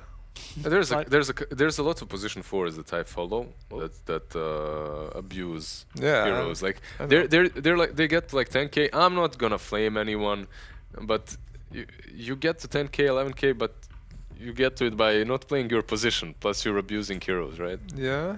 Kind of similar to my situation back in the day. Not gonna. No, that's called butter your own crumpet. Yeah. I have none of that. B-Cup, you got any stats to tickle my pickle with? Who do you want him on? This Medusa. Legion 0-2. I'd like. Have we seen much IO Legion in the upper divisions much? Like all of them? Because I feel like in China Such we don't much? get many stats. All of them. I can definitely hit you up with some big stats right here. Good on And it, you had a Chief. Meanwhile, spell I can give you something about Medusa, which I remembered from earlier. Highest GPM hero on average of the tournament so far. Ooh. I got you on those Legion IO stats. Over all the regions, as a pair, they've only won one game Oh, how many have they out of lost? 4. So Oh. 1 and 3. It's kind of nice to have that duel versus Tidehunter, right? Which is pretty solid. But overall, if I was looking at these two drafts and if I didn't know the teams, I wouldn't necessarily favor Aster's draft that much. Really? Yeah, I like what Phoenix have got. I feel that Aster, they have two supports that don't contribute in the damage department at all. Not the biggest fan of that. I do think they have damage issues. I definitely agree with that. I mean, it depends on Kunkka, right? Like how big he becomes. Same with the Legion. They need a damage carry, something like an Ursa. I was going to say, is this an anti-mage game? Yeah, it is. It's a pretty free anti-match game. Like, lane is free, Medusa matchup is great, but that doesn't really check the damage box in the early game at least. You don't need the damage. I mean, honestly, it does because Medusa just isn't tanky because of anti-mage, right? Let's Yeah. pick a Wraith King if it's still in the pool, is it? No. I Monet get- always plays Wraith King. Boring. He wants something else. Challenge the man. Let him expand his horizon. Let the man walk. Also, by the way, that Techies game you were You talking mean about fly? earlier is the 13-minute GG. I'm asking Monet him got to walk. killed twice. Yeah, with Monet. They banned the anti-mage, see? He died in the They jungle, knew it was went up good. top, So they're died again. preventing him from flying. Yeah. But now they have to just go back to the Wraith King. Unfortunate. Unfortunate. Ah, the Wraith King. Honestly, Slark looks really good too. Give me so Slark. terrible. Slark. Something fun, There's please, Aster, please. Lina, the carry Conky. Okay. Carry, yeah. All right, cool. I'm down. Makes sense. Ah, I that's mean, not Wraith fun King though. only has a 66.67 win percentage. Yeah, who wants that? Kunkka's got a 75% win rate, so it's okay. Okay, mid lane against Lina. What do you want to pick? There's nothing great left, honestly. Yeah. Yeah, there's not a whole lot left. You have 10 seconds left. I honestly don't know how to counter Panic. Lina at this point, like on mid lane. Pagna, let's go. Oh. Wind Ranger. Ooh. Keep it green. Keep it green Keep it green or blue? versus X marks the spot and duel. It's fine. Don't worry I about don't it. like it. Void Spirit. Okay. Yeah. It's a hero. Surprised I was even still in the pool, but yes. I don't mind their draft. I think it's pretty solid. But yeah. Yeah. Yeah. Yeah. But Zone didn't look like he was in the zone last game. Yeah. I'm gonna go with They're Aster. they're not really shining and they're not looking like they're in their zone. Yeah, and they also didn't find any CDR And items. No CDR items on their side. because the game ended before that. Yeah. Unfortunate. But then why pick Phoenix? It's very, very, very high effort there from me. I got it. You got it. I got it. Black's very smart. Wow. This is what we'll get there. I'll get there. He'll be sitting on the toilet and I'm he'll be like, I'm- oh, I'm slow mad. I'm slow mad. just slow madding And it. it was very regional. Oh my god, stop it. All right. Do you guys want to do predictions, or should we talk about Black's ways in which frozen. Phoenix He's like, can win? Or Original.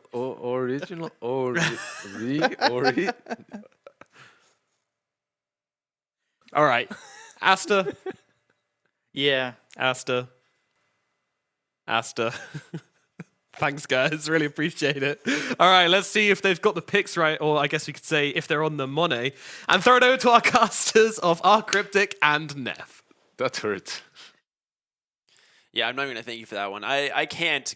I'm so sorry to all the viewers that had to sit through that for the last couple of minutes, but thankfully you're in good hands now. Oh my lord. Yeah, that was a rough panel segment. I'll be honest. Yeah, it was music maybe to Nomad's ears, but Well, I just got word that, after tomorrow they'll be off for a couple of days, so viewers will be safe from that one. But we'll see if Phoenix can rise from the ashes like their namesake here and take a game off of Aster, or they'll go through this like dropping almost every game, man. man, I actually really liked. I was talking to you about it, but Black said the same thing. This would have been such a sick Slark game. I would have been so about just an IO Slark in the safe lane, or just having the IO Slark up into the Medusa, up into the Tidehunter. It's I such know a you are sick, crazy about your Slark. It's just like if it's a good Slark game, why not? But Kunkka, obviously much safer. Why not? This hero is pretty dang good. Yeah, like the panel said, 70-something% win rate. I forget the exact number. A lot of this is from PSG, LGD. Ame and Nothing to Say have been absolutely amazing on this hero. All right, we're going to see the rune spawn here. Wipey, going to get Nightmared potentially. Nah, he's going to go Brain Zap one anyway. They'll just push him off the rune here, and nice arrow. A little bit of damage there from the Ignite as well, but they're going to be still fine. going to be 3 runes for the side of Aster. I thought that was like a JPEG of YP there for a moment because he was so still until I saw him blink. The man is in his zone, focused, thriving. I love this Void Spirit set. Looks Such a good one. Surprised this one made it through, and panel was as well. I mean, you needed a backline jump so much, and it's a little bit better than the alternative, the Storm Spirit, would have been. But you definitely need a hero that can get on top of the Bane, Io, and Lina on the backline, and Void Spirit was the answer for that one. So it was really all they could have had left for the side of Phoenix. We'll see how Zone does in this lane, though. Lina already off to a pretty good start. Dude, YP is just getting bodied by the Bane bottom. Yep. Very difficult hero for you to play against. And then, of course, you have the Monet, Kunkka, and a Tidehunter. Very lore-friendly matchup, honestly. Big fan of that one. Look at this cool, calm, and collected Aster lineup. That arrow never stood a chance of landing there. And they've actually done a lot of damage to both Shining and YP here. Gonna have a pretty easy lane, it feels. Ooh, mind. Nice deny. I mean, YP's got to be very careful here. A couple auto attacks. He's still got a brain sap. This might just be First Blood going the way of the Bane, and it is. Okay. Just right-click down 100-0 by this Bane, and now Shining in a bit of a rough place as well. They've got Torrent, but not sure they'll be able to finish this guy off. I mean, they might be able to, honestly. Shining, you have no levels in that Kraken Shell, and Anchor Smash, not enough damage reduction. So a double kill for the Bane to start this one off. So is it too late for me to take back that Rising from the Ashes Phoenix? Or it sounded good at the time. I mean, it was already a pretty cloudy day with what happened with the LBZS earlier. Yeah, let's not pull what the panel's doing and try to throw around puns and whatnot. I'm sure the people are sick of that already. No. Just raining on Nomad's parade. How much more can I do, you think? Until you're fired or until you get a Reddit thread? If we're pretty close to both those thresholds, yeah, I'm sure. Aster off to a fantastic start at all 3 lanes, honestly. All right. Mid lane, Lina doing very well for herself here. Only 7-0 right now on this Void Spirit, 15-5 on the Lina. So Aster dominating, like you said, everywhere. But this mid matchup not supposed to be this one-sided. It's still pretty bad for the Void Spirit. Like, this is the thing, they said this. So, like, they see the Lina, like, what can you even pick at this point? Like, the only couple heroes that do decently into this matchup were all banned. And you have the other one, which is like Kunkka, right? Who just kind of counters by farming the jungle instead. Yeah, but I'm just not sure what your recovery is right now on zone, unfortunately. Oh my, YP. Shining actually saving him there, waking him up from that nightmare, so very close. Bane, this dude's hungry, man. He wants the killing spree. He's going to be the new core in this game. Yep. All right. Zoned back out of lane. I mean, I think he's just trying to catch out... Oh my god, no, he wants the bounty rune, and YP... Oh, no. I mean, they realized a little bit too late. They're like, wait a minute, this Bane's going for the bounty, so he doubles back to try and grab it in time. Charge, right? Yeah. That's what he had left.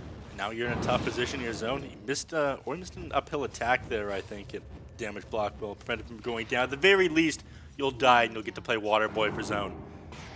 Yeah, I mean, Zone getting his bottle refill is quite nice. Arrow slightly off the mark there. That would have been a nice combo. But Ori going to be okay here. Now up 25-6 to the 15-1. I mean, Aster is just holding nothing back here in game number 2. Yeah, and I was going to say before, you don't have a great recovery plan. Neither of your supports are amazing at rotating the mid lane and finding a kill. Like, maybe if Ogre and Mirana went together between the Fire Blast and the Aether Remnant, you'd have a decent setup for Arrow. But just by itself, it doesn't feel like it's enough. And the lane wasn't hard enough already. Here's Bane refilling Ori's bottle. Arrow. Nice zoning arrow there. Speaking of zones, he's going to get the bottle refilled there, so a little bit more sustained for him in the lane, but Ori is just not letting him contest for CS at this point. Does he have Dissimulate on zone? He hasn't committed the Light Strike array. He did, but it was on cooldown. Yeah, I mean, he still has Dissimulate, but wouldn't have the mana for it. Yep. Oh, that courier is awesome. I love that stone effect. Yeah, very cool. Thank you, production. I love it. Thank you, guys. Appreciate it. He's like a mud golem. Yeah. Very cool. All right. Unfortunately, Legion Commander doesn't have a super difficult time up in this lane either. If you take too much from the ignites, then you can just press the attack, dispel that one, and then run at the Medusa. Medusa's going to need some stacks for her created inside this jungle. But they haven't really had time for that. You got to be careful. You're got Laguna Blade online, obviously. As soon as he wants to put a point in it in mid lane, it's not getting easier. Shining can't really even contest this Kunkka bottom as he's just kind of free farming the lane. Those early kills from the Bane basically just forcing him to play solo at this point. A 2K net worth advantage already here at only 5 minutes into the game. This is going very one-sided for Aster. I mean, you can't leave the Medusa alone, otherwise the massive movement speed from... Oh, you might just die on the Ogre. Okay, Tether broke. We'll lose a little bit of speed from that one, and XSS will get back for it. Dude, I have a feeling... I mean, XSS had no chill last game. I have a feeling as soon as he gets level 6, he is diving a tower for another duel. Yeah. This guy's not going to stop. No, but with the amount of pressure you can mount on this Medusa, your huge movement speed on top of like the bonus from phase boots, the bonus from tether, the Ogre's got to stay here. That means he's not stacking camps. Oh, there it is, mid lane. Finally, the Laguna gets put to good use as rotation in from Bane's going to help find the kill. Now top lane, LWW goes down, looking to put a little bit of damage into this Medusa, but does have, they're going to dive. They actually have the damage. She has no mana left. Bobica trying to maybe find a trade, but it's ended up just being a double kill here for the Legion. 6-0 now. Phoenix on their last legs, and things are not looking good for them. And again, they don't have a recovery plan yet. These camps are not stacked inside the mid lane. They're being overwhelmed by Aster. I mean, Aster really solidifying themselves here as you know, the second best team here in the region at the moment, and a little bit of damage out. But Ori has a DD rune. He's got a catapult here. He's just trying to make quick work of this tower. He does have a fortification if he can clear up this wave. Yeah, that's exactly what he's going to do. Protect this catapult, and that should just be a tier 1 tower. You're still level 5 on zone here, and he might just go for another Nightmare play onto this Void Spirit. He's not quite level 6, but Ori doesn't have the mana to contest it, so they will just go ahead and disengage off of that. Top lane still diving once again onto this Medusa. The question is... If she no, she ends up backed off. going Okay. down. All right, yeah, not level 6 yet on XSS. Getting close to this duel, though. I think after this next creep wave, he will end up having it, maybe a little bit more, and he's going to focus on clearing this one out. And he heals up pretty quickly with these multiple points in overwhelming odds. Sorry, moment of courage. Yeah, moment of courage. And, Overwhelming odds is... the Q. dude, it is... He's back up to full just like that. Doesn't quite have his level 6, but confident enough to just run behind these trees or chip down this tier 1 tower. And nobody's coming to help, but you just don't have the space. You're not level... Well, I mean, if they kill YP, he gets level 6. Ogre going to come in, try and maybe make some space for his allies here. Bobica running a little bit low on resources, but here comes Ori. Nice rotation in from the Void Spirit as well. Zone trying to take down the IO. He's got a tether, comes back across the lane. Does he actually make it out? The tower will find him.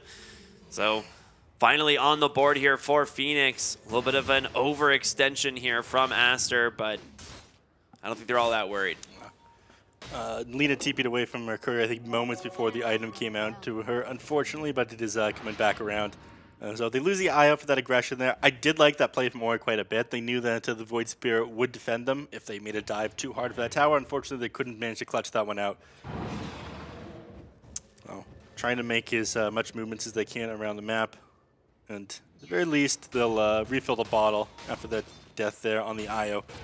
We didn't really point out, but Zone did actually get the deny off in the mid-tier 1, which is quite good. So I mean, quite good getting the deny off, yeah, but losing this mid-tier 1 tower before 10 minutes, we're already this far behind. Things are not going to get easier for you. Bane setting up another kill here for his allies. Bobica grabs it on the IO. Not slowing down here at all, man. No. Shining, he's holding a point. He is. He's got Ravage, but unfortunately no mana for it. I mean, what is... Oh, that was supposed to be the Tide Hunters stack of creeps. Medusas. Yeah, anybody else's. They're going to try and punish it. There's the Ravage Zone following up as well. The Remnant. Do they have the damage to burst her down? Nice Nightmare. Ori, no way! The Torrent into the boat. He stays alive. Okay, this Bane. The unbelievable. Was insane, and they're going to send her back to base. She's going to heal up to full, come back, and then clear out these camps. They're getting absolutely nothing on the side of Phoenix. Every part of their game plan is falling apart.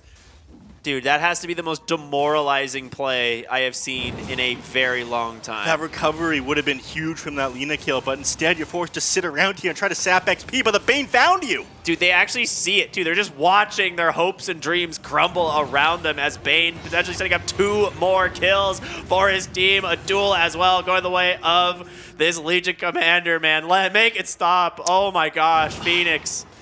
In a world of hurt here. Your mid laner, Void Spirit, shows up just to turn around and run away. 6k net worth advantage now here at only 10 minutes into the game. This is an absolute beatdown by Aster. And, I mean, Medusa got a little bit of space to farm, but again, sitting behind the 3 heroes on the side of Aster, Kunkka, Legion Commander.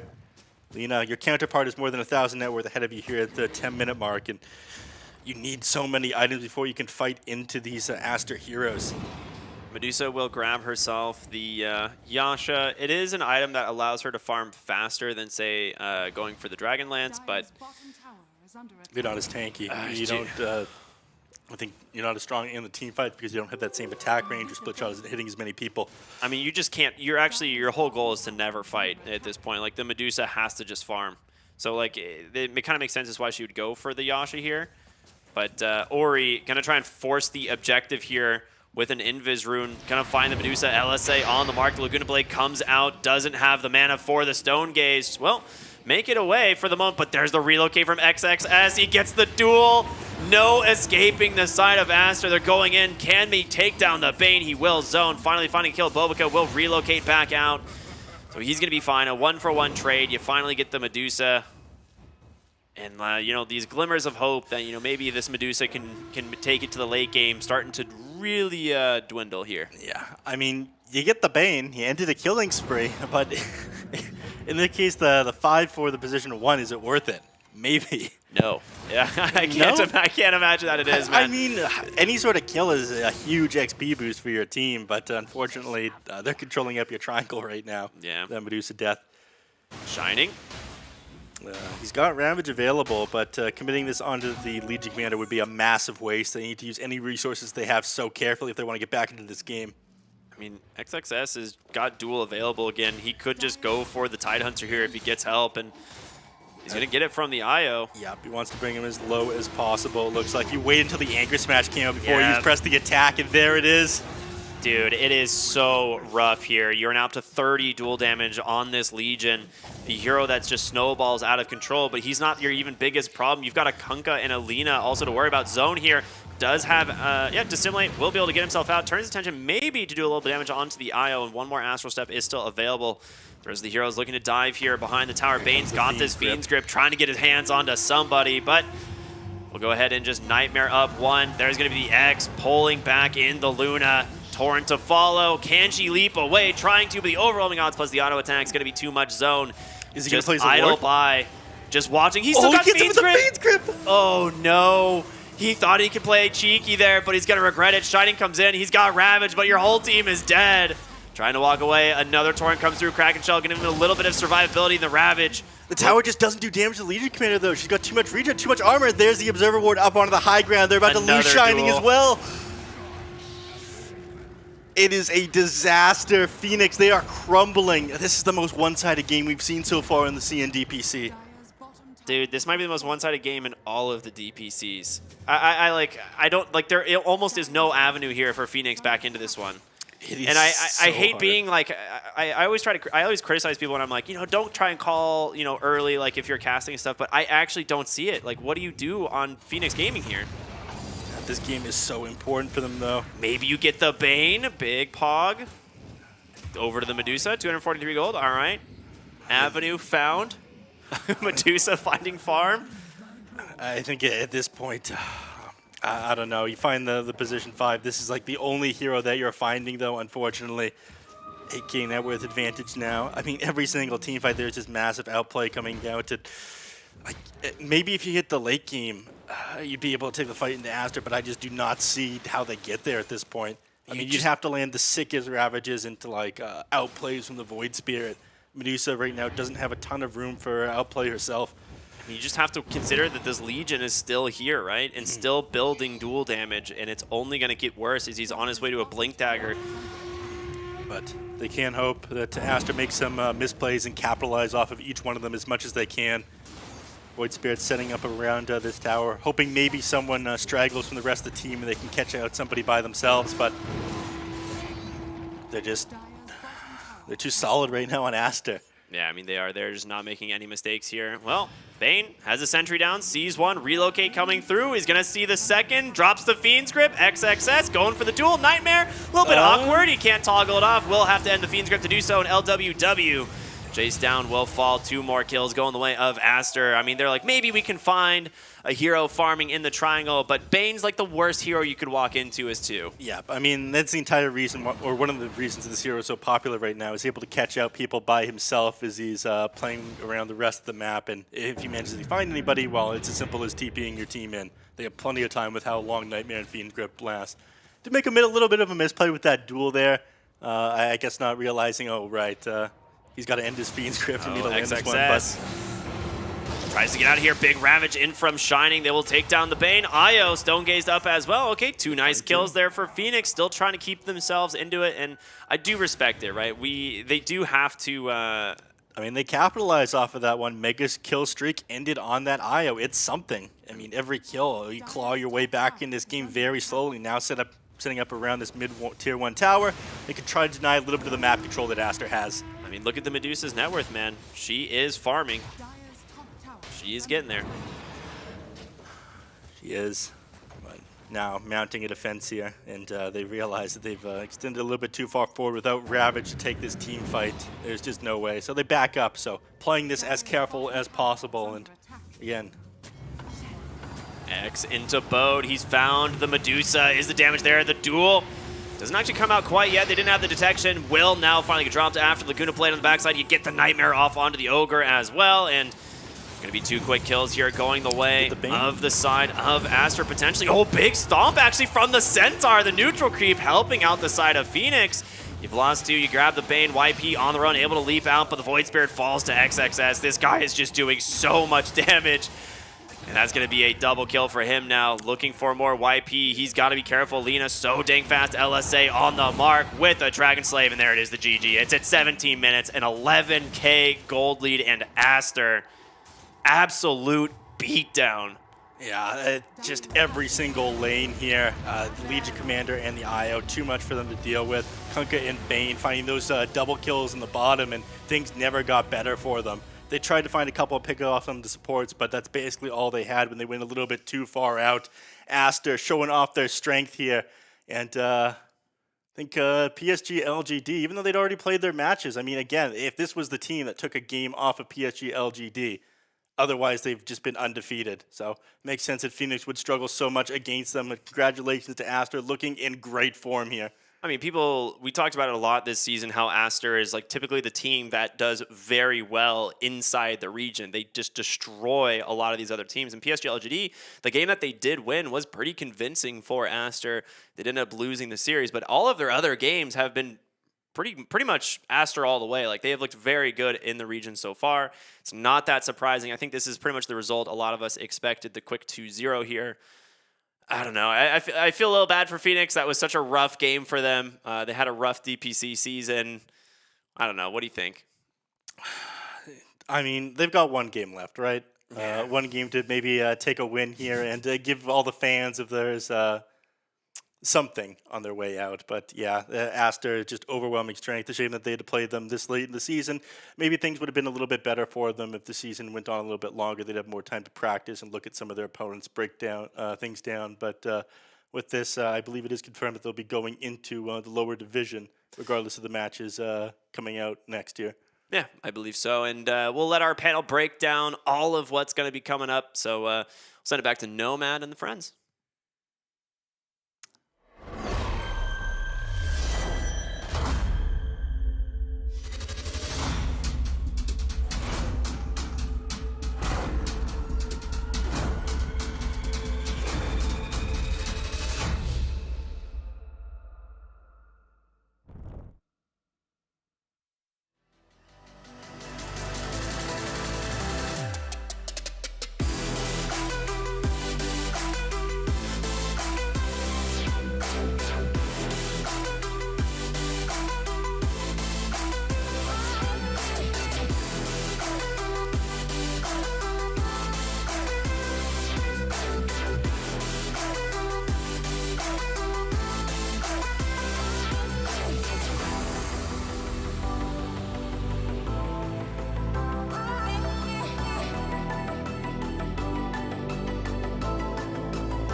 Well, as expected, Aster take home the victory once again, continuating their dominating streak through this tournament. Beacon, Lizard, did you enjoy that one? Enjoyed it. How couldn't you? Like a couple of really amazing plays by Aster, just sealing the deal very early on. It was a stomp. But We it was don't- a stylish stomp. It was a stylish stomp. We don't get too many of them, right? Like we get these long games, 80-minute mark yesterday. Today we get an 8-minute mark, so almost. A little bit of both worlds. Almost. It was a stomp. Yeah, it felt like it. They just kind of put their foot right there, crushed him out.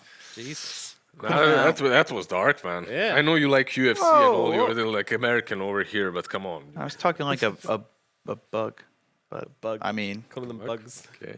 no, I'm not. They're you know what? Phoenixes. Well, Beacon, they're going down to the lower bracket where they are going to be rising from the ashes and coming back again as a beautiful bird. And we will see them again in season 3. supernova. Maybe. But Yeah. For sure, they like to drop out, come back in. yo-yo. I Come remember back, the go out, come back. LBZS of the last 2 seasons. Yeah. Is Phoenix magma that has resurrected? Ooh. Magma which is boiled to the surface again. You remember magma, guys? Yeah, Magma? TZY, Magma. Yeah, well, Shylock. Shylock, yeah, Tian. good times. You got. Kind of felt very similar to Phoenix right now, right? Like versus these big guns, they just couldn't hold their ground. I think a little less so, just because I felt like Magma's early game was a lot more stable, and like their biggest regrets was Shylock on Lycan. Shylock, like yeah, good That times. was always just rough, but like I think Magma has a lot of standouts. Like TZY is definitely one of them. Alrighty, well, we get the honor of talking to a member of Team Aster, and we will be speaking to XXS and finding out the key to their victory. XXS, firstly, how are you doing, and are you excited to very likely be playing at the Major? If there is one. 首先恭喜你拿到比赛胜利，你最近怎么样？然后因为现在可能会打 Major 了嘛，你心情就是如果有的话，就是你现在心情怎么样？就我个人，我还是挺愿意参加 Major 吧。主要现在在国外，然后回不了国，然后还不知道后面会怎么安排。Yeah, I personally wanted to go to the Major, but since I still unable to go back to China, so I have no idea what's the arrangement gonna be like. True. It's an awkward situation. But in brighter news, it looks like for this year, you and Baboka are on track to become the duo with the most games played together in all of Dota 2. Did you know that? And how will you be celebrating when you hit that landmark? 其实我不知道有个有意思的数据，你有没有研究过？就是你跟波波卡的话，你们两兄弟可能就是要成为到他历史上就是配对最久的一个双人组了。然后你们如果以后就是哪天比赛超越了，真正就超越这个数据之后，你们有想过回去庆祝吗？可能等回去了一起吃一顿吧。Yeah, we're probably gonna go celebrate by having a meal when we are able to go back. Yeah, nice. Very classy. Yeah, I'd probably take you out for dinner or something if it was the two of us. But yeah, it was just one question. Do you think that if you faced PSG LGD with all your players being at bootcamp, the series would have ended differently? And do you think that you could take them now at the end of the season? Do you think that you grew as a team, that you're stronger at the moment? 就是再给你们一次机会，如果你们5个人都在线下在一起的话，你觉得以现在这样的一个 Aster 的状态，能不能再跟老干爹去打一个 BO3，并且赢下他们？我觉得5-5开吧，因为比赛里各种情况 BP 每一把都是瞬息万变的，就所以真正打起来还是得看大家的临场发挥吧。I think it's 50-50 because there's a lot of things gonna affect the trend of the game, because like BPs, like players, their skill level, their performance that day will all have an impact on the game. So I think it's 50-50. Yeah. Well, makes sense. 50-50 versus PSG LGD. Can't ask for way more. Yeah. It's a high standard to set. Yeah. Phoenix, unfortunately, have had a pretty rough season. Things haven't gone their way. if theoretically you were the coach of this team, what would be the first thing you would work on with them? 小凤凰今天就比较难受了嘛，输的也是没什么脾气。但如果有一个机会给你去执教他们的话，你今天可能第一件会教他们的事情是，或者就是指导他们的事情是什么？可能就是可能就是进攻可以更凶一点嘛，因为他们第一把没有赢下来，可能就是压力还不够大吧给我们，因为我们前面是根本打不过他们。Yeah, I think they need to be more aggressive when they are having an advantage. Like in game one, I don't think they gave us enough pressure to win the game to beat us. So yeah, be more aggressive. Be more aggressive, B-Cup. Simple. Yeah, I got one question for you, XXS. You've been playing with Bobica for such a long time. Does this roster with Aster give you any vibes that feel like a past roster you've been on with Bobica? 就是你跟卡哥在一起打的时间很久了吗？然后现在的这个，因为你们俩一直在一起打，现在这个 Aster 有没有有的时候给你一些就是可能比较怀旧的那种感觉呢？就是可能像两个人在一起前打的其他队上那种感觉一样。都挺好的呀，就我们配合的也挺默契的，线上也打得挺好的吧。然后就是感觉暂时还不需要有什么改变嘛，就大家都挺好的。Yeah, I think me and Boboka get along very well. Landing stage in the middle of the game, we we paired really well, and I don't feel like there's a change need to be made anyway. So yeah, we're good. Nice. All right, my final question then. EU has been considered another very strong region. I think it's comparable to China, but which region do you believe is the strongest DPC region at the moment? 大家都觉得就是可能欧洲赛区跟中国赛区现在是最强的两个赛区吗？你自己这边是什么样的看法呢？你觉得谁是最强的赛区？我不太就是怎么说呢？就是关于这个最强赛区，我感觉还是看每年的就 TI 冠军归属哪一边吧。就是今年显然是雪碧最厉害嘛，所以他们的赛区肯定我觉得是最强的。I think I don't really think about those questions too much, but I do believe whoever wins TI should be the best region. So Team Spirit is the best team at TI, and so for that logic, East Europe should be the best region right now. All right, That's fair. Yeah. Yeah. Makes sense. My disrespect to the Eastern Europe region is put in its place. B-Cup. I guess one more question about teams from my part. Do you think this Aster lineup right now could beat your 2017 IG roster with Burning in the gang? 你觉得现在这个 Aster 的这个队伍能不能击败当时17年的那支有 Burning 的 IG？我觉得当然是可以的，因为 DOTA 从17年到现在这么长时间了，大家的打法各种战术肯定都是在进步的。用现在的实力去打以前的队伍，肯定是我觉得是很碾压的。Yeah, I definitely think we will beat them, beat that IG because I think it's been 4 years, 5 years from 2017, and the play style and the understanding of the game has been evolved so much. I think you pick a strong team right now to challenge any team from the past. It's gonna be a stomp for us. I think we're gonna stomp them. Stomping yourself always always a way to go about it. Alrighty, thank you very much for the interview, XXS, and of course, best of luck in your future. Thank you. 请接受我们采访。 Thank you in English. Very Thank you. good. Bye very bye. good. Yes.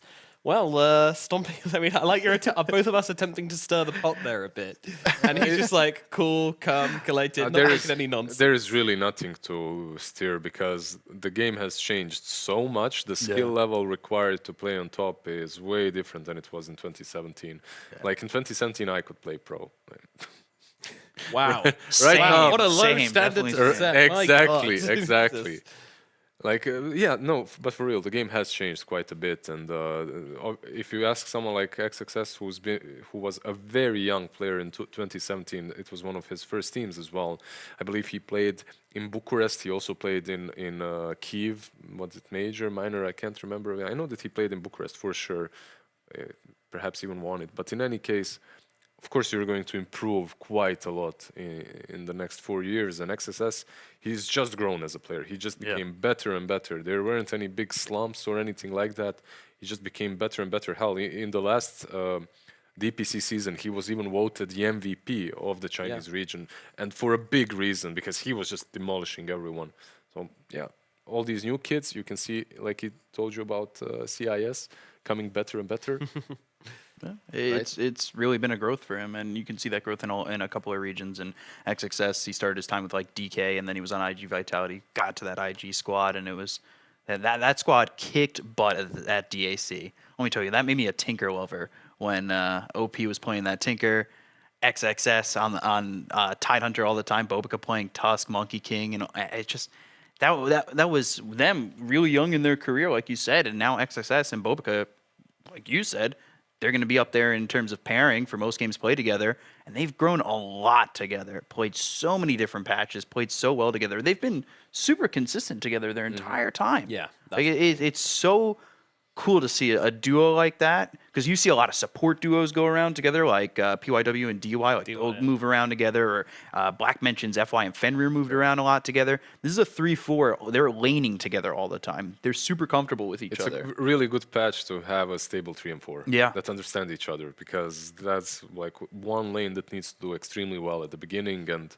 if you have as much synergy as Boboka and XXS, you can't really be surprised that you're doing so well in the region. Couple goals, I guess. Couple goals indeed. Lane with me. Yeah. You know? Baboka I'll be your and- fourth. Baboka and XXS are on track to beat that record sometime this year.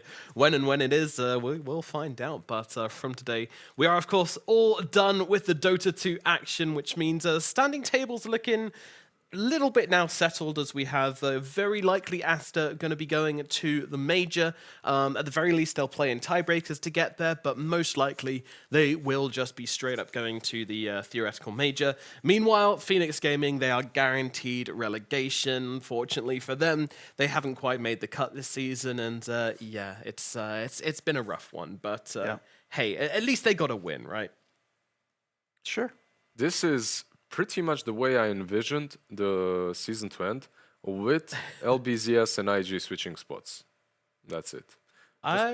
Just IG and LBZS switching spots, and maybe IG being, obviously, IG being up higher, LBZS dropping out, but extremely surprised by IG. I actually being on wrote that it down same spot. beforehand. I expected LGD, IG, Aster, RNG, eHome, Vici above eHome. So Vici, eHome, LBZS, Phoenix. And that was very wrong. And I love being wrong, because that means something crazy's happened.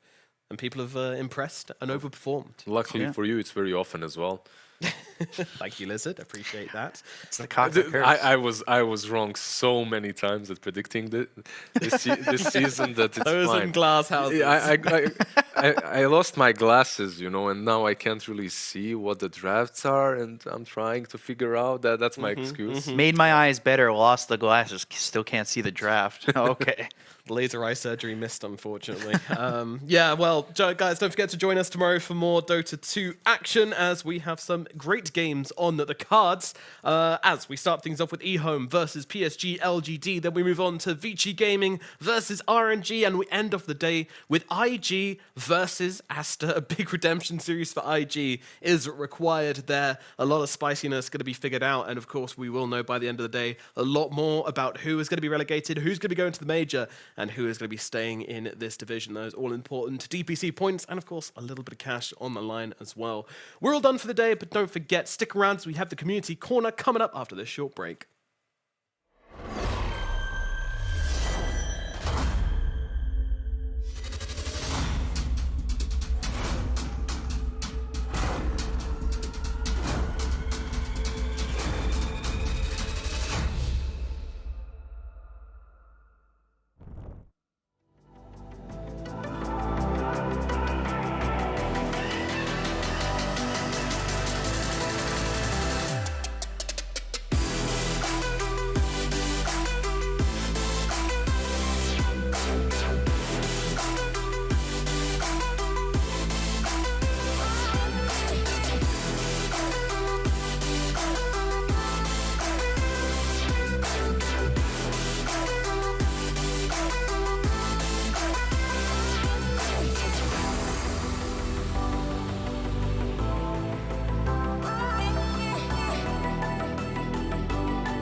Welcome back, everybody, to the Chinese DPC. We've got a little community corner with myself and Lizard. Just a quick couple notes here as we're trying to connect the bridges here that gap us east to west.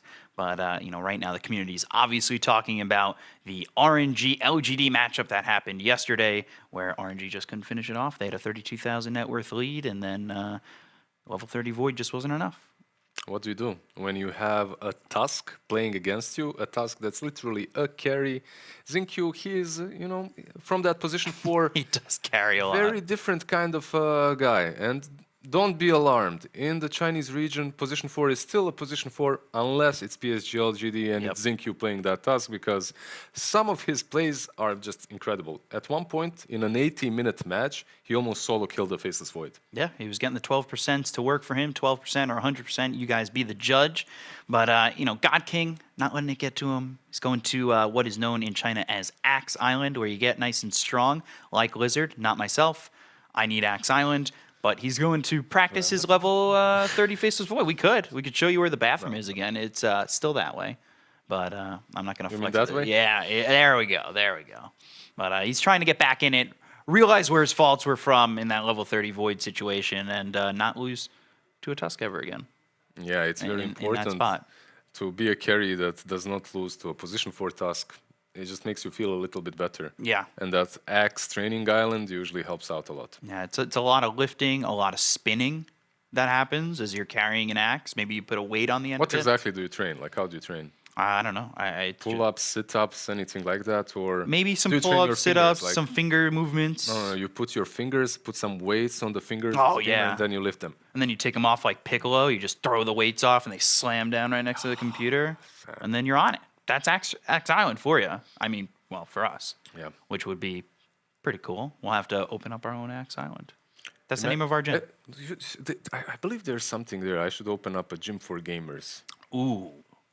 It's Esports a LAN cafe that you can also work out at. Yeah, LAN cafe, but it has different gravity, so lifting up your fingers is a bit harder. Yeah. That's probably what Xingqiu is doing to make that Tusk look so sick. Yeah, he was knocking out people, doing a very good job. And, it's always nice. If you're a God King, you're just trying to figure out the problems. You're not just sitting there like, oh, man, I lost. I had a 32,000 net worth lead, and then it spirals, and they end up, ending the season 3 and 4.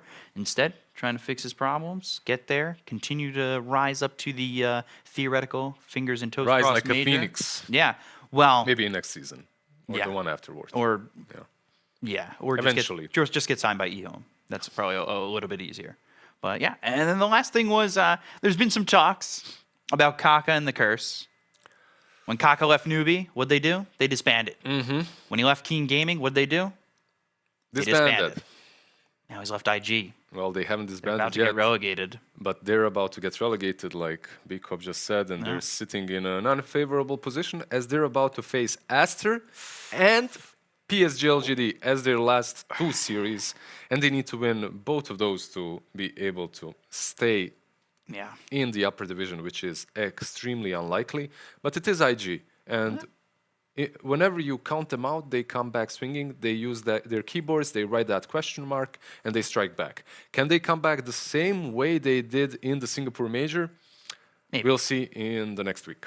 Yeah, we'll have to see as the next week goes on. Guys, if you got your copium masks ready to go and your tank's full, huff it, get it ready. Question mark, he's going to do it. He's gonna put the question mark there, I swear to God. And, well, hopefully they get it done. But that's it for us at the Community Corner. We'll see you guys next time for our next set of matches. Stay tuned, because we'll be back tomorrow.